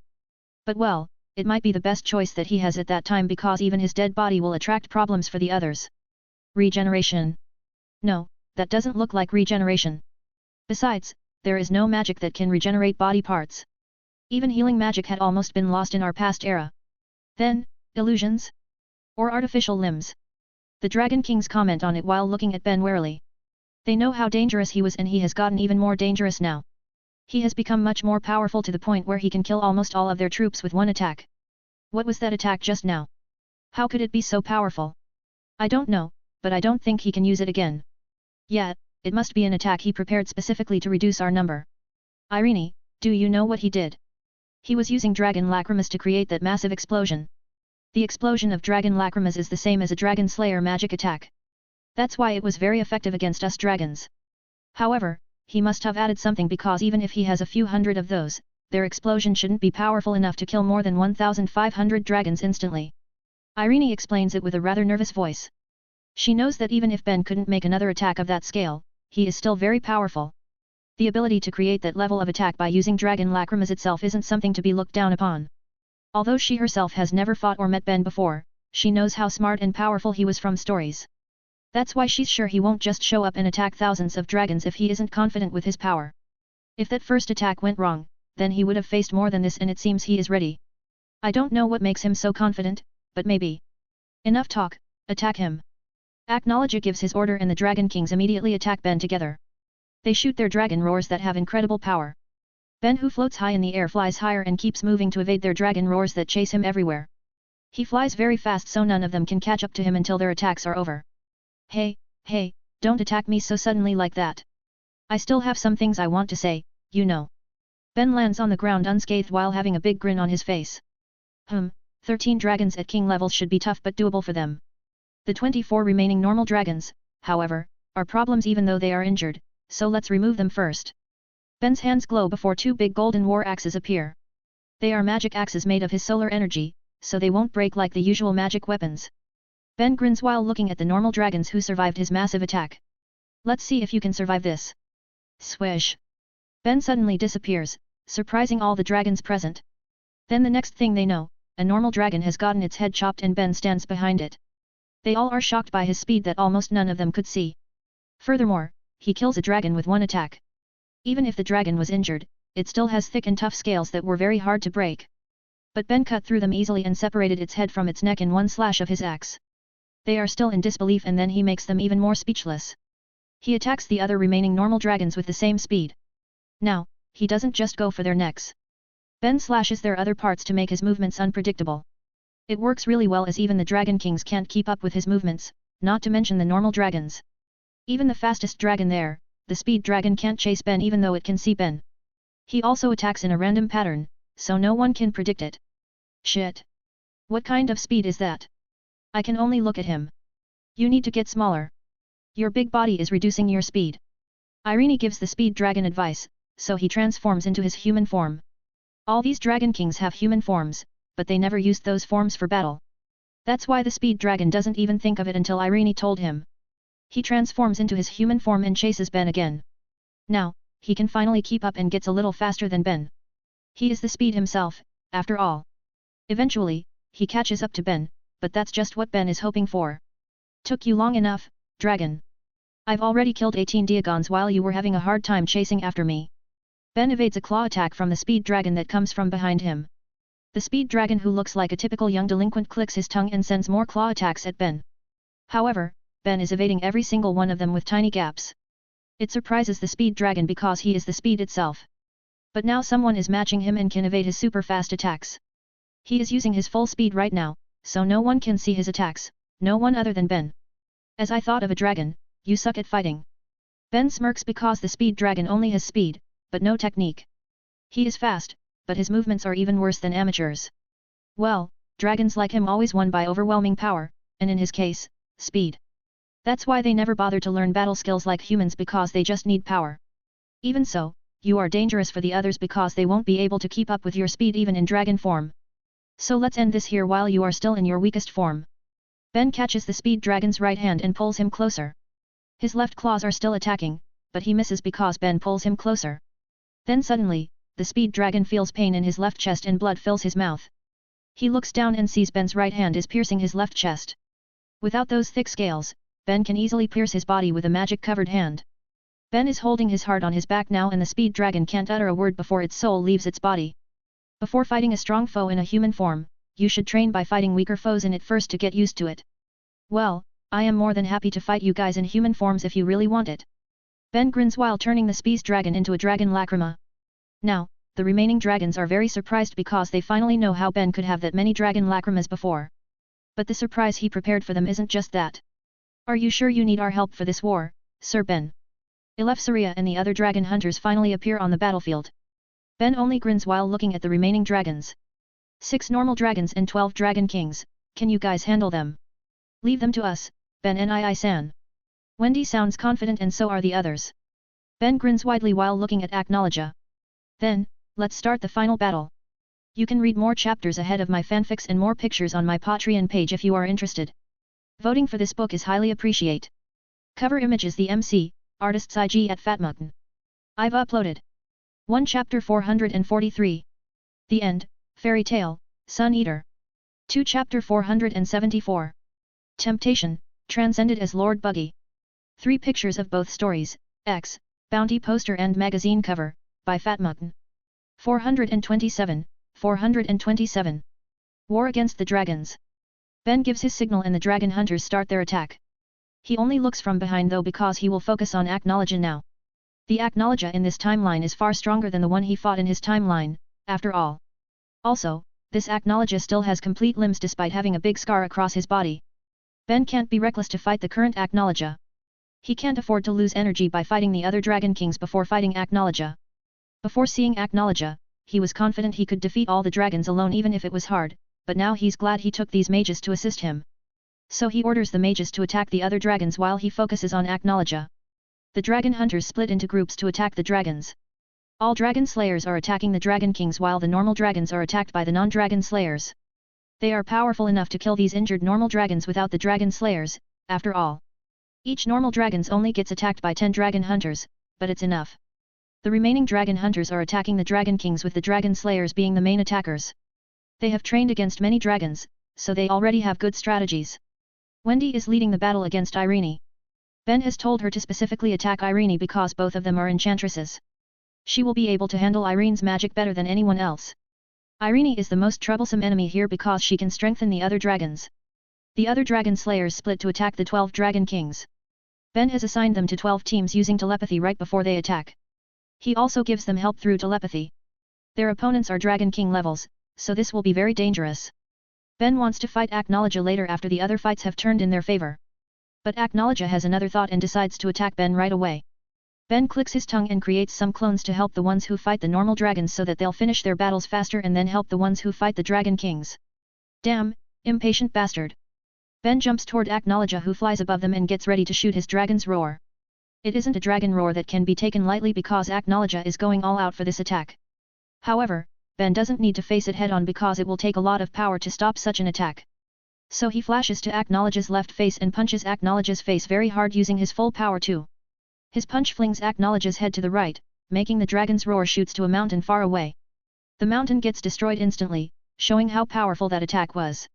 The dragon hunters are surprised by how powerful Aknologia's attack was. But the dragons and even Aknologia are surprised by how Ben could push Aknologia like that. Let's take this somewhere else, Aknologia.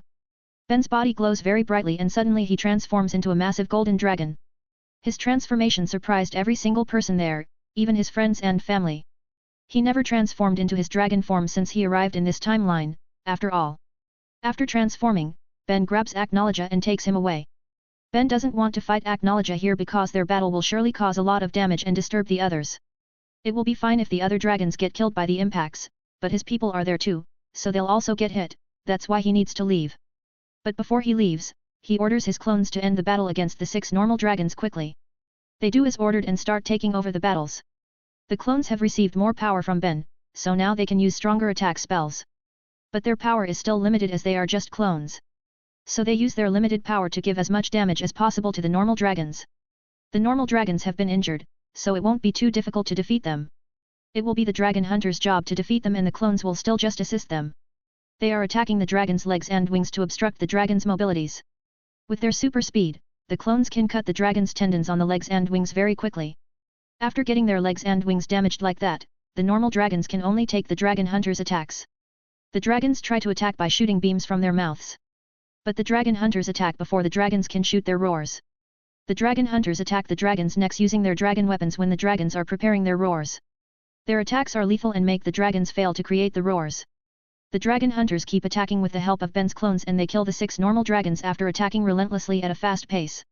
Although the 6 normal dragons have been injured by Ben's massive attack before, their defeat still surprises the Dragon Kings because it's so fast. The Dragon Kings haven't even fought properly, but the normal dragons have been defeated. Now they realize that they've been underestimating the dragon hunters too much. You look wary now, dragons. Did you think that we can't fight you like how Ben Nii-san fought you?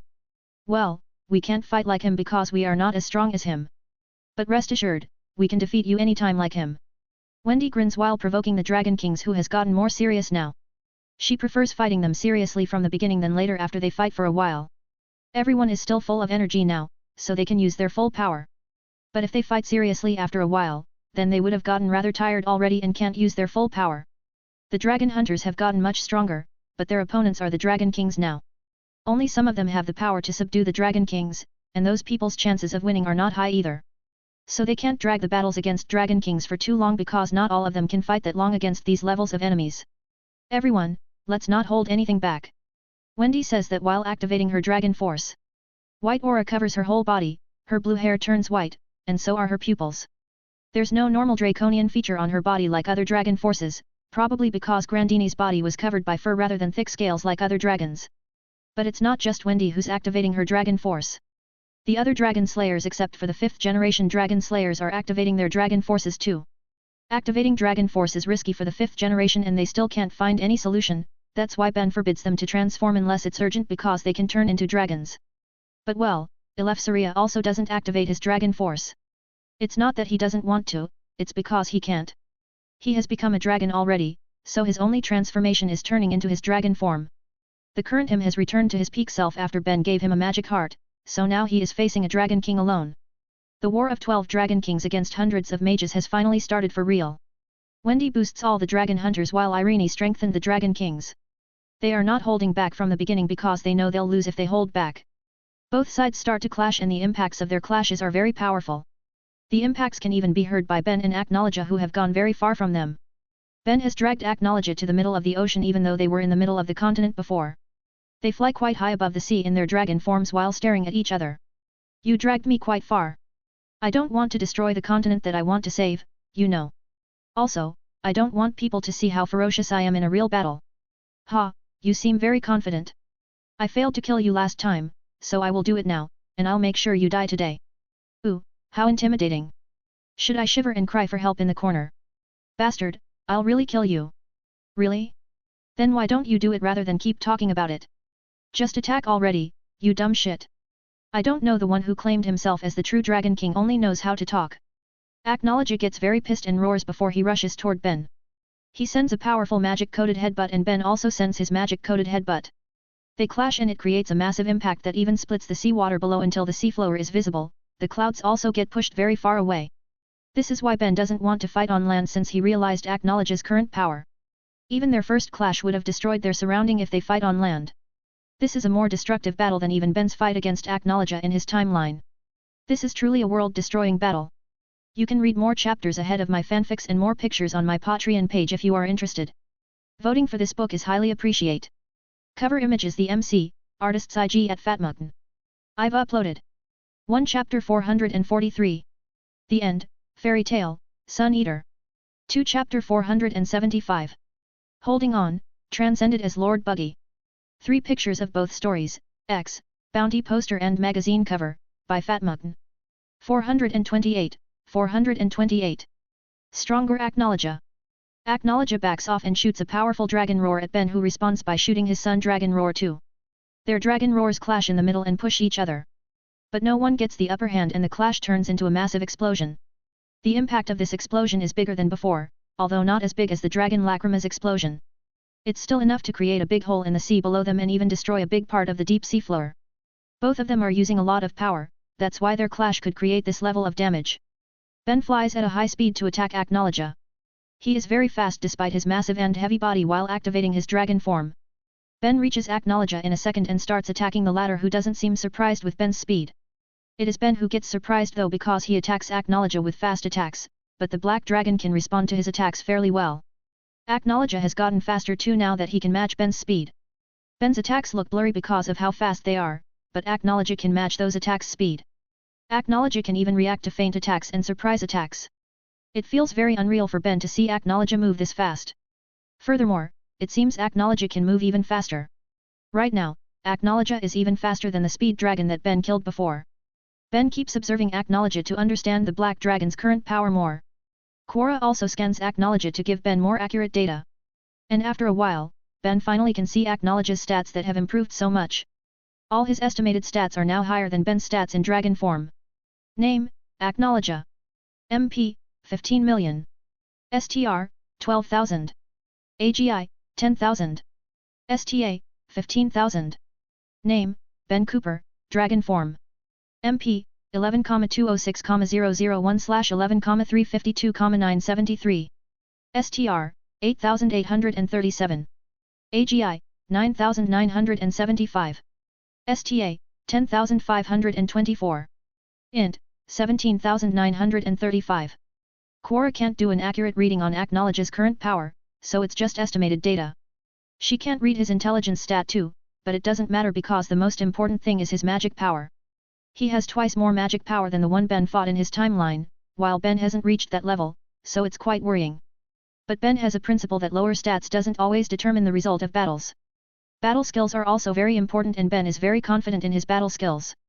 Now that he has a grasp of Acknowledge's power, he can think of how to handle Acknowledge. He just needs to understand Acknowledge's abilities in battle. With more power, Acknowledge surely can do more things.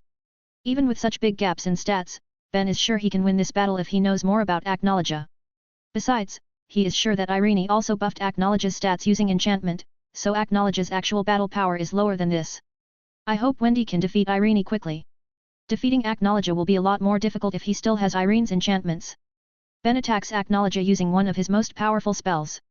The spell creates a house-sized solar ball which then explodes right above Acknowledge and engulfs the black dragon. It has very high destructive power and temperature that it would gravely injure the past Acknowledge or kill normal dragons. However, for the current Acknowledge, this attack isn't even enough to damage him. Acknowledge created a strong magic barrier to protect himself from the explosion. It gets destroyed after a while, but it reduces the explosion power, and the remaining power can't break through his scales. As I thought, Irene used enchantments on him. Ben said that because he could sense a defense enchantment being activated when the explosion engulfed Acknowledge. He is a master enchantment himself, so he surely can understand one when he sees it, and he knows the enchantments that Irene made for Acknowledge are exceptionally powerful. No, I think it's because it's Acknowledge who uses the enchantments, that's why they become very powerful.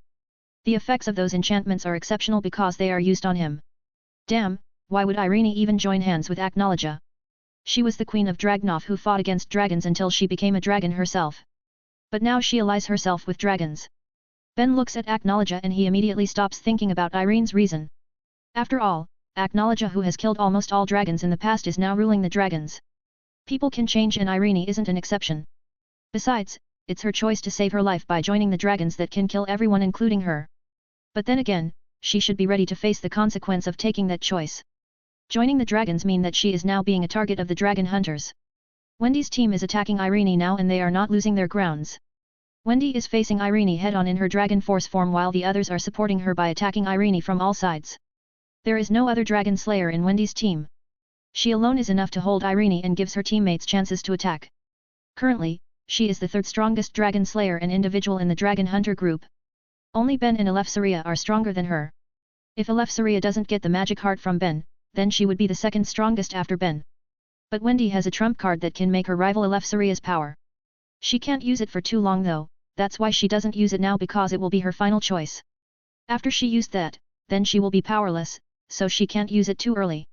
Right now, Wendy is flying using a pair of magic wings made of wind.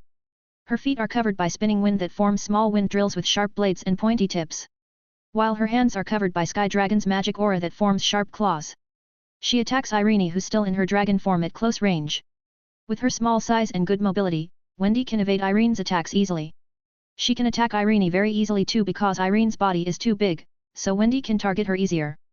Irene also realizes that, so she chooses to use her human form after getting hit many times.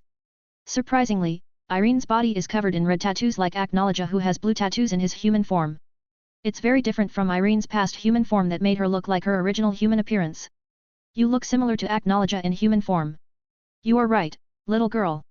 If Zeref didn't die and his enchantment still works, then I would look normal without these red dragon tattoos. But it's still better than having dragon scales while transforming into my human form. Irene smirks while summoning her long staff and points it at Wendy who still floats in the air. The dragon hunters in Wendy's team are rushing toward Irene, but she just smirks. Then she stabs her staff into the ground right when they almost reach her. They suddenly disappear and reappear quite far from her. But every two of them appear facing each other while still in attacking motions. They are surprised, but they can't stop their attacks. It makes their weapons that were intended to hit Irene now hit each other instead. Wendy widens her eyes in surprise, but she uses healing magic on them quickly because their injuries are quite severe. She thought that Irene was using teleportation on them. But she quickly realizes that Irene was actually changing the terrain and moved the others by moving the ground itself. How can she know that? It's because everything around them changes. It includes the other dragons and dragon hunters that have also disappeared. Wendy looks around and then she sees or hears battle impacts from different locations away from them. You separated us. Yeah, I received an order. Irene says that while pointing at her brain, which makes Wendy frowns. This means that the dragons are communicating with each other all this time. She assumes they use telepathy to communicate while fighting. The dragons are separating the dragon hunters to stop them from helping each other. Previously, the dragon hunters who have formed different teams would still help each other. They support other teams that have a hard time against the dragons. It was like they are actually still one big team that fight against multiple opponents. Their great teamwork was very problematic for the dragons before. That's why they asked Irene to separate them. Besides, the dragons are individual fighters, so they prefer to fight separately from the others.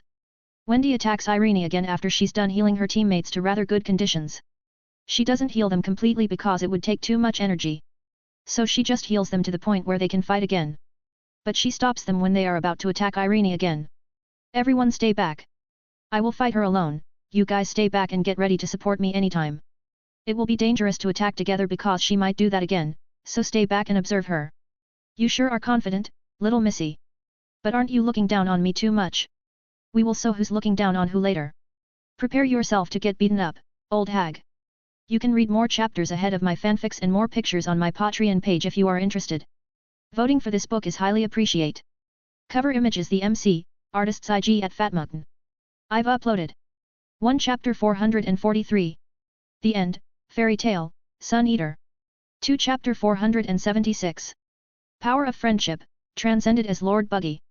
3 pictures of both stories, X, Bounty poster and magazine cover, by Fatmutton. 429, 429. Real Dragon Slayers. Wendy fights Irene by herself after ordering the others to stay back. They follow her order, but they are ready to move anytime to help her. For now, they use this chance to recover after getting damaged quite greatly. Without the others around her, Wendy has more room to attack Irene. She can move more freely, but surely the damage dealt to Irene is lower now without their help. Also, the others helped her create openings to attack, while now she needs to make it herself.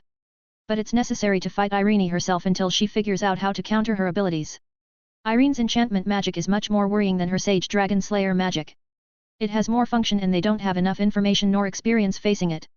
They have fought and killed many dragons, so they are used to deal with dragon magic. On the other hand, only Wendy is familiar with enchantment magic in this team. Even in the whole Dragon Hunter group, only she, Ben, and Elefsaria have knowledge of enchantment magic, so it's more troublesome to face. That's why she wants the others to observe Irene first and learn about her abilities. Meanwhile, she will keep fighting Irene in her Dragon Force form while Irene is using her human form. Wendy is a very fierce and powerful fighter, but Irene can keep up with her. Irene attacks Wendy using a massive enchanted explosion. The Dragon Hunters jump back to avoid the explosion while Wendy is engulfed by it. But Wendy doesn't get hurt because she creates a rotating wind ball to cover herself. After the explosion stop, Wendy's rotating wind ball releases a lot of sharp wind blades. They fly everywhere, but then they move toward Irene from different directions. Irene counters them using smaller explosions to destroy the wind blades. While Irene counters the wind blades, Wendy flies at a very high speed toward her. She arrives in a second and then attacks Irene with her claws. Wendy engages Irene in close combat.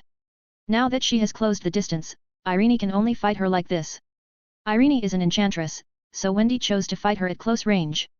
It's because enchantment magic usually needs a longer preparation time. Although Irene can actually cast them very fast at her level. But Wendy still prefers close combat because she can predict Irene's movements and attacks better if she is closer. As she thought, she can predict Irene's attacks better at this distance. But it doesn't mean her battle becomes easy at all. Irene is a powerful enchantress, so she can obviously enchant and make herself very powerful. Wendy has better close combat skills, but Irene matches her using power. Their battle is very fierce and the Dragon Hunters can't see any chance to get involved. They are very surprised by this show of power, especially those from Alakatasia. They know how powerful Irene is, but Wendy, a young girl, is standing equally to the Scarlet of Despair. Meanwhile, Elefsaria is having a hard time against his opponent. The dragon he fights has the power of gravity. It's a very troublesome power to face, especially when it's owned by a dragon of this level. This gravity dragon is much more proficient with gravity magic than Ben. That's obvious because, unlike Ben, he focuses his power on gravity. Elefsaria can't even stand when the dragon increases the gravity around him. But Elefsaria is a very seasoned mage with hundreds of years of experience. He can still attack the gravity dragon using his Law Dragon Slayer magic. His magic is powerful enough to break the dragon's gravity magic and even push back the gravity dragon. They attack each other with their dragon roars and they seem to be equal. Both of them are using high-level spells to attack each other, destroying everything around them. Their gravity and law magic are high-level magic, so the clash of these two will surely cause great destruction. On another place, Brandish is leading 7 of 5th generation dragon slayers and some dragon hunters against an adamantine dragon. It's a dragon that uses adamantine metal, which is one of the hardest metals in the world, so they will have a very hard time breaking through the dragon's adamantine scales. Though they can't just focus on the adamantine dragon's defense. Its attack power is also very high because it can shoot powerful dragon roar that can destroy a mountain, shoot sharp adamantine spears, etc. It's also very heavy, so it can jump on them and crush them if it falls on them. But Brandish can lead the raid very well and gives the dragon a hard time even though she isn't a dragon slayer. She enlarges herself using her magic to match the dragon's size. With her size, Brandish can wrestle against the dragon and make openings for the dragon slayers to attack. Brandish tries to reduce the dragon's size, but it is too powerful to get affected by her magic. So she can only fight it in its normal size while she enlarges herself. But then she changes her strategy after seeing the dragon slayers unable to break the dragon's adamantine scales. She returns to her normal size, but she enlarges the 7 of 5th generation dragon slayers to be as big as the dragon. Brandish will focus on maintaining their sizes and giving commands to them. The other dragon hunters will support the dragon slayers from below. Brandish's team seems to be fine and so is Lucy's team. Lucy is calling 3 celestial spirits to help her team fight a sound dragon. This dragon uses sound magic in various ways to attack including illusion. It can make illusions or even hypnotize its targets through sound. To handle that, Lucy summons Ares and asks her to make ear covers using her wool. The covers will block the sound, so at least they won't hear the sound that creates illusion or hypnotize them. It has a big problem though, it makes them unable to communicate by talking. But Lucy has thought about that, so she summons a spirit that can help her communicate with the others using telepathy. It's not one of the zodiac spirits and it doesn't have fighting ability, but it has a very useful telepathy. The spirit links them to communicate with their mind. The third spirit that Lucy calls is Scorpio who can control sand. Scorpio's sand can be used to hold the dragon's movements and Ares will also help him. Spirit magic is quite effective against dragons although not as effective as Dragon Slayer magic. But it's better than normal magic that doesn't even have any effect sometimes. The dragon slayers attack while the spirits hold the dragon's movements. They still need to watch for the dragon's sound wave attacks though. Those attacks are very destructive, after all, and their ranges are very wide. But with illusions and hypnotizing being handled already, the mages now have more confidence. Meanwhile, the other teams who are led by young dragon slayers are still having a hard time. They have fought against many dragons, but Dragon King levels are very different. These dragons are very powerful, much more powerful than those normal injured dragons they've defeated. The only teams that do rather well are Ariel's and Gabriel's teams. Well, it's because Bella and Carla are helping them. Bella has a lot of experience because she has fought alongside Ben for years while Carla has future sight and she is very smart, so she can make good decisions.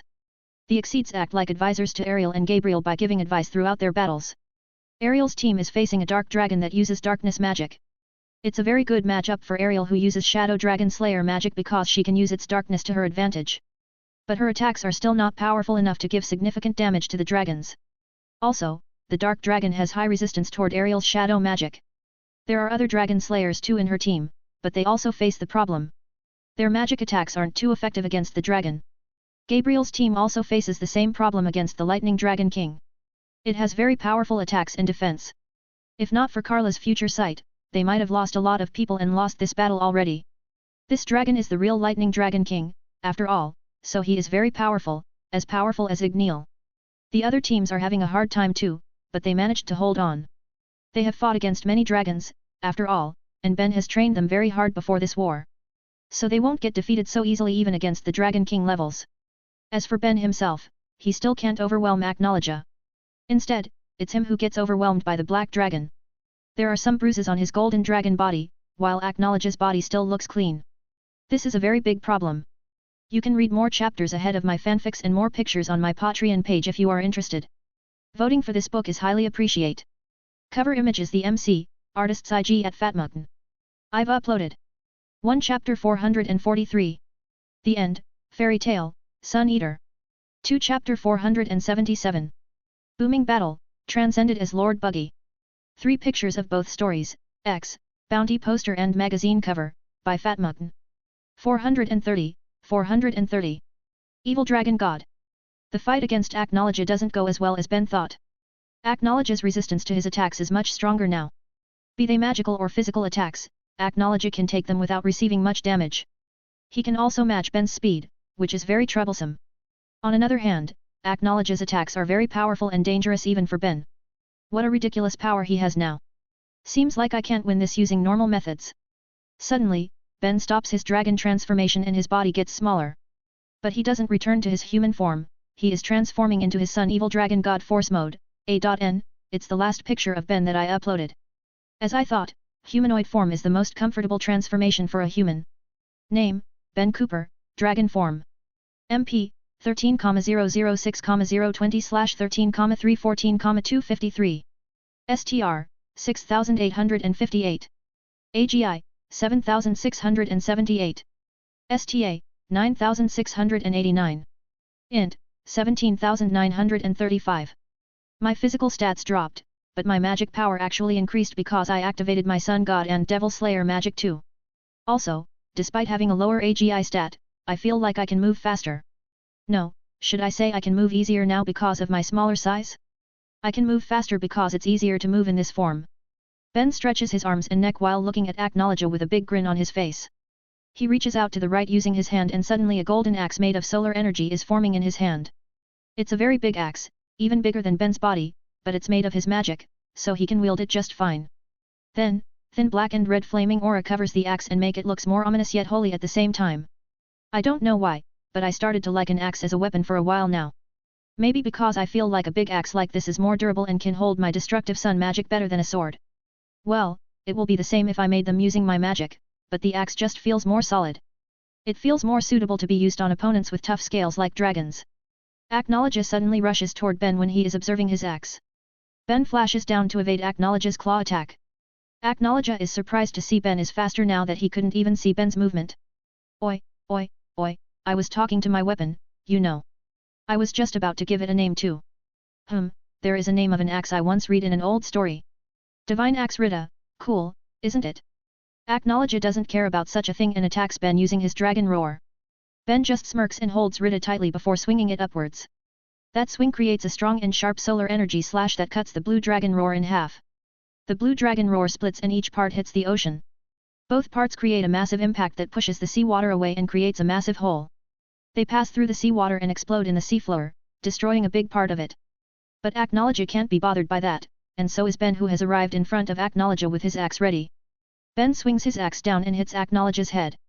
A very powerful slash of solar energy hits Aknowledge and pushes him back quite far. Aknowledge then breaks it using his dragon roar though. But then it gets revealed that Ben's attack has created a deep cut in Aknowledge's dragon face.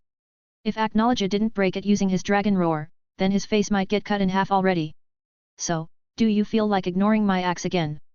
Ben grins because he has succeeded to break through Aknowledge's tough defense. This Aknowledge is very different from the one he fought and killed, after all. So he needs to use a different method to fight this Aknowledge because it's like fighting a different person. Aknowledge roars angrily while creating millions of magic circles in the air. Ben grins while creating another axe in his left hand. He intends to fight Aknowledge's attacks head-on rather than creating long-range attacks similar to those. Come. I will destroy that pride of yours. Millions of dark blue magic spears come out of the magic circles and shoot toward Ben who just floats in the air while holding his axes tightly. The spears start to reach him, so he starts to swing his axes to destroy them. His movements are very fast that they become invisible. Even with lower physical stats, Ben is much faster than when he was in dragon form because he has a much smaller body. Well, he also boosts his speed using magic, but without sufficient physical power, he won't reach this speed. Even with the power of the sun, reaching light speed is still very difficult, hey? But this speed is enough to handle attacks like these. I have also never seen anyone moving faster than this, so it's good enough even though I'm not satisfied yet. Sigh, let's focus on this, and finish this quickly. Ben starts to focus more as the attacks come faster and faster. The rate of the attacks coming is catching up to his speed because hundreds of attacks are coming in a second. Slowly, his speed which has been stagnant for quite some time also increases as he forces himself to move faster to hit all the attacks. His focus is so high that the world around him becomes very slow to him. He would be ecstatic if not for the attacks that keep coming to him. But he stays focused to counter each attack that Aknowledge launches. The sea below him is splitting because the water gets pushed away by the impact. A gigantic hole is created in the sea and shockwaves spread until they reach the surrounding continents. Everyone can feel the powerful clash of power that happens in the ocean. Even normal beings can feel the world-shattering clashes, not to mention the powerful beings. All dragons and dragon hunters even stop their battles because of it. They feel the uneasiness and suppression caused by the clash of the most powerful battle on Earthland now. They can't fight properly under this circumstance, so they need to halt their battles. The battle is powerful enough to cause a disturbance in the atmosphere, so they can't properly use their magic because the ether nano is very chaotic and their magic keeps breaking apart when they cast it. It's not just the beings on the surface of Earthland that feel it. Even the gods and celestial spirits are feeling it from their realms. They can't interfere with this battle, so they are just observing it from their realms. All of them just hope that it won't destroy Earthland, and for that reason, they who should be neutral are hoping that Ben will win, because if Acknowledge wins, then Earthland will get destroyed. Meanwhile, in Giltana, Wendy, who has returned to her normal form because she can't maintain her dragon force in this situation, is looking at Irene, who seems to be in pain. She hasn't even injured Irene that much. Instead, she is the one who has more injuries now, but it's Irene who seems to be in pain since the ether nano in the atmosphere becomes chaotic. What happens to her? She can only look at Irene, who squirms in pain while trying to compose her own self. It's hard to even breathe here because of the pressure caused by a battle hundreds of kilometers away from them, so Wendy needs to compose herself. Even the other dragon hunters are having a hard time breathing because of the pressure. But Wendy knows that someone at Irene's level shouldn't be in pain like that in this situation. So there must be something that affects her right now other than this chaotic situation. Wendy doesn't know what it is, but it is her chance to defeat Irene. The problem is, she can't use her magic properly because of the turbulence in the atmosphere that disturbs her magic. She looks at the dragon hunters and realizes something. Wendy goes to take a spear of a dragon hunter and moves closer to Irene. Even if she can't use magic properly, the magic weapon made of a dragon's bone should still work just fine. She stands in front of Irene, who still squirms in pain while looking at Wendy. Irene has a different aura than before, as if she is a different person. Who, hurry up and kill me, young dragon slayer. Kill me before my sense disappears again. Wendy frowns when she hears what Irene says. What are you planning now? Just kill me. He was controlling me and the others. Kill and free me, her, re. Wendy is taken aback by what Irene says. If what Irene says is true, then that means Acknowledge is controlling the dragons, including Irene. Well, Ben has thought of this possibility, but she doesn't think that the control would be this powerful that Irene could even lost her sense. The turbulence of ether nano in the atmosphere has weakened the magic that controls Irene. But Acknowledge's control still remains strong in her mind, that's why she is in pain, because she is battling it right now. The control is still powerful, that's why she can't free herself yet. Wendy suddenly grabs Irene's head and magic letters suddenly come out of her glowing hand. She is trying to help Irene, breaking Acknowledge's control. Sorry, Ben Nii-san. You've taught me this magic letter enchantment, but I used it to help our enemy. I hope this is the correct choice. You can read more chapters ahead of my fanfics and more pictures on my Patreon page if you are interested. Voting for this book is highly appreciate. Cover image is the MC, artist's IG at Fatmugton. I've uploaded 1 chapter 443. The End, Fairy Tale, Sun Eater. 2 chapter 478. Peak Battle, Transcended as Lord Buggy. 3 pictures of both stories, X, Bounty poster and magazine cover, by Fatmugton. 431, 431. Dragon King's second defeat. Ben has succeeded to stop Acknowledge's barrage of attacks only using his axes. His arms are glowing brightly as it is covered by golden solar energy. He coated them with solar energy as he started moving at unimaginable speed, chasing the speed of light to break all the incoming attacks. His concentration was very deep, and even now he is still fully concentrated that his only focus is Acknowledge, who looks pissed that Ben is unscathed. That's not the only reason Acknowledge is pissed. Irene's enchantments have disappeared too, so his power has dropped. However, he still has more raw power than Ben, but not by much. Still, it's a bad thing for him because Ben could fight him when he was strengthened, so it would be easier for Ben now that he is weaker than before. Things are looking bad for Acknowledge. I can't sense my control on Irene. Damn bitch really got defeated. The other dragons are still under my control, so it should be fine. But this guy is a very big problem. I never thought he would be this powerful in just a few years. Acknowledge finally starts to think more about this battle after Irene's enchantments are gone. He didn't think much and only attacked Ben using his strong magic because he was confident in his power. But now that the enchantments are gone, he becomes very wary of Ben. Ben is confused when he sees Acknowledge stays silent and hesitates to attack him. But then he finds out the reason behind it and he can't help but smirks widely. Irene has been defeated, to be precise, the controlled Irene has been defeated. A while ago, before Ben stopped all Acknowledge's attacks and the ether nano in the atmosphere was chaotic, Wendy used an enchantment that utilized runes on Irene, who got controlled by Acknowledge. That control was weakened and Wendy tried to break it. Wendy is a talented enchantress and Ben has taught her very seriously since they were young. So breaking a weakened control is something she obviously can do even though it's cast by Acknowledge. Even Irene was surprised that Wendy could break Acknowledge's control without any problem. Just as Ben Nii-san predicted, it's a subordination magic, but it's specified to dragons and it has a much more powerful effect. You, just who are you? Wendy marvel, a fairy tale mage. Fairy tale? Wait, that's not what I meant. How could you break that control under that situation? I don't think you should be worried about that matter, Irene Belzarian. You are still our enemy right now even though Acknowledge doesn't control you anymore. I won't let you go unless you make your standing clear. The dragon hunters are surrounding Irene and point their weapons at her. She looks around and sighs because it hasn't been over yet even though she has been freed from Acknowledge. Right, the war is still going on. I will say this clearly. I don't want to be your enemy anymore. My enemies are Acknowledge and those dragons. If you let me go, then I will help you defeat the remaining dragons. How can I trust you? I don't know, I can't show anything that will make you believe me. But I will tell you that those dragons were my enemies in the past when I was still a human. Acknowledge has been my target for hundreds of years. That's why I won't let them go now that I have the chance. Also, the one who fights Acknowledge, I felt more fear of him than Acknowledge. Wendy ponders a little about it and decides to contact Ben using the telepathy magic she learned a few months ago from Ben. She tells him everything that happened and asks for his advice. Ben smirks widely when he hears Wendy because now he knows why Acknowledge is very wary. Let her in, but tell her that I will chase her to the end of the world if she betrays us. Place a tracking spell on her so that we can monitor her movements anytime. Understood. What about the strategy now? All of us are separated. I think it's a good chance now that you've finished your fight. Move together with Irene and target the Dragon Kings one by one. If you gang up on them, then it will be easy to defeat them. Alright, I'll help my niece and nephew first then. Thanks, I'm counting on you. They stop their talk because Ben wants to focus on fighting Acknowledge. Even if the buffs have disappeared, Acknowledge is still very powerful. So Ben can't be careless to win this fight and he already has a plan to defeat Acknowledge. He removes his left axe before flying toward Acknowledge at a very high speed and evades the dragon roar that Acknowledge made narrowly. Acknowledge swipes it to chase Ben, but he can't hit Ben.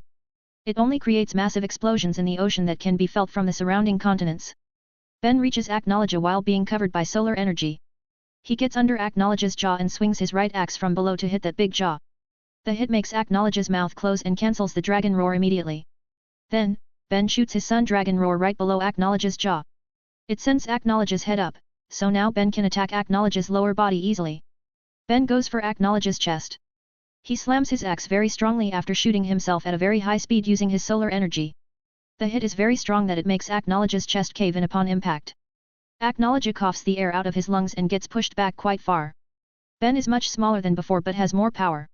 So Ben's attacks become much more concentrated and powerful. That attack cracks the scales on Acknowledge's chest.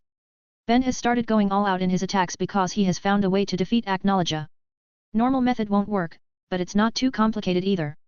He just needs to use powerful attacks at the right spots. Seeing that Acknowledge's scales on his chest have cracked, Ben immediately uses that chance to attack again. He shoots himself toward Acknowledge's neck and swings his axe to cut it. But surprisingly, Acknowledge can react to that and moves his neck to the left, dodging the slash. Ben moves past Acknowledge after missing, but he hasn't run out of moves. He throws his axe very strongly toward Acknowledge's back. The axe spins while flying. Acknowledge senses it coming and barely dodges the axe that brushes his left wing. However, right when the axe touches his left wing, Ben suddenly appears there and grabs the axe. Ben uses his teleportation magic to move there using the axe as his destination target. He finally gets really close to Acknowledge. Ben swings his axe as strong as he can and at this distance, Acknowledge can't even see that attack, not to mention dodging it. The axe hits Acknowledge's left wing and cuts it. Acknowledge's left wing gets cut by an all-out slash imbued by Sun Evil Dragon God power. But Ben doesn't want to stop just yet. He chases Acknowledge as the black dragon drops from the sky to the ocean below. Ben flashes like a streak of light and lands on Acknowledge's chest. He lands on the cracked scales and changes his solar axe into a lance. Without waiting any longer, Ben stabs the solar lance at Acknowledge's chest. He stabs it through the gaps of the cracked scales which make it easier to penetrate Acknowledge's chest. With Ben's power, the lance can enter deep into Acknowledge's chest easily. Let's see if you survive this, Acknowledge. Ben claps his palms and suddenly the lance that entered Acknowledge's chest explodes. That explosion is like a nuclear explosion, but there's no visible effect in the surrounding area because it happens in Acknowledge's body. It only makes Acknowledge's body expand for a while before smoke comes out of the black dragon's mouth. Damn, his body doesn't explode into pieces like I thought. Furthermore, he is still alive, what a beast. Acknowledges almost fall to the ocean, but then Ben catches him and takes him to an island close to Giltana. He slams the weakened Acknowledge there and stands on the black dragon's body. He is very impressed that Acknowledge can survive that because he has used almost all his power in that attack.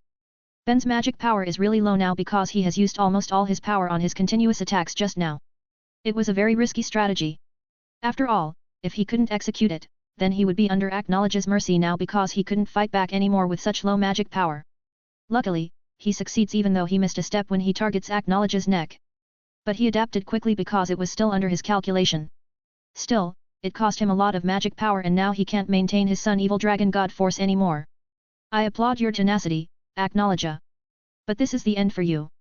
I have made thorough preparations for this battle, so there's no way I would lose to you even though you were stronger than I thought. The end? You don't have the right to decide that. Acknowledge suddenly attacks Ben using his claws that get coated with magic. It is a powerful attack that will surely kill Ben if he gets hit. But Ben is still strong enough to avoid it by jumping up. You're really lively, hey? I still have some business to do, so let's end this now. Ben sucks the sunlight and his magic power increases rapidly. Then he creates a small sun ball and throws it toward Acknowledge who can't get up yet. Supernova. The sun ball creates an explosion that engulfs Acknowledge's body. It even engulfs the whole island that's only a little bigger than 2 dragons. Meanwhile, Ben is sucking the sunlight again to prepare to make another attack if Acknowledge doesn't die. But he doesn't need to worry anymore because he suddenly feels a part of Acknowledge's power entering him. This means that he has killed Acknowledge and he confirms it when the explosion is gone. This battle is shorter than when he fought Acknowledge in his timeline because he has experience and is much stronger now. You can read more chapters ahead of my fanfics and more pictures on my Patreon page if you are interested. Voting for this book is highly appreciated. Cover image is the MC, artist's IG at Fatmugton. I've uploaded 1 chapter 443. The End, Fairy Tale, Sun Eater. 2 chapter 479. Turning Point, transcended as Lord Buggy. 3 pictures of both stories, X, Bounty poster and magazine cover, by Fatmugton. 432. 432. Irene again. As usual, Ben turns Acknowledge's corpse into a dragon lacrima. He doesn't feel anything after killing the Dragon King other than relief. This is the second time he fight Acknowledge and although it finished faster than the fight in his timeline, it is actually more dangerous. Defeating all the dragons alone my ass.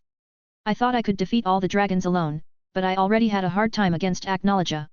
Fighting all those dragons alone would surely kill me. Ben sighs while looking at Acknowledge's dragon lacrima.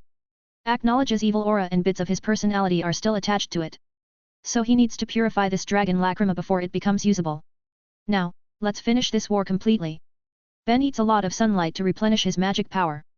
His magic power is too low to fight some powerful dragons, after all. It doesn't take long for him to recover a lot of his magic power with his high absorption rate. He immediately flies off to attack the remaining dragons. Acknowledge might have controlled them, but those dragons were originally hostile against humans, so he still needs to kill them. The control only made them submissive to Acknowledge, while their thirst for human blood is real.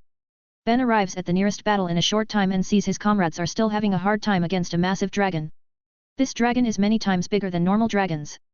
It is a giant dragon, after all, a dragon that uses giant magic. The one who faces it is the martial artist group from Eastern Continent. They have flight abilities, so they can move nimbly and attack the dragons from above. But they still can't inflict significant damage on the giant dragon. Everyone, back off. I will take over from here. They hear Ben's order and are surprised that he has finished his battle already. But they still follow his order and pull back to give him more room. Then they see Ben transforms into a golden dragon as he flies toward the giant dragon's neck. The giant dragon is shooting a bright yellow dragon roar at Ben. But Ben evades it easily and keeps flying toward the giant dragon's neck that's almost as big as Ben's dragon body. Ben hugs the huge neck and covers his body with gravity magic. The bigger you are, the easier it is to attack you. After saying that, Ben tightens his hug. He even uses his tail to increase his hugging power. His hug slowly breaks the scales on the giant dragon's neck. Ben is choking the giant dragon with his hug and the giant dragon can't get rid of him because he makes a gravity sphere to repulse anything that comes closer. The giant dragon doesn't have any choice but to shrink its body to normal size. However, the moment it shrinks, it is very vulnerable to attacks and Ben won't waste it. Ben uses his dragon claws to rip the giant dragon's neck, killing it without any trouble. I can even kill Acknowledge with these claws, so you don't stand a chance. Ben turns the giant dragon's corpse into a dragon lacrima immediately before taking the dragon hunters here to assist the next group. With Ben's assistance, they can kill the dragons quickly and reduce the casualties. Even with all the preparations they've done, they still lose a lot of people because these dragons are powerful. But even those powerful dragons are powerless against Ben. He rips their head off of their bodies easily in his dragon form when the other dragon hunters attack the dragons from below. Ben can rip Acknowledge's body apart, so ripping these dragons is easy. After turning all the dead dragons into dragon lacrima, the only thing left to do is decide what to do with Irene. Unlike Eleftheria, Irene has done a lot of crimes against humanity when she was still a part of Alvarez. She was also an enemy of Ishgar, so Ben can't just let her go because she might endanger his children. Are you going to kill me now? Irene is imprisoned in a small space barrier that Ben made to make sure she can't escape. I haven't made my decision, but I think killing you is the best course of action. How cruel. You will kill me even though I have helped you kill the dragons. Don't try to play with me, Irene. I know you helped us because those dragons were your enemies too. But it doesn't mean you are seeing us as allies. I don't know what you might do in the future, so setting you free is bothering me. Not only you were Ishgar's enemy, but you are also affected by your dragonization. Brandish once told Ben that Irene's dragonization was affecting her mind. August was the one who told Brandish that Irene's dragonization caused her to be cruel and insane even though she was a kind human in the past. But after turning into a dragon, she was obsessed to become a human again. You wanted to be a human again, but ironically, you were doing inhumane things instead. Well, I know humans can also do those things if they have great power. But it just shows that releasing you is dangerous. This world has just suffered, so I can't let another danger threatens it again. Ha, just kill me already, no need for your boring speech. I will die anyway, so why bother giving me lectures? Well, I am just trying to be nice by making sure you have someone to talk to for the last time. Talking with you isn't enjoyable. If you really want to give me a nice conversation, then let me talk with that blue-haired girl. Ah, and Brandish. You want to talk with Wendy and Brandish? Sure. Consider this my thanks for helping us earlier. Ben lets Irene talks with Wendy and Brandish. He isn't worried because he knows Wendy can handle both of them if Irene suddenly attacks her and somehow Brandish helps Irene. The current Wendy isn't the same little girl he always needs to protect anymore. Luckily though, Irene doesn't do anything stupid and just talks as she said. Ben doesn't ask anything, but he can guess that Irene herself is tired of her life.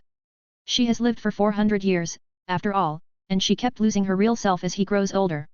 Although Ben also thinks that maybe it's because Urza has died in this timeline. Wendy looks quite sad after talking to Irene, so Ben thinks that maybe they were talking about Urza. He doesn't want to ask Wendy about their conversation yet because it seems Wendy wants to talk about it later. Sigh, it's strange how I can do this twice. What are you talking about? Nothing, just pondering something unimportant.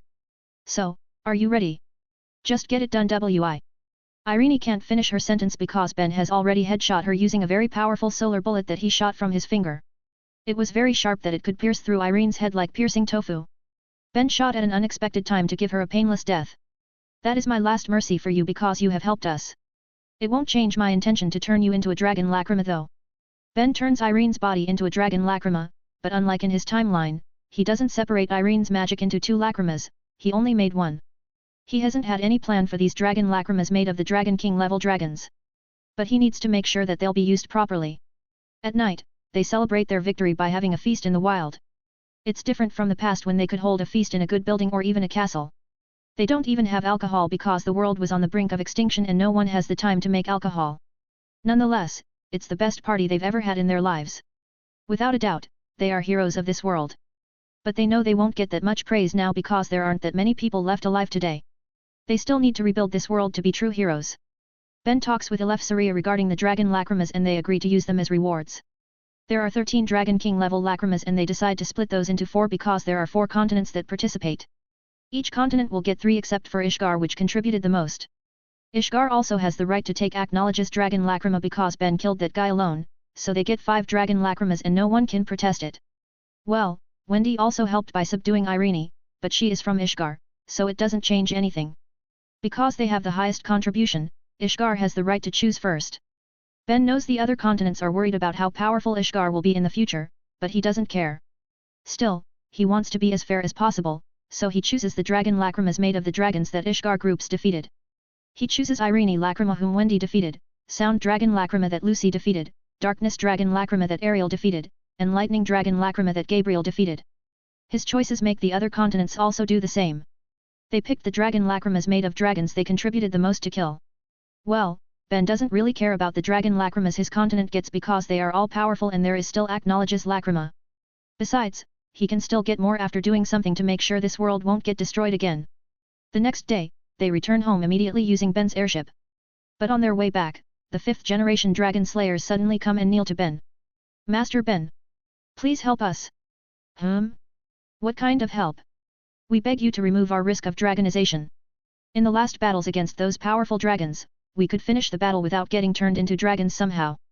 But we feel like we'll turn into dragons if we use our magic again. We've reached our limits. We will give you our shares of dragon lacrimas, so please help us. I have a way, but I never tried it. It might work or succeed, but I'm sure it will be very painful. You might die while doing this procedure because I never tried it on anyone else with the same conditions as you. Even so, will you still take the risk? Yes. They answer without any hesitation, so Ben smiles satisfiedly. Then wait for a few weeks. You need to rest for now and stop using your magic to stabilize your bodies. I will come to you in a few weeks, so just wait patiently. You can read more chapters ahead of my fanfics and more pictures on my Patreon page if you are interested. Voting for this book is highly appreciate. Cover image is the MC, artists IG at Fatmutton. I've uploaded 1 chapter 443. The End, Fairy Tale, Sun Eater. 2 chapter 480. Clown Supremacy, transcended as Lord Buggy. 3 pictures of both stories, X, Bounty poster and magazine cover, by Fatmutton. 433, 433. Rebuilding Future. Ben has returned to Ishgar after sending the dragon hunters from other continents back. He goes to the ruins of Magnolia with the Ishgar mages. There's nothing here but ruins, destroyed skeletons, and memories now. But they still want to return here because this is their home. They rest for a few days in a camp they made there while discussing their next plan. Everything has been destroyed, so they surely need to rebuild this continent. That will surely take a very long time to finish, but they need to start, and they choose Magnolia as the starter to show their gratitude for Ben. I don't mind if you start from Magnolia, but don't make this city a capital. Turning Magnolia into a capital city will change its value for me. We understand, boss. Our plan is to use the previous locations as they were, so we'll still make Crocus into Fiori's capital. We only want to make Magnolia the place for us to gather while rebuilding the cities. So you plan to take the refugees here before you start rebuilding, is it? Yes, none of us know how to build cities, so we hope to find those who know it among the survivors. Don't rely too much on that. The chance to find people like that among the few survivors is small. Try to get books about construction, civil engineering, city landscape, and everything about building a city while you try to find the survivors. Matter of fact, it's better that you take every book you come across to increase your knowledge. We understand. The rescue team leaders leave Ben after discussing a few more things. There are 10 rescue teams in total that will go all over Ishgar to find survivors. They will need as many people as possible to start rebuilding this continent. Ben gives every team a teleportation door that will connect to their pairs in Magnolia. This way, they won't need to go back and forth to save people. They just need to use the teleportation doors to send the survivors to Magnolia before they search for more survivors. 8 people including Ben are left at Magnolia to receive the survivors and prepare accommodations for them. The 7 people are Earth mages, so their job is to build temporary place for the survivors to stay. They have become much more powerful after the war, so building sturdy structures is easy. Their only problem is they can't design good buildings, so they just make wide sturdy rooms with roofs. Each building is just a wide empty room. That's why everyone calls the buildings camps or barracks. Well, at least they won't break for a rather long time despite being constructed badly.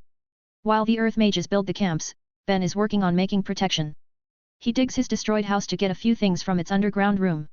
If the Ben of this timeline has the same thinking as him, then there must be valuable things left around the house. Ben really finds a lot of useful things, although the most useful ones have gone. Well, they must have been taken by this timeline's Ben when the dragons attacked. So all things useful for battles have been taken, but there are still many useful things that can be used to help the plan to rebuild the cities. He also takes many things in his lab to build anima. Ben plans to take Ether Nano from another universe using his modified anima just like what he made under the guild building.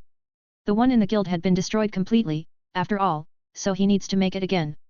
Ben plans to make barriers that will protect the cities they'll build, but barriers need a lot of magic power to maintain. His best solution is to take it from another dimension that has an abundance amount of Ether Nano to supply the magic power to maintain the barriers. That's why he needs to make his version of anima that he has made a long time ago. It was a safer version of the one used by the King of Edelas with better results too. Ben will make some animus and spread them all over Ishgar to increase the Ether Nano here, which will benefit all living creatures in Ishgar. The rescue goes well even though it's slow because there are many places to search and the number of rescuers is limited. But they don't save everyone they find. They only save those who are willing to help rebuild the continent. Children and the elderly are saved regardless of their opinions though. Ben has told them they don't need people who aren't willing to even work for their own future. They don't need to break their bones, but at least they should make some effort.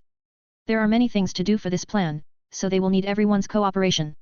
After 5 weeks, they have gathered some hundreds of survivors. The survivors' conditions weren't good, so they are being treated before starting the first project, which obviously is construction. There are some people with little knowledge about construction, so the buildings should be better than the ones made by the Earth Mages. In the last 5 weeks, Ben also has made Jarvis's clone, which gets connected to the current main Jarvis in his lab. He is very glad that he made Jarvis to be independent from Quora despite being controlled by her in the past. Quora died when Ben died, but Jarvis didn't get deleted and just can't work for years until he fixed the problem himself. Jarvis, use all the knowledge that I've put in your database to help them. This is Magnolia, a place with so many memories for my family. So I want to make this place looks the same as before it got destroyed. Understood, Master. I will make sure the city will look exactly the same as in the past. However, such a project will take at least a decade to finish with our current manpower. That's fine. This is not a short-term project, and we still need to rebuild the other cities in the future. There aren't that many survivors either. Even finding more than 10,000 people who still live on this continent will be a miracle. It will take centuries to make this continent lively again. Ben gives Jarvis some more orders before he leaves Ishgar. The people should be able to take care of themselves now, so he can do his own plan. Wendy and Co are still searching for survivors, so he leaves without meeting them first. He won't go for too long anyway because his destination is Giltana. Ben is going to keep his promise to help the 5th generation Dragon Slayer remove their risk of dragonization. He and Quora have found a way to do that after researching it for the last 5 weeks. Ben meets the 5th generation Dragon Slayers in Eleftheria in Giltana's fortress city, which is being rebuilt too. Eleftheria is ruling this place now because no one dare to go against a dragon who won the war. It makes things convenient for them because now Ben can do the procedures without any disturbances. They start right away because Ben has another plan after this. The procedure will also take a long time for each Dragon Slayer, and there are 17 of them. It will take at least a week even if he is focusing on it. His method is by gathering their Dragon Slayer magic power in their heart. It will turn their heart into a Dragon Lacrima while still functioning as a heart. He tried to find a way for the Dragon Lacrimas to be separated from their bodies like him in the past, but it's impossible because their Dragon Slayer magic is bound to their bodies, unlike the other generations. They are turning into 2nd generation Dragon Slayers in a sense. But they will die if their Dragon Lacrima hearts are taken. So they need to be very careful and protect their Dragon Lacrima hearts very well. Though they will still protect their power as best as they can even without Ben telling them. As they promised, they give Ben their shares of Dragon King Lacrimas. 3 Dragon Lacrimas are cheap prices for their future. Giltana won't be at a loss too because now they have 17 Prime Dragon Slayers who won't turn into dragons. It takes 9 days for Ben to finish helping the 5th generation Dragon Slayers. Then after having a feast on the 10th day, he goes somewhere with Eleftheria. They go to a massive crater that can fit at least 2 big mountains in it. This place was a labyrinth before Aknologia destroyed it. Great Labyrinth of Dogra, it was a big labyrinth made by Earth Dragon God, Dogramog, after our battle that resulted in me losing my heart. He turned himself into a labyrinth to stay alive in a sense, was it? I never thought that it was possible. There's no trace of any dragon power anymore here, so we can assume that Dogramog has died for real now. What about the other dragon gods? Some places are worshipping them and they were also destructed to smithereens. It seems Aknologia tried to recruit them, but failed, so he destroyed their places. I really hoped he killed them though. That's a plausible theory, but we still need to assume they are alive for now. Take me to the places that worship them or anywhere related to them to find clues. Both of them are going around the continent to find the trace of the dragon gods. Ben always has an assumption that they are still alive. They have hidden from Aknologia for hundreds of years without being found by that black dragon at all, so they must have got a way to escape, and they must have used that method to escape again. After inspecting every place related to them and gathering clues, Ben finally found them. Quora states that the chance of his assumption being correct is just 2% because they didn't find too many clues. But it's enough for Ben because at least he knows where to go now. You can read more chapters ahead of my fanfics and more pictures on my Patreon page if you are interested. Voting for this book is highly appreciate. Cover image is the MC, artist's IG at Fatmutton. I've uploaded 1 chapter 443. The End, Fairy Tale, Sun Eater. 2 chapter 481. Buggy's Domination, transcended as Lord Buggy. 3 pictures of both stories, X, Bounty poster and magazine cover, by Fatmutton. 434, 434. Another universe. After finding where the dragon gods went, Ben is preparing to go there too. Those dragon gods are threats to this world because, after a lot of investigations, Ben found out that Eleftheria was right. Those dragon gods were worse than even Aknologia. At the very least, Aknologia was honest with his desire to destroy the world and show that he was people's enemy. But those dragon gods were playing as gods and protectors while having hidden agendas that endangered people's lives for their own benefit, which was getting stronger. Still, I never thought that they would live in a place I found years ago. Another universe just like Edela's, hey? This is a strange yet nice coincidence because it makes things easier. The place that Ben meant is the universe where he found an abundant amount of magic power for his anima project. That means his animus are connected to the universe that is used by the dragon gods. All traces he found led him to that universe. It will be easy to go there, but there is also a problem. Those dragon gods have been basked in that universe's thick ether nano for years, so they might have grown very powerful too. Maybe their claims of being as strong as Aknologia wasn't an empty lie, after all. But it doesn't make him discouraged, he is getting excited instead. A battle maniac like him will surely love to fight powerful opponents. It makes him want to find the dragon gods in his timeline and fights them too. Anyway, Ben is planning to go to that other universe using his anima. But he needs to modify it first so that he won't get detected as soon as he arrives there. He doesn't know if his power would disappear the moment he arrives there just like when he arrived in Edela's, so he needs to be careful. It only takes a day for Ben to modify his animus so he won't get detected when he arrives there. He runs some simulations to check it and all the results are good. Now he just needs to use it to go there and he goes immediately. Eleftheria, you stay on your guard until I return. I don't know what those guys are capable of, so we need to prepare for the worst case scenario. They might escape here if they can't win against me or they might even kill me and come here. So stay on your guard and attack them as soon as possible if they come here. I understand, I will stay vigilant all the time. In case they came here, then I hoped that it would be the case of them running away. If they could defeat you, then there isn't hope for us to win against them. Then I'll try not to lose. Ben smirks before he activates his new version of anima. It is black now instead of blue like his original anima. This black anima is used specifically to send him back and forth between dimensions. It can only be used by him, not anyone else, like private transportation. He bids farewell to Eleftheria before activating the black anima magic circle below him. A thick black aura covers Ben's body and then he disappears. Eleftheria can't feel his presence anymore, so the old man leaves because there's nothing he can do here. Meanwhile, Ben appears in a place full of water. No, he is in fact, appears underwater, in other words, he sinks. Ben immediately swims to the surface before he runs out of air. He didn't breathe enough air to dive like this, so he needs to get out quickly. After swimming up for a while and even boosting his swimming speed with magic, Ben finally reaches the surface. He breathes a lot of air while feeling relieved that he is still alive. It would be very bad if he die right when he has just arrived here.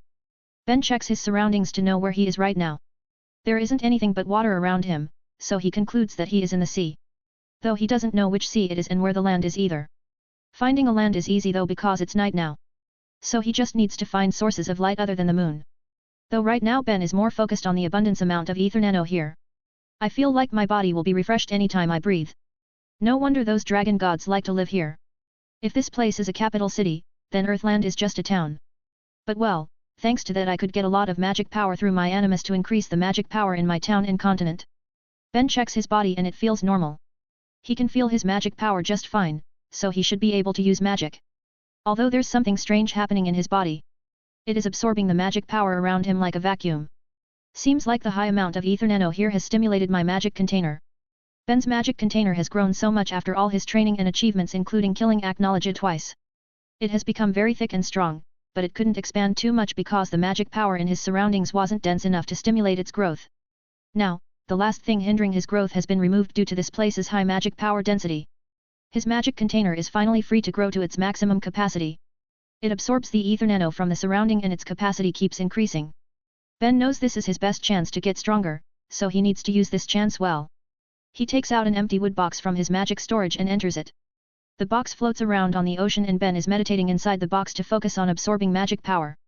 His magic power increases rapidly, but he needs to control it. If his magic container expands too fast, then it will become weak and break. So he needs to control his absorption rate to let his magic container expand at a safe rate while maintaining its power to hold magic power. His Sun Devil Dragon God Lacrima is glowing very brightly as it also expands and its colors become thicker. The red-black-gold colors that indicate his 3 Slayer magic types are getting denser, which means his magic also grows as he absorbs more magic power. It takes 3 days for Ben to finish strengthening himself to his current limit. But that limit is enough to help him conquer the world. Ben now feels like he could defeat Aknologia even without transforming even though it would be a very difficult battle. Although this also means that he would be able to defeat Aknologia easily after transforming. His base power has increased a lot, so his power after transforming into a dragon or using force modes has increased a lot too. Now his chance of defeating the unknown 5 dragon gods has surely risen. Still, based on Quora's clock, it has been 3 days since I arrived here. But the sun doesn't show up at all in these 3 days, It's always night here. This place is an alternate universe of Earthland and Edelas, so it doesn't make sense that this planet has a different size or at least rotation speed. Something isn't right, and I feel like it will be fun to mess with this. Ben was always considerate of his actions, but right now he feels the urge to do something about this full night situation without even investigating anything yet. He is a Sun Devil Dragon God Slayer, so he really needs sun.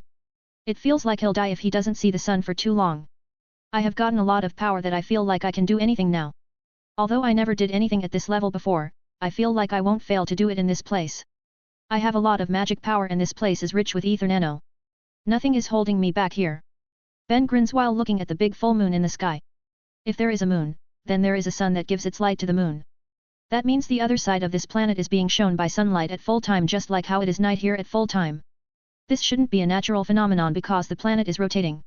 So it should get sunlight and moonlight every day if nothing interferes. Though if there's really something that changes the natural order of this planet, then it must be powerful and the whole planet can be affected by it. It might be full night all over this planet. Magic is something that defies logic, so anything is possible. Well, let's look for the sun first. Ben stands up and looks at the sky before shooting up at a very high speed. He can fly faster than ever now and he is actually close to the speed of light now. Although he needs to turn his body into solar energy. He would shine very brightly if he doesn't use his Sun God Slayer magic to fly. Ben doesn't want to gather attention for now, so he uses the Black Sun God Slayer magic in the dark sky while also masking his presence with another magic spell. He shouldn't be detected by anyone right now, so he can investigate outer space freely. When he arrives in the outer space, Ben is surprised by what he sees. But he can't just look for too long because he is running out of air. So he returns to the atmosphere after a while to get oxygen again. Damn, this must be their doing. What Ben just saw was this planet is surrounded by a veil that doesn't let the sunlight pass through. He doesn't know how this works yet, but he knows that this phenomenon is centered on the moon. So Ben looks at the moon and smirks as he makes a plan. You can read more chapters ahead of my fanfics and more pictures on my Patreon page if you are interested. Voting for this book is highly appreciate. Cover image is the MC, artist's IG at Fatmutton. I've uploaded 1 chapter 443. The End, Fairy Tale, Sun Eater. 2 chapter 482. World's Victor, transcended as Lord Buggy. 3 pictures of both stories, X, bounty poster and magazine cover, by Fatmutton. 435, 435. Elantir. The veil that blocks sunlight and empowers the moon, making this whole planet stay at night all the time, Ben plans to break it. He knows it must be the dragon god's doing, so he'll mess with it. It's not that he needs to do this, he just wants to trouble them and tests his improved power. There are 2 ways to destroy this night that he can think of. First, he needs to defeat the one who made this, which obviously is one of the dragon gods or even all of them. Second, he can destroy the veil that covers the entire planet. Defeating the dragon gods should be an easier task because he can feel the power of this veil. It must have been erected years ago and has gotten more powerful as time passes. Destroying it will be more difficult than piercing the dragon god's scales and killing them. But he chooses to destroy the veil instead of going against the dragon gods. His main reason is he doesn't know the extent of their power yet. He is a Sun Devil Dragon God Slayer, so his main source of power is solar energy. Even though he can eat fire, gravity, or even moonlight if he needs it, the power he gains from sunlight is still the best. Without knowing the dragon god's full abilities, Ben needs to be very careful and prepares all he needs including a source of power. He needs to be in his full power because based on Aleph Saria, he will face 5 Acknowledge level dragons. Even the current him can lose if they gang up on him. Well then, let's greet those self-proclaimed dragon gods. I can't let them use the title once owned by my dragon father without my consent. Ben shoots himself into the outer space after taking a lot of air. He realized when he was in the outer space a moment ago that his body doesn't need that much oxygen there because the abundant solar energy is powering his body's metabolisms in place of oxygen. Ben can hold his breath and be fine for hours in outer space. But he still needs oxygen, his brain especially needs it, so he can't just live without oxygen. It's a necessity for a human, after all, so he can't ignore it because he can't live without it. A few minutes is enough to execute his plan though, he doesn't need hours, so he will be fine. Ben moves to the spot between the sun and the planet. He faces the sun and spreads his limbs as his body starts to glow brightly. Ben points his hands at the sun as if he is grabbing it from afar. He is very far from the sun, but he can feel a very strong connection to it. Ben is using all his 3 types of Slayer magic to form a connection with the sun which he gets quickly because of how familiar he is with the sun. Then the plasma of the sun starts to swirl at the spot that faces Ben. A fiery pillar forms on the surface and it moves toward Ben. The fiery pillar turns into a massive arrow that flies toward Ben at a very high speed, traveling the gaps between planets in mere seconds. I never thought the day would really come for me to use this spell that I thought would stay hidden forever. The sun arrow's color starts to change quickly as it flies. Its center is pure black, surrounded by golden color, and the outer layer is dark red solar energy. All his 3 types of Slayer magic are fused in this arrow made of real solar flame. This spell was not made by him, it was Escanor's spell, a Sun Dragon Slayer spell that he modified. Originally, it was just used to summon multiple powerful sun arrows that rain upon the land. Those arrows are powerful enough to obliterate the land, but they can't appear fast enough because they need to fly from the faraway sun. Ben never needed to use the spell too, and he doesn't like the long wait. This spell would also destroy the land, which is not his hobby. He simply doesn't like it, but he has made a few spells based on this, like his countless falling stars, which shoots numerous solar bullets at enemies. Now, he uses it as it is, but he only made 1 solar arrow to make it very powerful. Furthermore, he adds his 3 types of Slayer magic on it to make sure he'll destroy the Night Veil in 1 hit. He will get noticed too fast if he can't finish it in 1 hit, so he needs to succeed. Sun Evil Dragon God's Ultimate, Star Obliteration. The massive sun arrow passes Ben as he controls it and hits the planet's sky. It hits a dark magical layer and the 3-colored solar flames spread on the entire planet's sky. There's no explosion or great impact. Solar energy simply spread and covers the entire planet. Strangely enough, all the living beings on the planet don't feel any heat because of the Night Veil layer. But then strange things start to happen all over the world and people obviously notice it. They all can see the sky is burning and holes filled with fire are created everywhere in the sky. The fire doesn't seep into the atmosphere and only burns the dark sky though. They can feel the heat, but not to the extent of being burnt, it's just like the heat of the desert at that moment. Ben is controlling the solar energy to only eat up the moon's energy veil, but it's difficult to prevent its heat from reaching the land, so some still seep through. Well, as long as it's something people can endure, then it's fine. His only concern now is the dragon gods that obviously have noticed that it's caused by one or some magical creatures. They must be confused right now because there is a creature capable of this in a place they've ruled for years. Now, they should treat me as their biggest threat with an unknown identity. Let's hide for a moment to see how they'll react. Ben goes to the land at the same time as when every bit of the Moon Night Veil finally gets destroyed. He hides his presence and magic power really well to hide among the humans here. Also, he disguises himself because if this place is like Edela's, then there must be a version of him here that might have an annoying identity. So he transforms himself into someone who shouldn't live here, John Cena. Now no one will be able to see him, well, his real identity. This way, he can gather information about the dragon gods while learning a bit about himself. Although when he finally reaches the land, in a quite big town, everyone's attention is on the sky. They have a lot of reactions from happy, afraid, worried, confused, etc. Something has just happened all of a sudden without their knowledge, and it happened so fast, but the change it caused is tremendous. These guys can finally see and feel what day is like and how it should be. This planet's normal time cycle should return to normal now with day and night. It might take them some time to get used to this change, but it's not a problem. The only problems are the dragon gods, who most likely will try to remove the day again.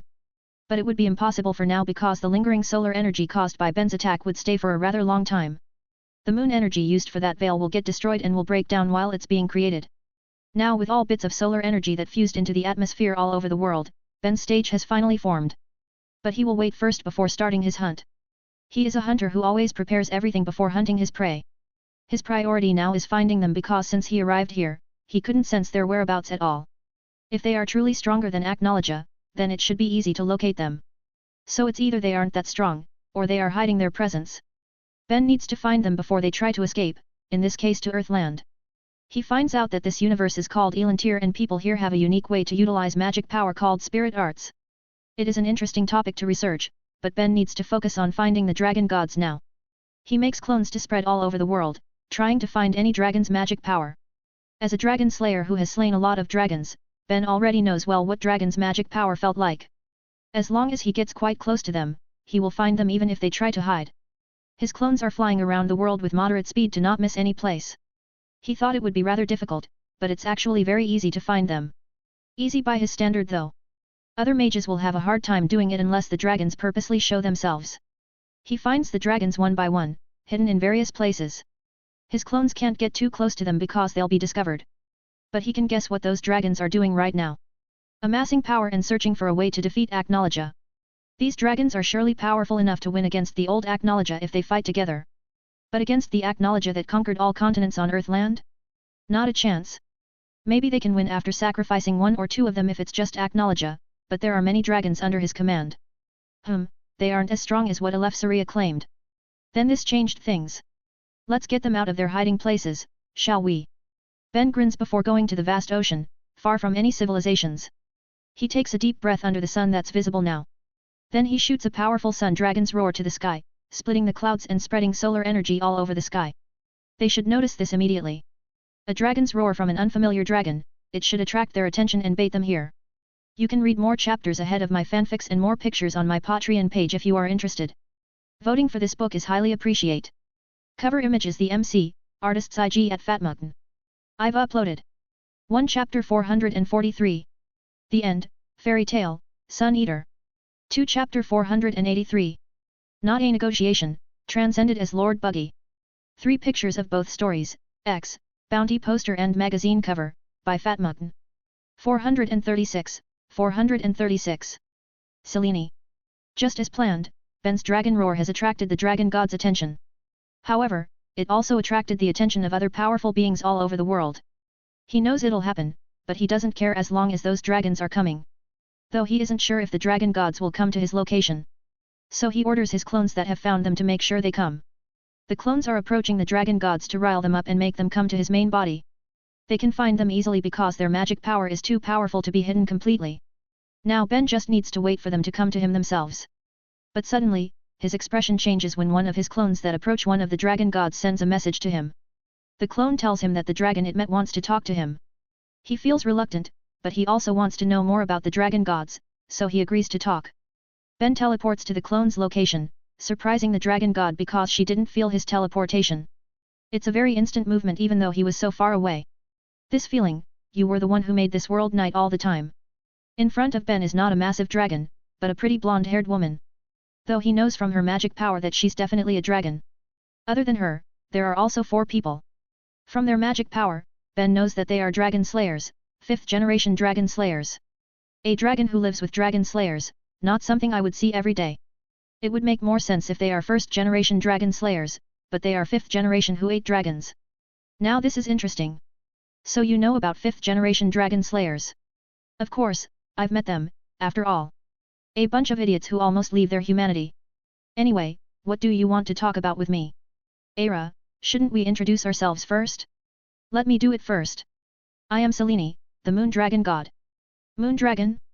That explains why you could cover this planet with moon energy. Well, I am Ben, son of Escanor, the sun dragon. Selene is surprised to hear that because obviously, she knows Escanor.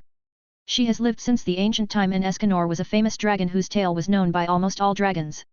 Although she was still very young when Escanor was still kicking, she still remembers one of the dragons who was acknowledged as a god even by fellow dragons.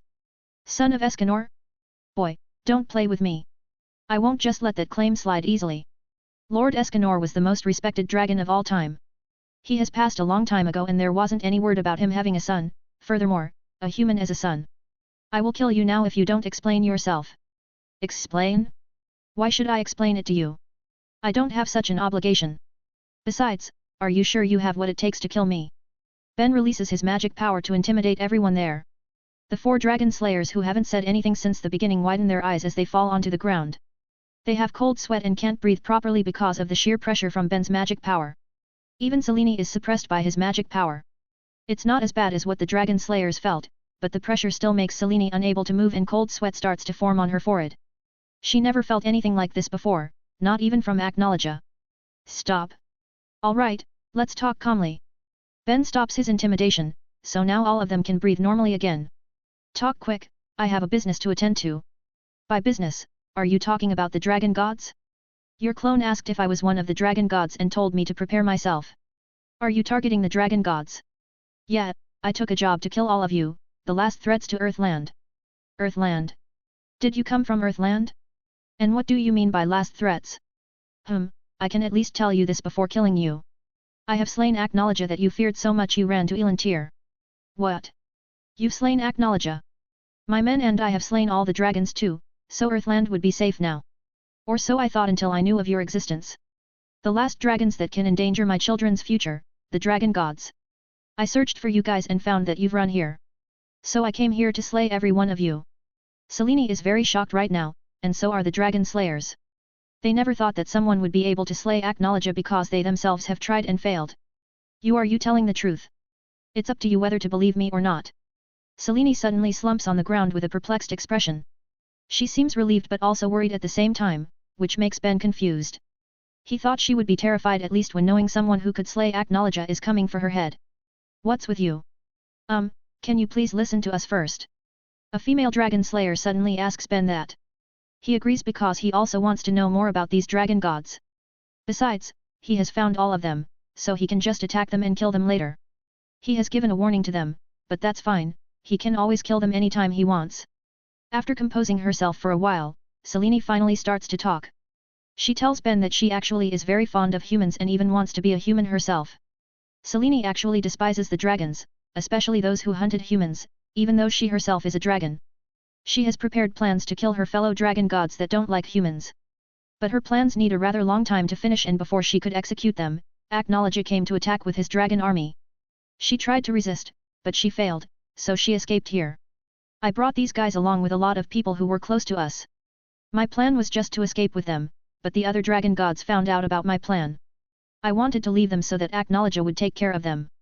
But they found out about my escape plan and followed me here. I didn't have any choice because I couldn't defeat them. The dragon gods, there should be 5 of you if we exclude Dogramog that has turned into a labyrinth and got destroyed. Why did I only find 4 of you? That's because one of us died before we escaped here. The water dragon god, Merkphobia, died protecting his domain. It was a very unfortunate thing because of all the other dragon gods, only Merkphobia shares a rather good opinion about humans like me. That was also the biggest reason for his fall. He died protecting a human he cherished the most along with all the people that he also cared for. Unlike me, he didn't have a way to escape safely with his people. As for the other 3 dragon gods, well, you can think about it. They left their domains to use your escape method, hey? Did they fight though? Yeah, they tried, but they got overwhelmed quickly and ran. We thought we have become as powerful or even stronger than Aknalaja. But that monster was way stronger than we thought. No shit. Dude has slain thousands of dragons and ended the era of dragons by himself. If you only judged your power against him by the amount of your magic power, then you won't be his match. His magic was very powerful and his body has a very high resistance to most magic attacks that our attack's power would get weaker. Yeah, we knew that, but we still lost. That's why I keep wondering since you said this before. How did you defeat that monster? I studied him thoroughly and found the best way to break his defense. 4 times, I have fought that menace 4 times. I kept preparing for my next battle against him instead of just running away and being satisfied with getting stronger. For years, my goal was to kill him, while you guys didn't have that goal. Selene is surprised, but she also feels bitter about that. Ben is right, she and her fellow dragon gods never truly wanted to defeat Aknalaja. They only thought they have reached his level without actually trying to find and defeat him. Even Ignia, who was obsessed to defeat Aknalaja, never actually searched for the black dragon to fight. Searching Aknalaja was easy, but you guys never did it. You just stay in Giltana, acting like you were the best, thinking that you were gods. For me, you guys were nothing but arrogant cowards. Selene and the Dragon Slayers don't like that, but they can't say anything about it. After all, it came from someone who can suppress them with just magic power alone and has defeated an enemy they couldn't even face. Sigh, Ben, son of Escanor. You came here to slay the dragon gods because we are a threat to Earthland's future, right? I've told you about me and I swear I won't be a threat to humanity. Just like you, I want the future of humans on Earthland to be safe. So how about we work together to defeat the other 3 dragon gods? Selene gives a proposal to Ben, who still looks skeptical about her. He has just met her and they have just talked for a short time. Obviously, a cautious man like him won't just believe what she said. But, he also can't just ignore her statements because having her and the Dragon Slayers as allies is also beneficial. Alright, let's make an alliance for now. Ben is going to use their help while seeing if they really can be trusted. They also know more about the other dragon gods, so he will use them for his own benefit while judging them. Damn, it seems I was doing something unnecessary by shooting that dragon roar to attract their attention. Well, whatever. You can read more chapters ahead of my fanfics and more pictures on my Patreon page if you are interested. Voting for this book is highly appreciated. Cover image is the MC, artist's IG at Fatmutton. I've uploaded 1 chapter 443. The End, Fairy Tale, Sun Eater. 2 chapter 484. Compensation, transcended as Lord Buggy. 3 pictures of both stories, X, Bounty poster and magazine cover, by Fatmutton. 437, 437. All to face. Ben's alliance with Selene and the Dragon Slayers starts their plan quickly. Selene wanted to have more preparation, but Ben doesn't want to prolong this plan. So they need to be fast and start their plan just 3 days after their meeting. For the next 3 days, Selene and the Dragon Slayers are preparing themselves because they'll fight the other dragon gods. As for Ben, he is investigating whether Selene really sided with humans or not. He investigated the normal people that came to Elantir with them and even the natives of Elantir. He finds out that for the people from Earthland who came here with her, she is really a good person for them. But it's not the case for Elantir because Ben finds out that her plan can destroy this universe. He couldn't find out her reason on his own, so he confronted her directly. Selene tells him that she planned to use Elantir's overabundant magic power as a weapon against the other dragon gods. Her plan was quite complicated, but in the end, she wanted to kill the other dragon gods. They are her equal, so she couldn't defeat them all herself, that's why she needs Elantir. But what she really needed was the white wizard who can use whiteout magic that can erase others' magic power. She wanted it to be used on the other dragon gods to erase their magic power. Ben doesn't know who this white wizard is, but he sure doesn't believe someone with such absurd power would just obey others. Anyway, he has confirmed that Selene is hostile to the other dragon gods. It's just that her plan was too extreme and excessive. Her actions in Elantir are still unforgivable for him. So he decided to stop her plan that can destroy Elantir by overflowing it with magic power. She tells him the method after he pressured her and told her they don't need such a trick anymore. To stop the magic overflow, Ben needs to destroy a monster called Alta-Face. That monster was the one that amplified the magic power in Elantir. Selene simply distorted this world's magic power which made the Alta-Face that has been sealed active again. So Ben needs to destroy Alta-Face to stop this world's magic power amplification. It would be bad for Ishgar though because he has animus that absorb magic power from this universe to increase Ishgar's magic power. But he isn't a fan of using innocent lives for his benefit. He would gladly use his enemies, but he would never use innocent people. That's why Ben will destroy Alta-Face, but he won't just destroy it, he will milk it for his benefit till it dries. While grinning widely, Ben goes to the location of Alta-Face. Selene has told him how to find that monster and it is an easy task for him to locate a powerful monster like Alta-Face. He finds it quickly, but the sight of this monster really makes him frown. Seeing a giant face coming out of the earth isn't a pleasant thing even for him who has seen a lot of things, after all. It looks disgusting from the sky rather than scary for him now. Even Ichia looks very handsome compared to this absurd thing.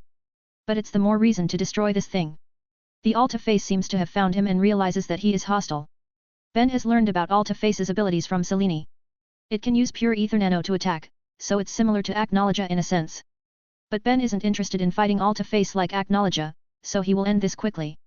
Alta-Face shoots a highly concentrated ether nano at Ben, creating a massive explosion in the sky. But Ben has gone and he appears right in front of Alta-Face's giant face. His speed is nothing to scoff at, after all.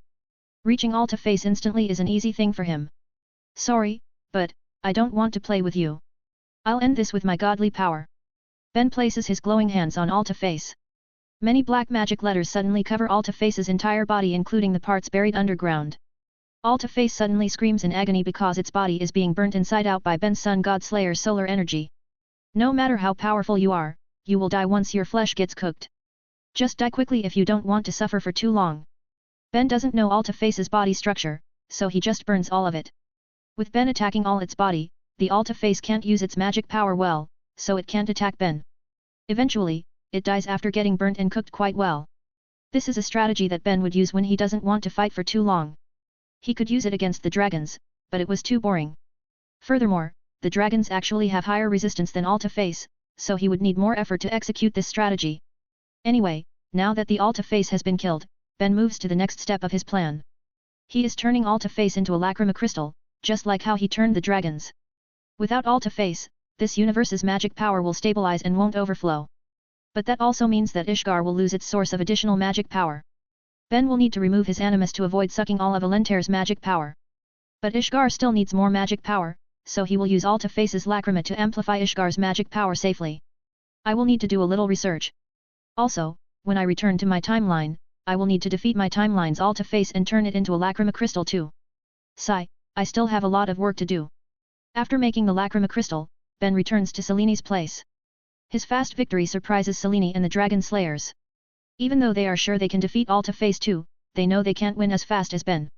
In the remaining time before they execute their plan, Ben is researching Alta-Face's lacrima. He tries to make a device using this lacrima to amplify the ether nano in its surrounding. This way, he won't need anima to increase the ether nano in Earthland. 3 days finally passed and it's time to execute the plan to slay the other 3 dragon gods. Their targets are Fire Dragon Ignea, Gold Dragon Virns, and Wood Dragon Alderon. Ben will attack Ignia and Virns while Selene and the Dragon Slayers will attack Alderon. Are you sure you can handle two of them yourself? Yeah, at the very least I won't need to worry about the Fire Dragon.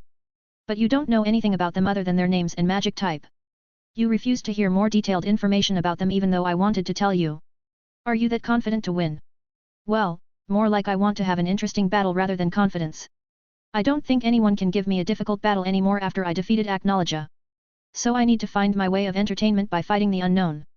Though the Fire Dragon shouldn't pose any threat to me. I won't fight him. You were the one who let me choose my opponent and I chose Alderon. Sigh, indeed. After they formed their alliance, Ben lets Selene choose her opponent because it's all the same for him. So Selene chose to fight Alderon, which has gotten weaker after the Aknologia's army attacked Giltana. He was injured by Aknologia and is still recovering now, so he is not in his best condition. On the other hand, Ignia and Virns are still very fine because they could escape before getting gravely injured. Ignia fought Aknologia because he wanted to test himself. But he ran away quickly when he realized their power gap. As for Virns, he didn't fight and just observed before deciding to escape here. Selene obviously would choose the weakest opponent because she was given a choice. Ben now regrets it. He could just assign Ignia to Selene because a fire dragon won't pose any threat to him. Even if Igniel was in his best condition, Ben is sure that he won't get damaged by Igniel's magic. Now that I think about it, Ignia's name is similar to Igniel. Our fire dragons have a similar naming sense? But the other fire dragons I know have different names. Oh, that's because Ignia is the son of Fire Dragon King Igniel. So that's how it is. But it seems their personalities are very different. Igniel was very fond of humans and even raised a dragon slayer while Ignia is like that. Well, I don't know it that well too, but maybe it's because Ignia was obsessed with power that he would do anything to gain it. Nothing else matters to him including human lives. Though it was very pathetic when he ran away from his battle against Aknologia when he always boasted of how he has surpassed Aknologia. Not that I blame him though because I also ran away. Interesting. Then I'll show him another despair. If he is the son of Igniel, that means he has the power of Fire Dragon King. We've lost Natsu in this timeline, but it seems we'll still be able to raise another powerful Fire Dragon Slayer. I can't wait to see how good his Dragon Lacrima will be. Ben grins widely before he flies at a very high speed to Ignia's location. Selene, who heard that last sentence, is trembling a little. She's really glad she chose to be Ben's ally. Let's go, we need to defeat Alderon before Ben finishes Ignia and Virns. If he wins first, then I'm sure he will also take Alderon's power as his prize. Alderon's magic is very important to rebuild our continent, so we need to get it. You can read more chapters ahead of my fanfics and more pictures on my Patreon page if you are interested. Voting for this book is highly appreciate. Cover image is the MC, artist's IG at Fatmugton. I've uploaded 1 Chapter 443. The End, Fairy Tale, Sun Eater. 2 Chapter 485. Trapping Red Hairs, Transcended as Lord Buggy. 3 pictures of both stories, X, Bounty poster and magazine cover, by Fatmugton. 438, 438. Fire Dragon Ignia. Son of Igniel, hey? That means he is Natsu's brother in a sense. Let's see if he is as good as his father. Ben is flying above a mountain now, looking at a big cave that releases hot air. He feels a dragon's magic power from inside the cave and Selene has confirmed that it is Ignia's magic power. Ben chooses to attack the fire dragon first because it will be easier. I don't know how strong Virns is, so it's better to take care of the less problematic opponent first. Ben releases his concealed magic power a little to make Ignia notice him. He gets a result quickly as Ignia comes out from the cave just a few seconds after he released his power. Ignia doesn't appear in his dragon form, but in his human form though. He looks at Ben who descends and now stands in front of him. This magic power. You were the one who used that big dragon magic a few days ago. So you finally decided to show up, hey? Who are you? Me? Just a dragon slayer who comes here to kill you. Hey. Pfft, ha ha ha ha. You want to kill me? Ha ha ha, it seems all dragon slayers are the same. They always believe they can kill dragons. I agree that you are quite strong judging from the spell you used a few days ago. But if you can only make something at that level, then you don't have a chance against me. Fire Dragon Ignia, son of Fire Dragon King Igniel, is that right? You claim yourself to be a fire dragon god. That means you should be even more powerful than your father who only dared to hold the title of a king while you are a god. Well, it's either you are truly powerful or you are just too full of yourself. Though I must say, it seems you are at least better than Igniel in transformation magic. I don't know about your fire though. And you sure know how to run your mouth, human. Well, of course. I like to entertain those I'm about to kill so that they won't be lonely in their last minutes. Ben grins while Ignia is surely angry. But then the fire dragon laughs loudly because it's funny for him to get angry at someone's provocation. His anger is still there while he laughs though. Ha ha ha, I'll make sure you die as painfully as possible. Ignia suddenly shoots a powerful fire beam from his hand toward Ben who just stands there while smirking. The fire engulfs Ben and keeps moving to destroy everything in its path. A wide straight burnt path filled with smoke is created by the fire beam. The ground is burnt to the point it turns red because of how hot it becomes. It slowly gets cooled down, so the hot red ground turns into the black charcoal ground. But there is one spot that doesn't get damaged, the spot where Ben stands. Ooh, that's a nice flame. It's hotter than Natsu's flame at the very least, but not by much. I don't know how it compares to Igniel's flame because I never checked his flame. Ignia is shocked to see that Ben doesn't get any injury, not even a scratch appears on Ben's body. He is very proud of his power even though he lost against Aknologia. Although he lost, Ignia managed to injure Aknologia, so it is very surprising that his attack didn't affect Ben. Sigh, it seems I overestimated you because you are Igniel's son. If it's him, then I'm sure I would get hurt even a little. You need to use a stronger attack. Something at that level won't even scratch me. Are you sure you are really a dragon god who was said to be at Aknologia's level? Ah, sorry, you are scared of him, right? I heard you run away when battling him while pissing your pants. Ben keeps provoking Ignia and the fire dragon gets angry very easily. That anger finally makes Ignia transforms into his dragon form. Now Ben can be sure that Ignia is really Igniel's son. Their appearances in their dragon forms are very similar, after all. Ignia shoots his dragon roar as soon as he transformed toward Ben. It's bigger and stronger than the previous attack which makes Ben happy. He is grinning widely because finally, he has something worth eating. Ben opens his mouth and starts sucking the fire beam that Ignia shoots. Nothing hit him or his surrounding because Ben sucks all the fire Ignia shot, to the last bit. It obviously surprises Ignia who never thought that there will be someone who can eat his flame. Have you realized? I am immune to your flame to the point I can eat it. After all, as a fire-type dragon, my magic is of a higher rank than yours, so obviously, your magic won't work on me. Now, let me show you the true power of fire. Ben says that while creating a fireball the size of a car tire on his hand. He throws it at Ignia who doesn't feel anything dangerous from the weakly thrown fireball. It looks weak that he doesn't even try to dodge. Instead, he swats it with his left hand, which proves to be a mistake. Upon touch, the fireball suddenly generates a lot of flames that engulf Ignia's entire body. Ben compressed a massive amount of his powerful flame in that small fireball. Ignia's touch triggered the fireball to release all the flame contained inside it. The flame is very hot and powerful that even Ignia the fire dragon feels its heat. His scream of agony can be heard from every corner of the mountain. It's not just any fire, after all. It's Sun Dragon's fire with a temperature almost as hot as the sun itself. The fire keeps burning for 5 minutes and Ignia can't even get out of it because Ben makes the wall hard enough so Ignia won't be able to break it. After 5 minutes passed, the fire disappears and Ignia appears with a lot of burn marks. You, just who are you? Well, at least I can tell you before I send you to Igniel. Remember this even after you die. I am Ben Cooper, son of Escanor, the Sun Dragon Slayer. Also, I am the man who has killed the one you kept chasing. I am the one who killed Aknologia. Ignia is surprised, but he immediately realized that Ben is a very bad opponent for him. His fire magic attribute is at a disadvantage against Ben's sun magic attribute. He realizes it when Ben's fire was burning him even though he is an utterly powerful fire dragon. Now he realizes that it's because Ben's fire was superior and that fire has the power of the sun. Solar energy was mixed in it because it's a flame made by a sun dragon slayer. It might be fire, but it's not the type of fire that fire dragons use, that's why it was effective against Ignia. Ignia tries to escape because he knows he doesn't have a chance if his magic doesn't work on Ben, but Ben's magic is very effective against him. Too bad though, Ben won't let him escape. Ben pins Ignia down with his sun dragon's gravity magic and Ignia can't resist such powerful gravity with his badly injured body. Ben raises his right hand and points to the sky while looking at the terrified Ignia. A big golden solar energy spear appears in the sky, right above Ignia. The fire dragon can feel powerful energy above him, so he looks up and gets surprised by what he sees. I never hated you, I just want to ensure my children's future, and you can be a threat to them. Ah, also, I am a dragon slayer, so it's in my instinct to hunt dragons in my life. So, sorry about this. Ben swings his hand down and the solar spear also gets shot down. It drops very fast that Ignia doesn't even have the chance to escape. The golden solar spear pierces Ignia's body easily without much resistance.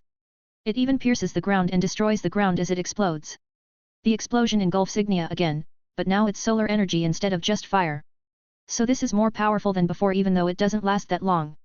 Only a few seconds and the solar energy disappears. But Ignia gets more damage than before, especially the damage caused by the spear. He's lucky that Ben has use of his body. If not, then Ben would explode the spear inside Ignia's body, which would surely kill and destroy Ignia's body. HOH, you are still alive even with a big hole in your body. I expected no less from a self-proclaimed dragon god. But the result will still be the same. Farewell, Fire Dragon Prince. Ben smirks while creating a solar energy longsword. Then he swings the longsword, creating a sharp solar energy attack that flies toward Ignia's neck. The badly injured fire dragon can't move, so he can only let the sharp solar energy attack cut his neck, killing him. Sorry about this, Igniel. If it's Natsu, then he might be able to change this guy's heart. But I am no Natsu. I don't have the ability to change people like him through talk like some stories kind main characters. It's you who I am indebted to, not him, and if I need to repay that debt, then I will pay it to Natsu. Besides, it's you from my timeline that has helped me, not you from this timeline. Well, that's enough excuse, now let's take the loot. As usual, Ben turns Ignia's body into a lacrima crystal to make a new fire dragon slayer at Natsu's level. Then he enters the cave to check if Ignia has some stash, and he isn't disappointed. The fire dragon is storing quite a lot of treasures in the cave that he won't just leave there. Now, it's time to attack the gold dragon Virns. You can read more chapters ahead of my fanfics and more pictures on my Patreon page if you are interested. Voting for this book is highly appreciate. Cover image is the MC, artists IG at Fatmugton. I've uploaded 1 chapter 443. The End, Fairy Tale, Sun Eater. 2 chapter 486. War Effects, transcended as Lord Buggy. 3 pictures of both stories, X, bounty poster and magazine cover, by Fatmugton. 439, 439. Gold Dragon Virns. Virns' hideout is also a cave in a mountain just like Ignia's place. But it's much bigger than Ignia's cave and the inside is very bright. Ben gets inside stealthily and sees that the cave wall is covered with gold, truly befitting the home of Gold Dragon. While erasing his presence, Ben walks deeper into the cave. But suddenly, some sharp gold spikes jolt out of the floor to stab him. He reacts quickly and gets away from the spikes. It really surprises him because he's sure he has erased his presence very well. Even if you erase your presence, I can still detect you when you touch the gold. A handsome blonde young man appears from the cave's deeper part. Ben can feel the enormous magic power from the man. He knows this man must be Virns. He can feel that Virns is stronger than Ignia and almost as strong as Selene. Who are you, intruder? What's your objective? Depending on your answer, I will decide how I'll punish you. HOH, how generous of you. Then please punish me as best as you can because I'm here to hunt you. Hunt me? How arrogant. If you want to hunt me, then you must have known who I am. Do you think you have the capability to do so? Obviously, you idiot. I won't do it if I'm not confident. Though I must say I'm surprised that you like to chit-chat with your enemy. Well, it's my way to give mercy to humans like you. There have been many who tried to kill me like you, but they all failed. Talking with them before they died is my way of showing mercy to them. At the very least, I am grateful that they relieved me from my boredom. Ooh, how kind of you. Then I'll also give you my mercy, by killing you quickly. Virns is obviously unhappy with Ben, who keeps looking down on him by being a little sarcastic. He has enough and starts attacking Ben using the gold around Ben. But all his attacks are evaded by Ben, who can react and move very fast to avoid all the fast attacks that Virns made. Ben sends an attack while evading Virns' attacks. He throws a solar ball that flies very fast, so Virns can't evade it. The solar ball explodes and Virns' attacks stop coming when the explosion engulfs him. But then, Ben gets surprised because Virns comes out of the explosion without any scratch. He's sure that even Acknowledge would get hurt even if it's just a little, because even though that attack looked weak, that solar ball was actually packed with magic power. I could feel solar energy from your attack. By chance, are you using Sun Dragon Slayer magic, human? Yeah, I am a Sun Dragon Slayer, after all. No wonder. Then, I guess this will be my win. Virns smirks before he starts attacking Ben using the gold in the cave again. Ben moves around to avoid all the attacks while thinking of why his attack didn't work. Ha ha ha. Are you trying to find an answer? Well, you can't do anything even if you know anyway, so don't bother. Another solar ball hits Virns, but it's not made of Sun Dragon Slayer magic. Ben made it using his Sun Devil Slayer magic, which made the solar ball's color dark red. Arg! Ben hears Virns screams when the solar ball explodes. Then when Virns comes out, Ben can see some damage on Virns' body. It makes Ben smirk because now he knows why his first attack didn't work while this attack worked, even though it's a Devil Slayer magic spell. So that's how it is. You were immune to my Sun Dragon Slayer magic's solar energy because its color was gold. But my Sun Devil Slayer magic has a dark red color, so you couldn't negate it. Your magic doesn't just allow you to control gold metal, but everything with gold color. It's similar to Visologia's and Sting's White Dragon Slayer magic, hey. Viren seems angry now even though the damage he got was insignificant. But he hates being looked down upon by a human like this. That's why he is furious and suddenly he controls all the gold in the cave to crush Ben. But Ben gets out of the cave in a flash to avoid being crushed. Viren comes out of the cave too and he is in his dragon form now. His scales are gold-colored, similar to Ben's in dragon form. But Viren's scales are shinier because they are really made of gold, not just gold-colored scales. The gold from the cave also comes out in the shape of a massive gold ball. It flies toward Viren's and then the gold ball starts to move as if it's made of liquid. The liquid gold starts to cover Viren's body and when it's done Viren has gold armor covering his body. Oh ho, a dragon wearing armor, that's cool. Maybe I should also make one for myself. Viren suddenly shoots his gold dragon roar at Ben who doesn't intend to evade. Ben just covers his body with Sun Dragon's solar energy to block the gold element beam. But just as he thought, the gold beam breaks through his golden solar energy without any problem. The gold beam hits Ben and creates a massive explosion. But when the explosion subsides, Ben is nowhere to be seen. Viren is confused, but that confusion turns into a surprise when he sees Ben comes out of the forest unscathed. The one that Viren attacked before was Ben's clone. Ben wanted to test if his Sun Dragon Slayer magic's solar energy is really useless against Viren's gold dragon magic. He hoped his magic would stand a chance, but it didn't. It seems like I can't use my Sun Dragon's solar energy. Then what about my Sun Dragon's light magic? Ben suddenly shoots a beam of golden light toward Viren's, but it also doesn't show any effect because of its golden color. TCH, so annoying. Ha ha ha. It seems you have fallen into desperation now, Dragon Slayer. Ha? Not really. No need to act tough. All humans who've died at my hands always acted like that, but they all died in the end. I really enjoyed seeing them falling into despair, you know. So let me see you fall too. Viren suddenly creates a golden energy ball between his hand claws. The energy emanating from that ball is really powerful, but that's not what surprises Ben. What surprises Ben is that the golden energy ball is made of solar energy. Oi, this is really absurd. You can control solar energy just because its color is gold? Such annoying ability. Viren shoots a beam from that golden solar energy ball toward Ben who decided to take it head-on. He really takes it head-on now and doesn't use his clone as a substitute. It makes him regret his choice though because the attack is affecting him despite it being made of solar energy. Ha ha ha. Do you think you could take it without any consequences just because it was made of solar energy? Fool. It might be made of solar energy, but it gained gold element mixed in it the moment I used it. Oh, so it's like that, no wonder it hurts. Viren is surprised to see Ben appears and talks nonchalantly after receiving such a powerful attack. Ben has some bruises, but there's no significant damage. In fact, those bruises are just scratches on his skin, not real injuries. Ben's current physical stats are high enough to defend him from an attack like that. Also, his resistance to magic attacks is also very high even in his human form. He could even take Acknowledge's attack head-on, so taking an attack from Viren is child's play. So you can use anything as long as their color is gold, hey? Then how about this? Ben points his palms at Viren and suddenly dark purple aura appears around the gold dragon. Viren suddenly feels his body getting much heavier and he can't endure it, so he falls flat on the ground. What is this? Viren tries to move, but no matter what he does, he can't move even a little. This is gravity, one of Sun Dragon's abilities. What you experience right now is just half of what I'm truly capable of. You are experiencing 500 times gravity. It might be too much if I use 1000 times gravity on you, so I just use half of it. Even 500 times gravity is enough to kill even S-class mages who don't have strong physiques or magic resistance. It's also enough to destroy the ground, but Ben's magic circle that appears on the ground is stopping his gravity magic from affecting the ground.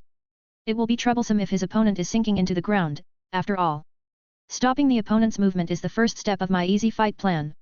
The next step is just attacking while you can't move. I could always do this in all my fights, but doing this is boring.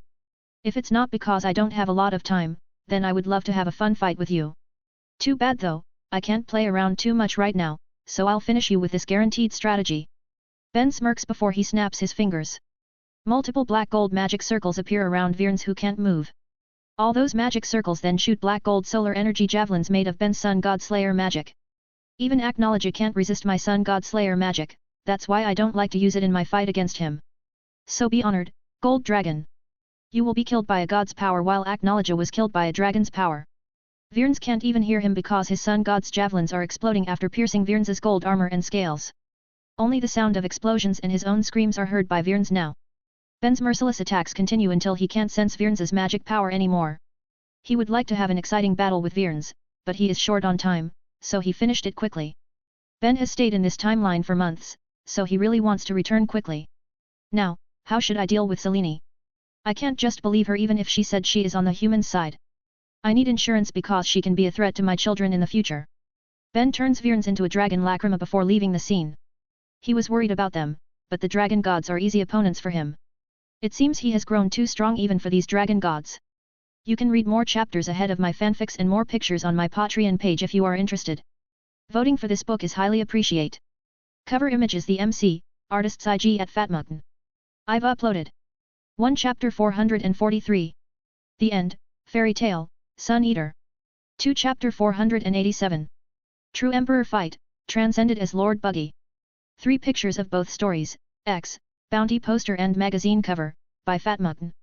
440, 440. Last gifts. His battle against Virns was far from satisfying even though he was quite happy to see a type of magic he had never seen before. It would be more satisfying if he could enjoy his battle, but he is short on time. He has been staying in this timeline for months, so it's about time for him to return. For now, he will check on Selene and the Dragon Slayers. He needs to make sure they won't be threats to his family in this timeline. Ben goes to their battle location to observe how they are doing against the Wood Dragon Alderon. It's a completely one-sided battle with Selene being the main attacker. She is already stronger than the injured Alderon and she has some Dragon Slayers helping her, so the Wood Dragon doesn't stand a chance. But they can't overwhelm their opponent as good as Ben. Though it's not power that they lack, but battle skills and strategy. Ben could overwhelm Ignia and Virns so much that they couldn't even fight back because he made them unable to attack him using his gravity before attacking them mercilessly. However, Selene and Co are not restricting Alderon's movements. He doesn't know whether they don't plan to do it or they simply can't do it though. But he knows for sure that their battle becomes harder because Alderon can freely attack them. Also, this is something that always makes him frustrated every time he watches others' fights. They always let their opponents finish their attack preparations even though they can interrupt them. It's another thing if they are confident they can take those attacks or they are very curious and want to learn more about those attacks like him. The problem is usually they got blasted or even defeated by those attacks. Ben also rarely interrupts his opponent's attacks just because he is very curious about their attacks. But he always makes sure he is prepared to either block or dodge those attacks, unlike most people he knows who just take those attacks and get hurt. That's why he is quite frustrated seeing Selene and the Dragon Slayers just keep letting Alderon make his attack. They have more people, but they can't even interrupt him. Then they get hurt badly after taking his attacks because they are not prepared for those attacks. But he doesn't say anything because it's not his business and this is a good chance to observe them too. He is also interested in Alderon's power because wood magic is something that always piques his interest.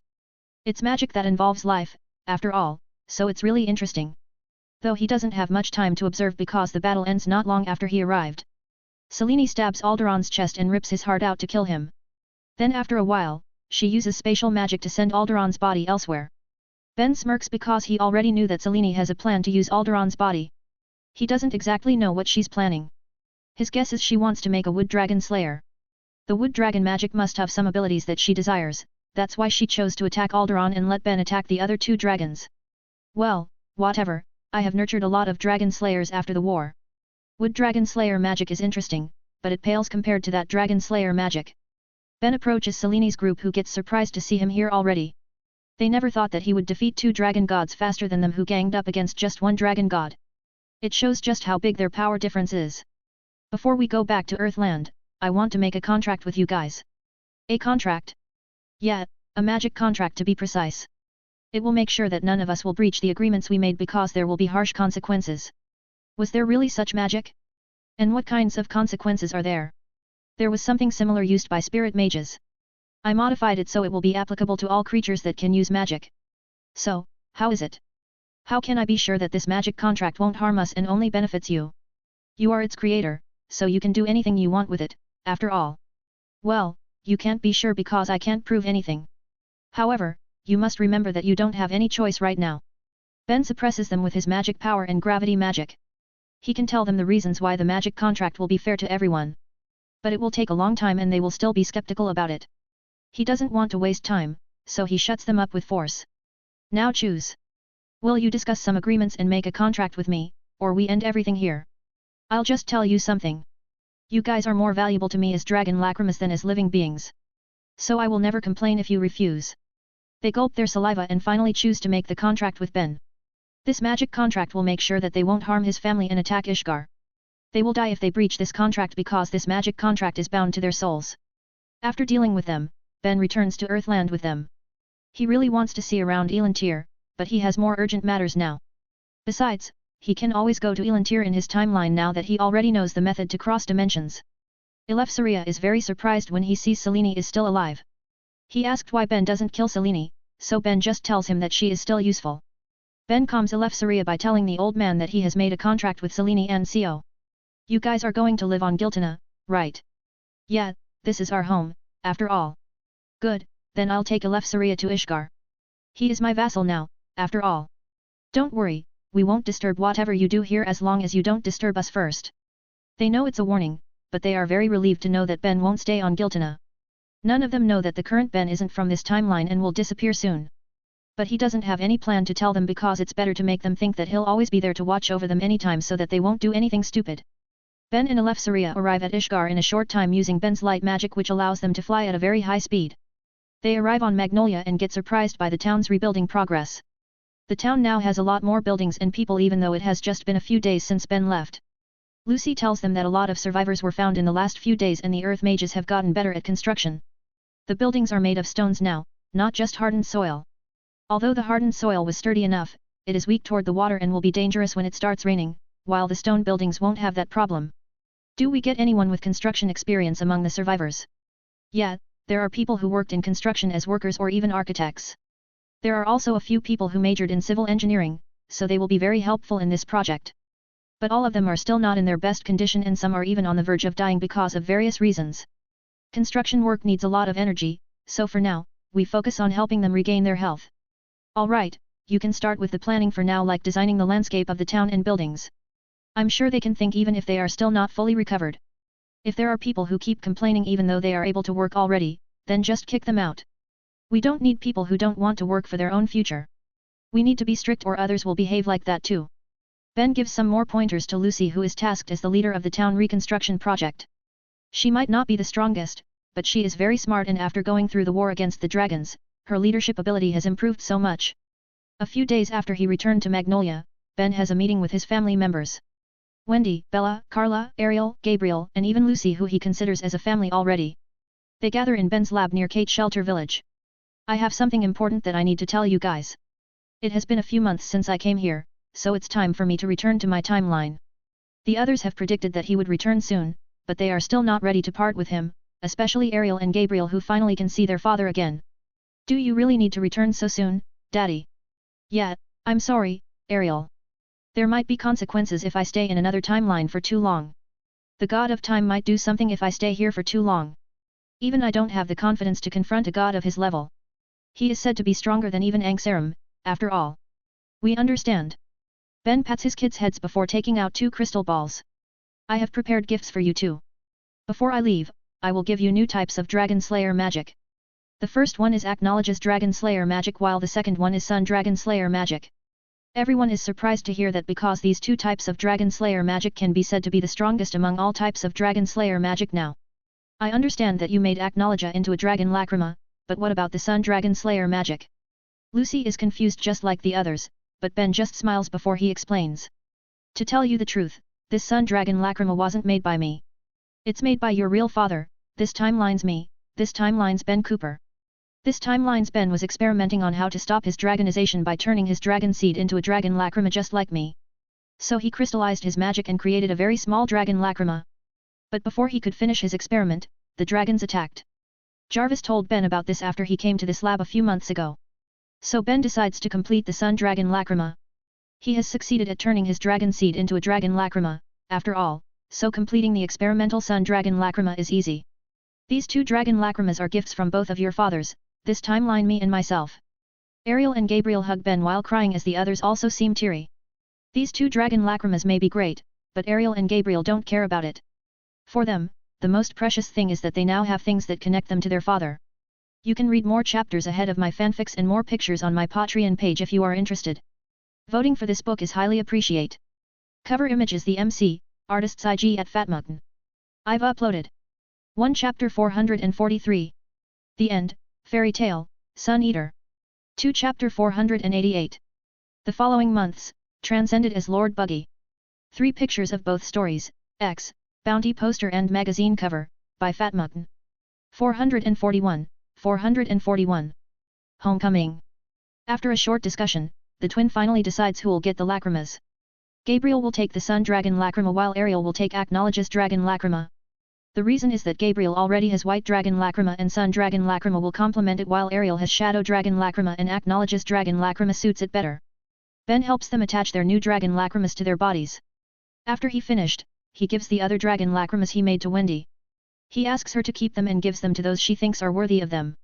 Ariel, Gabriel, this is my last gift before returning. Ben gives the 2 of them a Lacrima crystal ball that looks normal.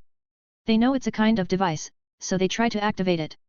When it activates, a small screen appears above the crystal ball. A video starts to play. It's a video of Myra and Ben. Myra couldn't come here, so she could only send her message this way. Me and Myra from this timeline have died and we don't know if you still have our photos. That's why Myra recorded this video along with some of our family photos. When you miss us, you can always watch this video or look at these photos. Ben gives a photo album book to the crying Ariel and Gabriel. Even if it's just a video and photos, they can see their mother's face again after so long. One day, when I manage to improve my space and time magic knowledge, I will take Myra and yourselves from my timeline here. So make sure to live a good life until that day come. Yes. Ben stays for 1 more week to prepare for his return. He has prepared the device to go back to his timeline, so he can return anytime. But he still stays for 1 more week because he wants to spend more time with his children here. After a week, Ben finally returns to his timeline using a time travel door. It is connected to another door that he has prepared in his house's underground room.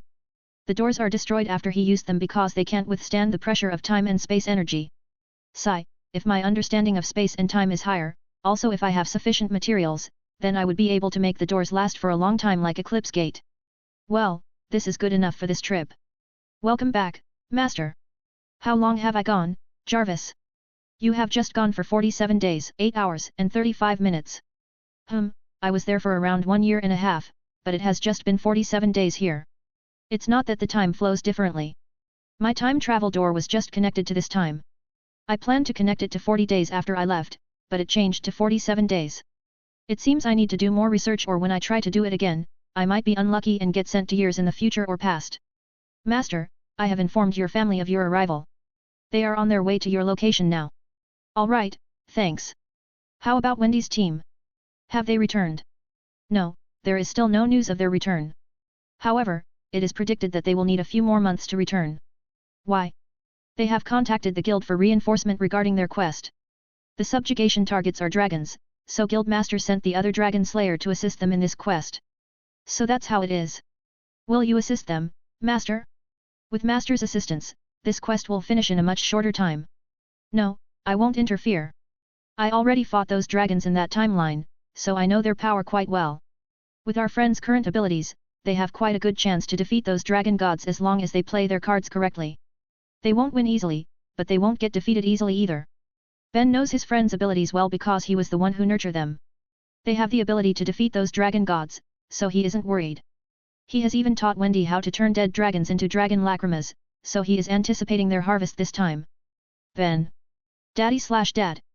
Myra and the twins finally arrive in the underground room.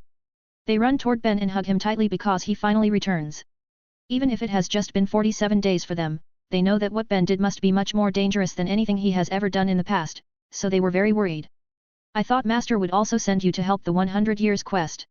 He asked, but I refused. There's no way I will leave the kids before you return. Besides, I'm sure the ones who accepted are enough. You're right. Anyway, you didn't trouble your mother, right, Ariel, Gabriel? Of course, not. It was actually Daddy who troubled Mommy. That's right. Mom looked at your photos while saying that you need to be safe every day. It means your mom was worried about me. Don't you guys worried about me too? But Daddy is the strongest. Why should we be worried? Gabriel agrees with his sister and nods confidently. Ben and Myra giggle before they walk to leave the underground room. Will you go to the guild? Not now, I'll go tomorrow. I want to relax for a while. Dad, tell us the story. Sure, let's talk about how your dad saved the world in the different timeline. Ben spends that day with his family, telling them about his adventure in the other timeline until they sleep late at night. The next day, they go to the guild building and obviously, the whole guild holds a big party to celebrate Ben's return. His guildmates are curious about his story there, so he also tells them about his adventure in the other timeline. They are disappointed that he doesn't bring anything back though. But they also understand that everything he got there is more important for those who live there. The guild is very noisy till night because of the party. Makarov wants to talk with Ben privately, but he doesn't want to ruin the happy mood in the guild. That's why he calls Ben in the next day and they talk in the guild master's office. What is it, master? It's about the 100 years quest. I'm sure Myra has told you that the targets are dragons. It is said that they are as powerful as Aknologia. I've sent all dragon slayers including Sting and Rogue who agreed to help. But I'm still worried. Don't worry, those dragon gods are certainly powerful, but not as powerful as Aknologia. If they truly have that strength, then they would have killed Aknologia themselves. Well, if the 5 of them work together, then they will surely be stronger than Aknologia. However, those 5 don't trust each other, so they won't work together. You don't need to worry much. So even in the future timeline, they are still not as powerful as Aknologia. Yet, I've fought 2 of them and checked the other 2's power myself. The last one has died before I found them, so I don't know about him, but they say he is the weakest. Our guys are strong enough to defeat those dragon gods. Besides, strength isn't everything in battle. Don't worry, they will be fine. They aren't flowers raised in a greenhouse that can't withstand the storm. Sigh, you're right. If you're that worried, then I'll check them from time to time myself. Alright, sorry for the trouble. It's fine, but this is not the only reason you called me here, right? Yet, my main reason to call you here is about this guild master position. I think it's time for you to take this position already. With your current power, there won't be any quest satisfying enough for you. Don't you think it's time for you to handle the guild again? Well, you're right, but I don't think this is a good time to change guild master. Let's wait until the 100 years quest is over. When everyone has returned to the guild, I will take the guild master seat. I have worked hard for almost a year and a half, so I want to relax for a while. Until they return, I plan to explore the world with my wife and kids. But maybe they will finish before I am satisfied, so it might take 1 or 2 years before I take the guild master position. Don't worry, I will check on the 100 years quest progress and report it to you every week. Alright, we will do it after all of you return to the guild. I can wait for 1 or 2 years. I still want to live for at least a decade more.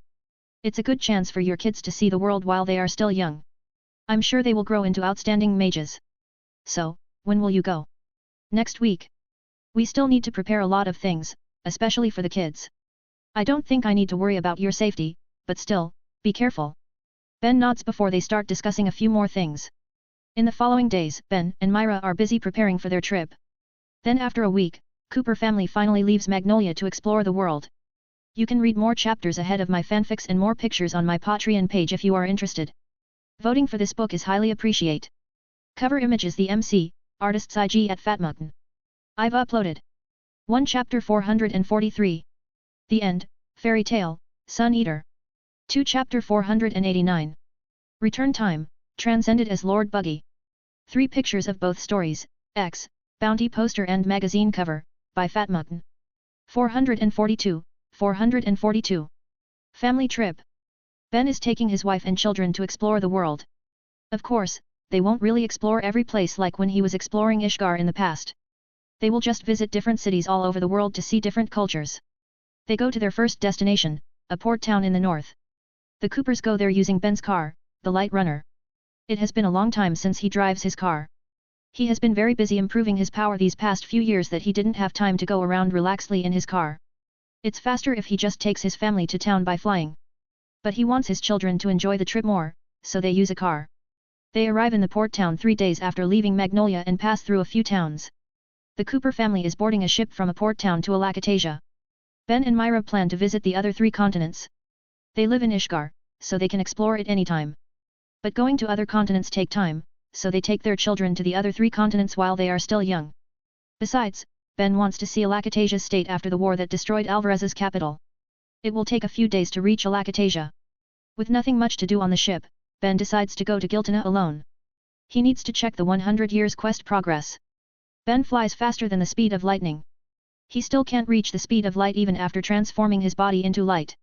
However, he is still super fast and he can reach Giltana in a few seconds. Reaching Giltana is easy, but finding the one he needs to meet is more difficult. He spreads his magic sense to find his target. It takes a few minutes before he finally finds it. He flies there and looks at a familiar figure.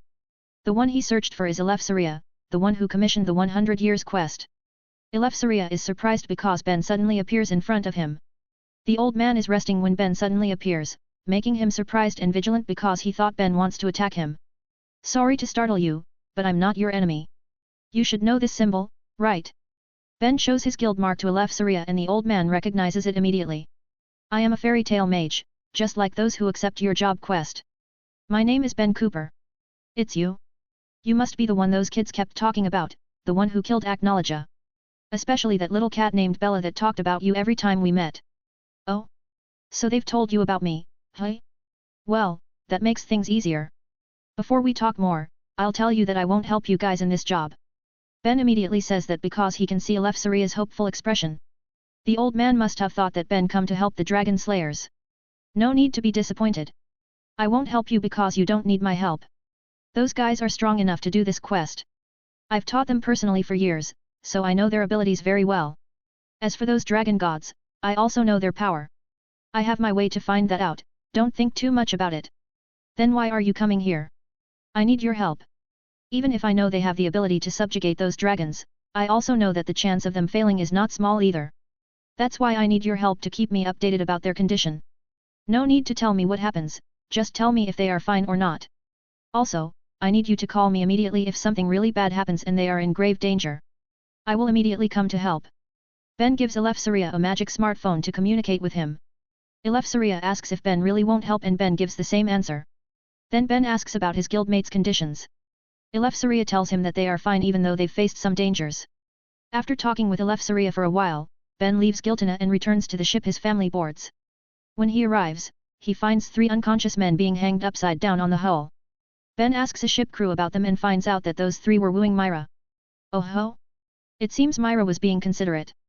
Maybe because she's with the kids. If not, then I'm sure she would feed them to fish after chopping them. Those who hear Ben shiver and vow to not mess with this family their whole lives. They already know who Ben and Myra are after she beat up those guys.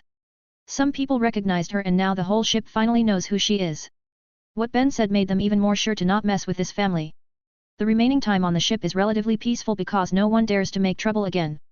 Although there is a small incident when a gigantic sea magic creature that looks like an octopus tries to attack the ship. Of course, Ben who has powerful magic sense found and killed this creature before it attacked the ship.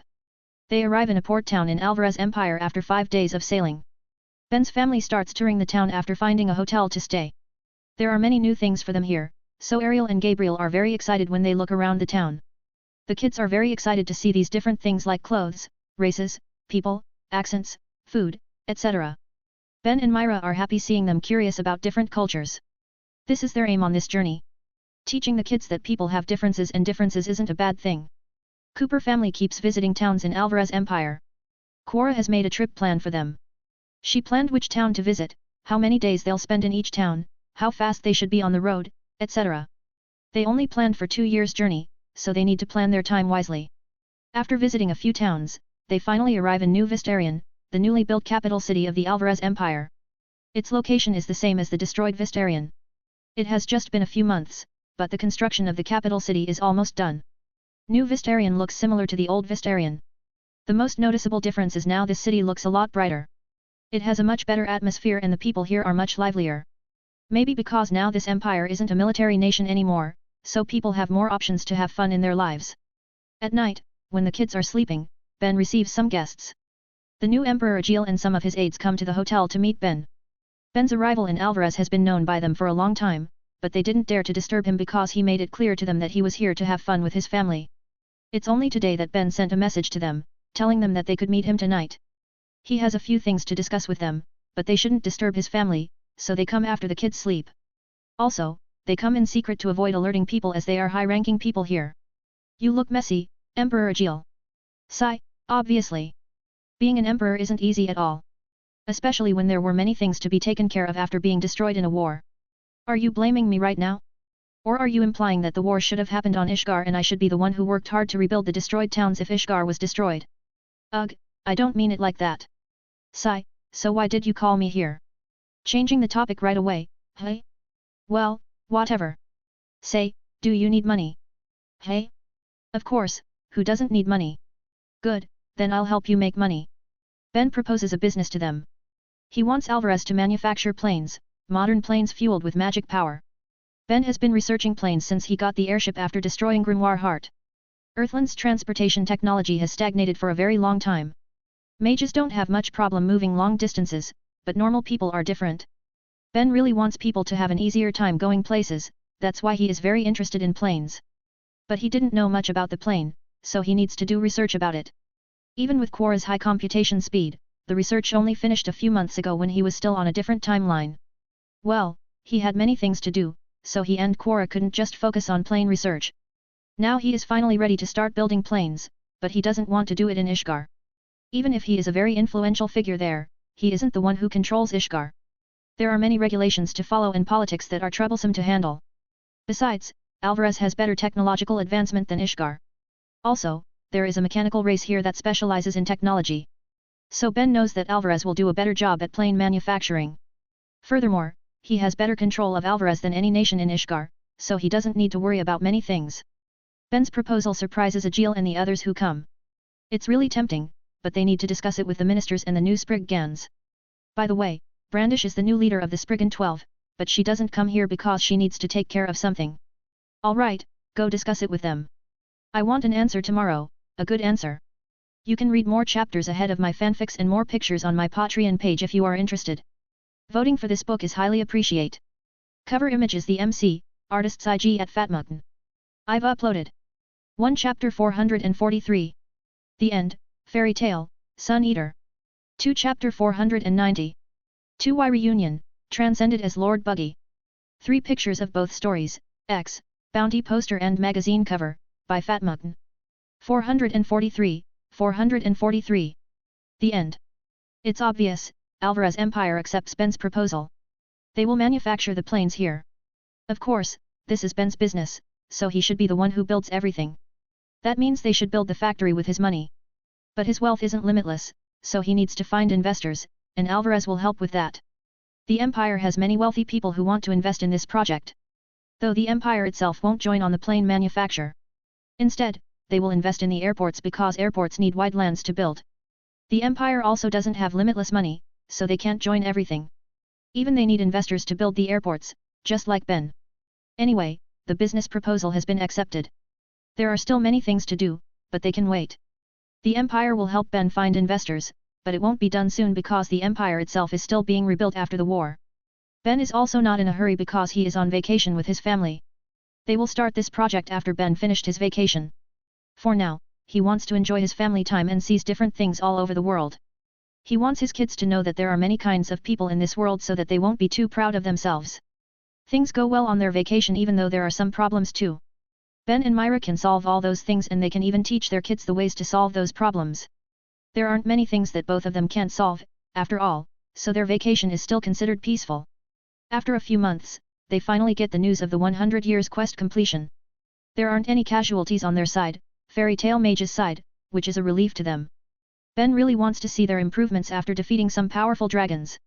They must be very disappointed right now because they don't see us when they return. Your sisters will be very sad, especially Bella who was very attached to you. I know, but I won't return yet. This will be a good chance for them to grow without me by their sides. Fufu, I know what you mean. Usually, we won't be worried too much if there are problems we couldn't solve because you were always there. But now, they need to solve everything themselves because you aren't there.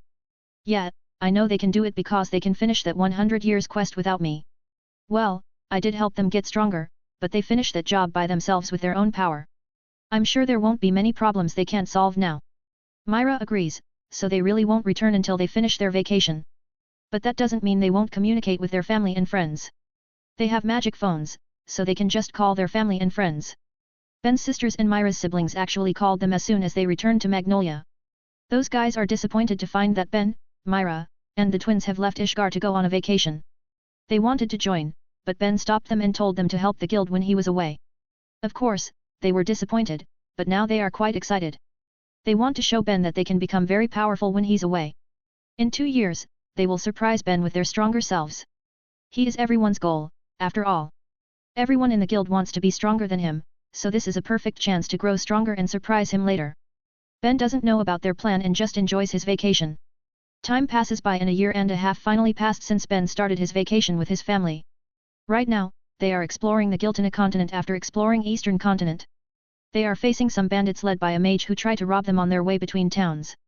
But Ben and Myra are just watching from behind. Ariel and Gabriel are the ones who fight the bandits.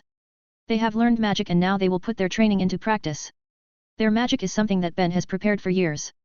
Ariel is taught Sun God Slayer magic while Gabriel is taught Sun Dragon Slayer magic. Both of them use lacrima crystals that took Ben 1 year each to make to perfection because he needed to crystallize his magic power, which is much more difficult than crystallizing dead magical beings like dragons. Anyway, he is very satisfied with the result of his hard work. His kids can defeat a group of bandits and a mage by themselves. The leader mage isn't strong, but the twins have just started learning magic not long ago, so this is a very good result. Actually, Ben has another lacrima crystal, the Sun Demon Lacrima. He made it because it might be useful in the future and now he knows who will use it. Ben will pass his Sun Devil Slayer magic to his third child, that is still sleeping in Myra's belly. Their third child will be born after they finished their vacation, so it's a relief because it will be bad if the baby goes around in dangerous places. So to make sure that nothing goes wrong, they hasten their vacation. Ben even decides to cancel some things he needs to do in Giltana so that they can go home faster. The Cooper family finally go back to Magnolia 2 months earlier than their plan. Their family and friends are very happy to see them back. These guys have been waiting for a long time. They really want to show off their progress to Ben. Ben entertains them after settling down for a few days. They surely have gotten stronger, but as usual, none of them is a match for Ben. Although some of them managed to hurt Ben and forced him to get rather serious, which shows that they've improved a lot when he wasn't here.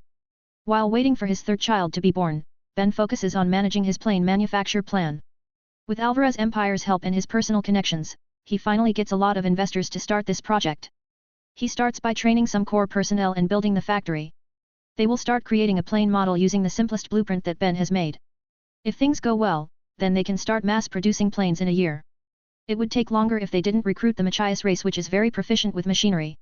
While things progressing smoothly with the new business, a big event emerges. 4 months after Ben returned, Myra finally gives birth to their third child. It's a boy with blonde hair like Ben and fair skin like Myra. Ben named him Leonidas because his sharp gaze reminds Ben of the king of Sparta in the movie, Leonidas. The celebration for Leonidas's birth is very big that the whole town is participating. After all, it's not just to celebrate the birth of Ben's third child, but also to celebrate Ben's inauguration as the new guild master. He has promised Makarov to be the guild master after his child is born, and the old man literally passed the position after Leonidas was born. Ben reluctantly accepts it because he has stalled it for too long. Makarov is already too old to be a guild master and the others are too irresponsible. He can only see Fairy Tail declining if he doesn't take over the guild master position as soon as possible. There are many jobs waiting for him as a guild master, but he can handle those easily. Not only he was the one who created the new system that makes the job as a guild master easier, but he also has clone magic. He only needs to send his clones to work while he enjoys his time with his family. After Ben becomes the guild master, it's Makarov's turn to enjoy life. The old man is going on a trip with his old friends. These old folks have been busy for years, so they really want to enjoy the last years of their lives happily. Years went by and Fairy Tail has grown much stronger. However, they still don't have that many members compared to other big guilds. Ben has made Fairy Tail into a guild of elites that has an average number of members, but all of them are powerful. Ben has applied many new systems in his guild which are very effective at developing it. The new systems he applied included some new training systems. These new training systems are very effective to improve Fairy Tail mages' power. Right now, Fairy Tail has divided their mages into E to S class. But to be S class mages is very difficult in Fairy Tail. Even their A class mages are as powerful as other guilds' S class mages. The S class exam that has become much more difficult makes Fairy Tail doesn't have new S class mages for years. After 10 years since Ben become the guild master, Fairy Tail's S class mages are still of the old generations. Their current S class mages are Laxus, Myra, Urza, Kana, Freed, Wendy, Natsu, Gray, and Gajeel. Ben isn't included as the guild master while Guildarts has retired and he becomes an instructor now. Ben's children have become powerful too, especially the twins who are 16Y.0 now. Their power is comparable to other guilds' average S-class mages. But they are still just average A-class in Fairy Tail. They might have the highest potential to be future Fairy Tail's S-class, but it will take them a few years to achieve that. As for the 10Y.0 Leonidas, he also shows great talent in magic, just like his siblings. But his peers are also very talented because Ben has recruited a lot of kids with high potential these years. Most of Fairy Tail's young mages are very powerful for their ages, that's why Fairy Tail is acknowledged as the best guild in Ishgar and can compete at the world level. Ben's plane project also went smoothly. The use of planes is still limited to transporting people across the continents because of the power consumption and incomplete flight systems. But they keep improving those things and Ben hopes it will keep getting better because the plane is a safe mode of transportation. Still, those are not the most important things in Ben's life. His family still matters the most to him, and that is the reason he did all of that. Just seeing his children getting stronger is enough to make him happy because that means they can protect themselves in this dangerous world. Seeing his sisters and in-laws become dependable and build their own families is also enough to make him happy. Elfman is married to Evergreen now, Lysina is married to Laxus, Carla marries Happy, Bella marries Lily, Natsu marries Lucy, Gajeel marries Levi, Gray marries Juvia, and surprisingly, Wendy marries Romeo, who is a few years younger than her. Ben was very reluctant to let his sisters get married. But he knows he shouldn't stop them from pursuing their happiness. The only thing he could do was threaten their chosen men. He told them he would make them suffer if they make his sisters unhappy, which is still very effective to this day. Their married lives are full of happiness even though things sometimes become bad. Ben's married life with Myra is not so different, but they can always solve the problems they faced. Both of them are happy with their lives even with all those problems. Lives are always full of ups and downs, after all. They know that well, that's why they always enjoy happy times and do their best to get through their worst times. In this dangerous world, they still managed to pursue their happiness. Even with all the hardships he has faced in the past and will face in the future, Ben is really glad to get this second life. Author note: Hi everyone, thank you for your support for this series. This is the last chapter of Fairy Tale, Sun Eater. I'm very sorry if this is not the ending you want or if it's not satisfying enough. I also apologize if there are things that weren't pleasant to you throughout this series. Writing 2 stories at once is much more difficult than I thought, especially as they get closer to the end. I will focus on the other story for now before writing another one. Thank you for everything and wish you all the best, guys.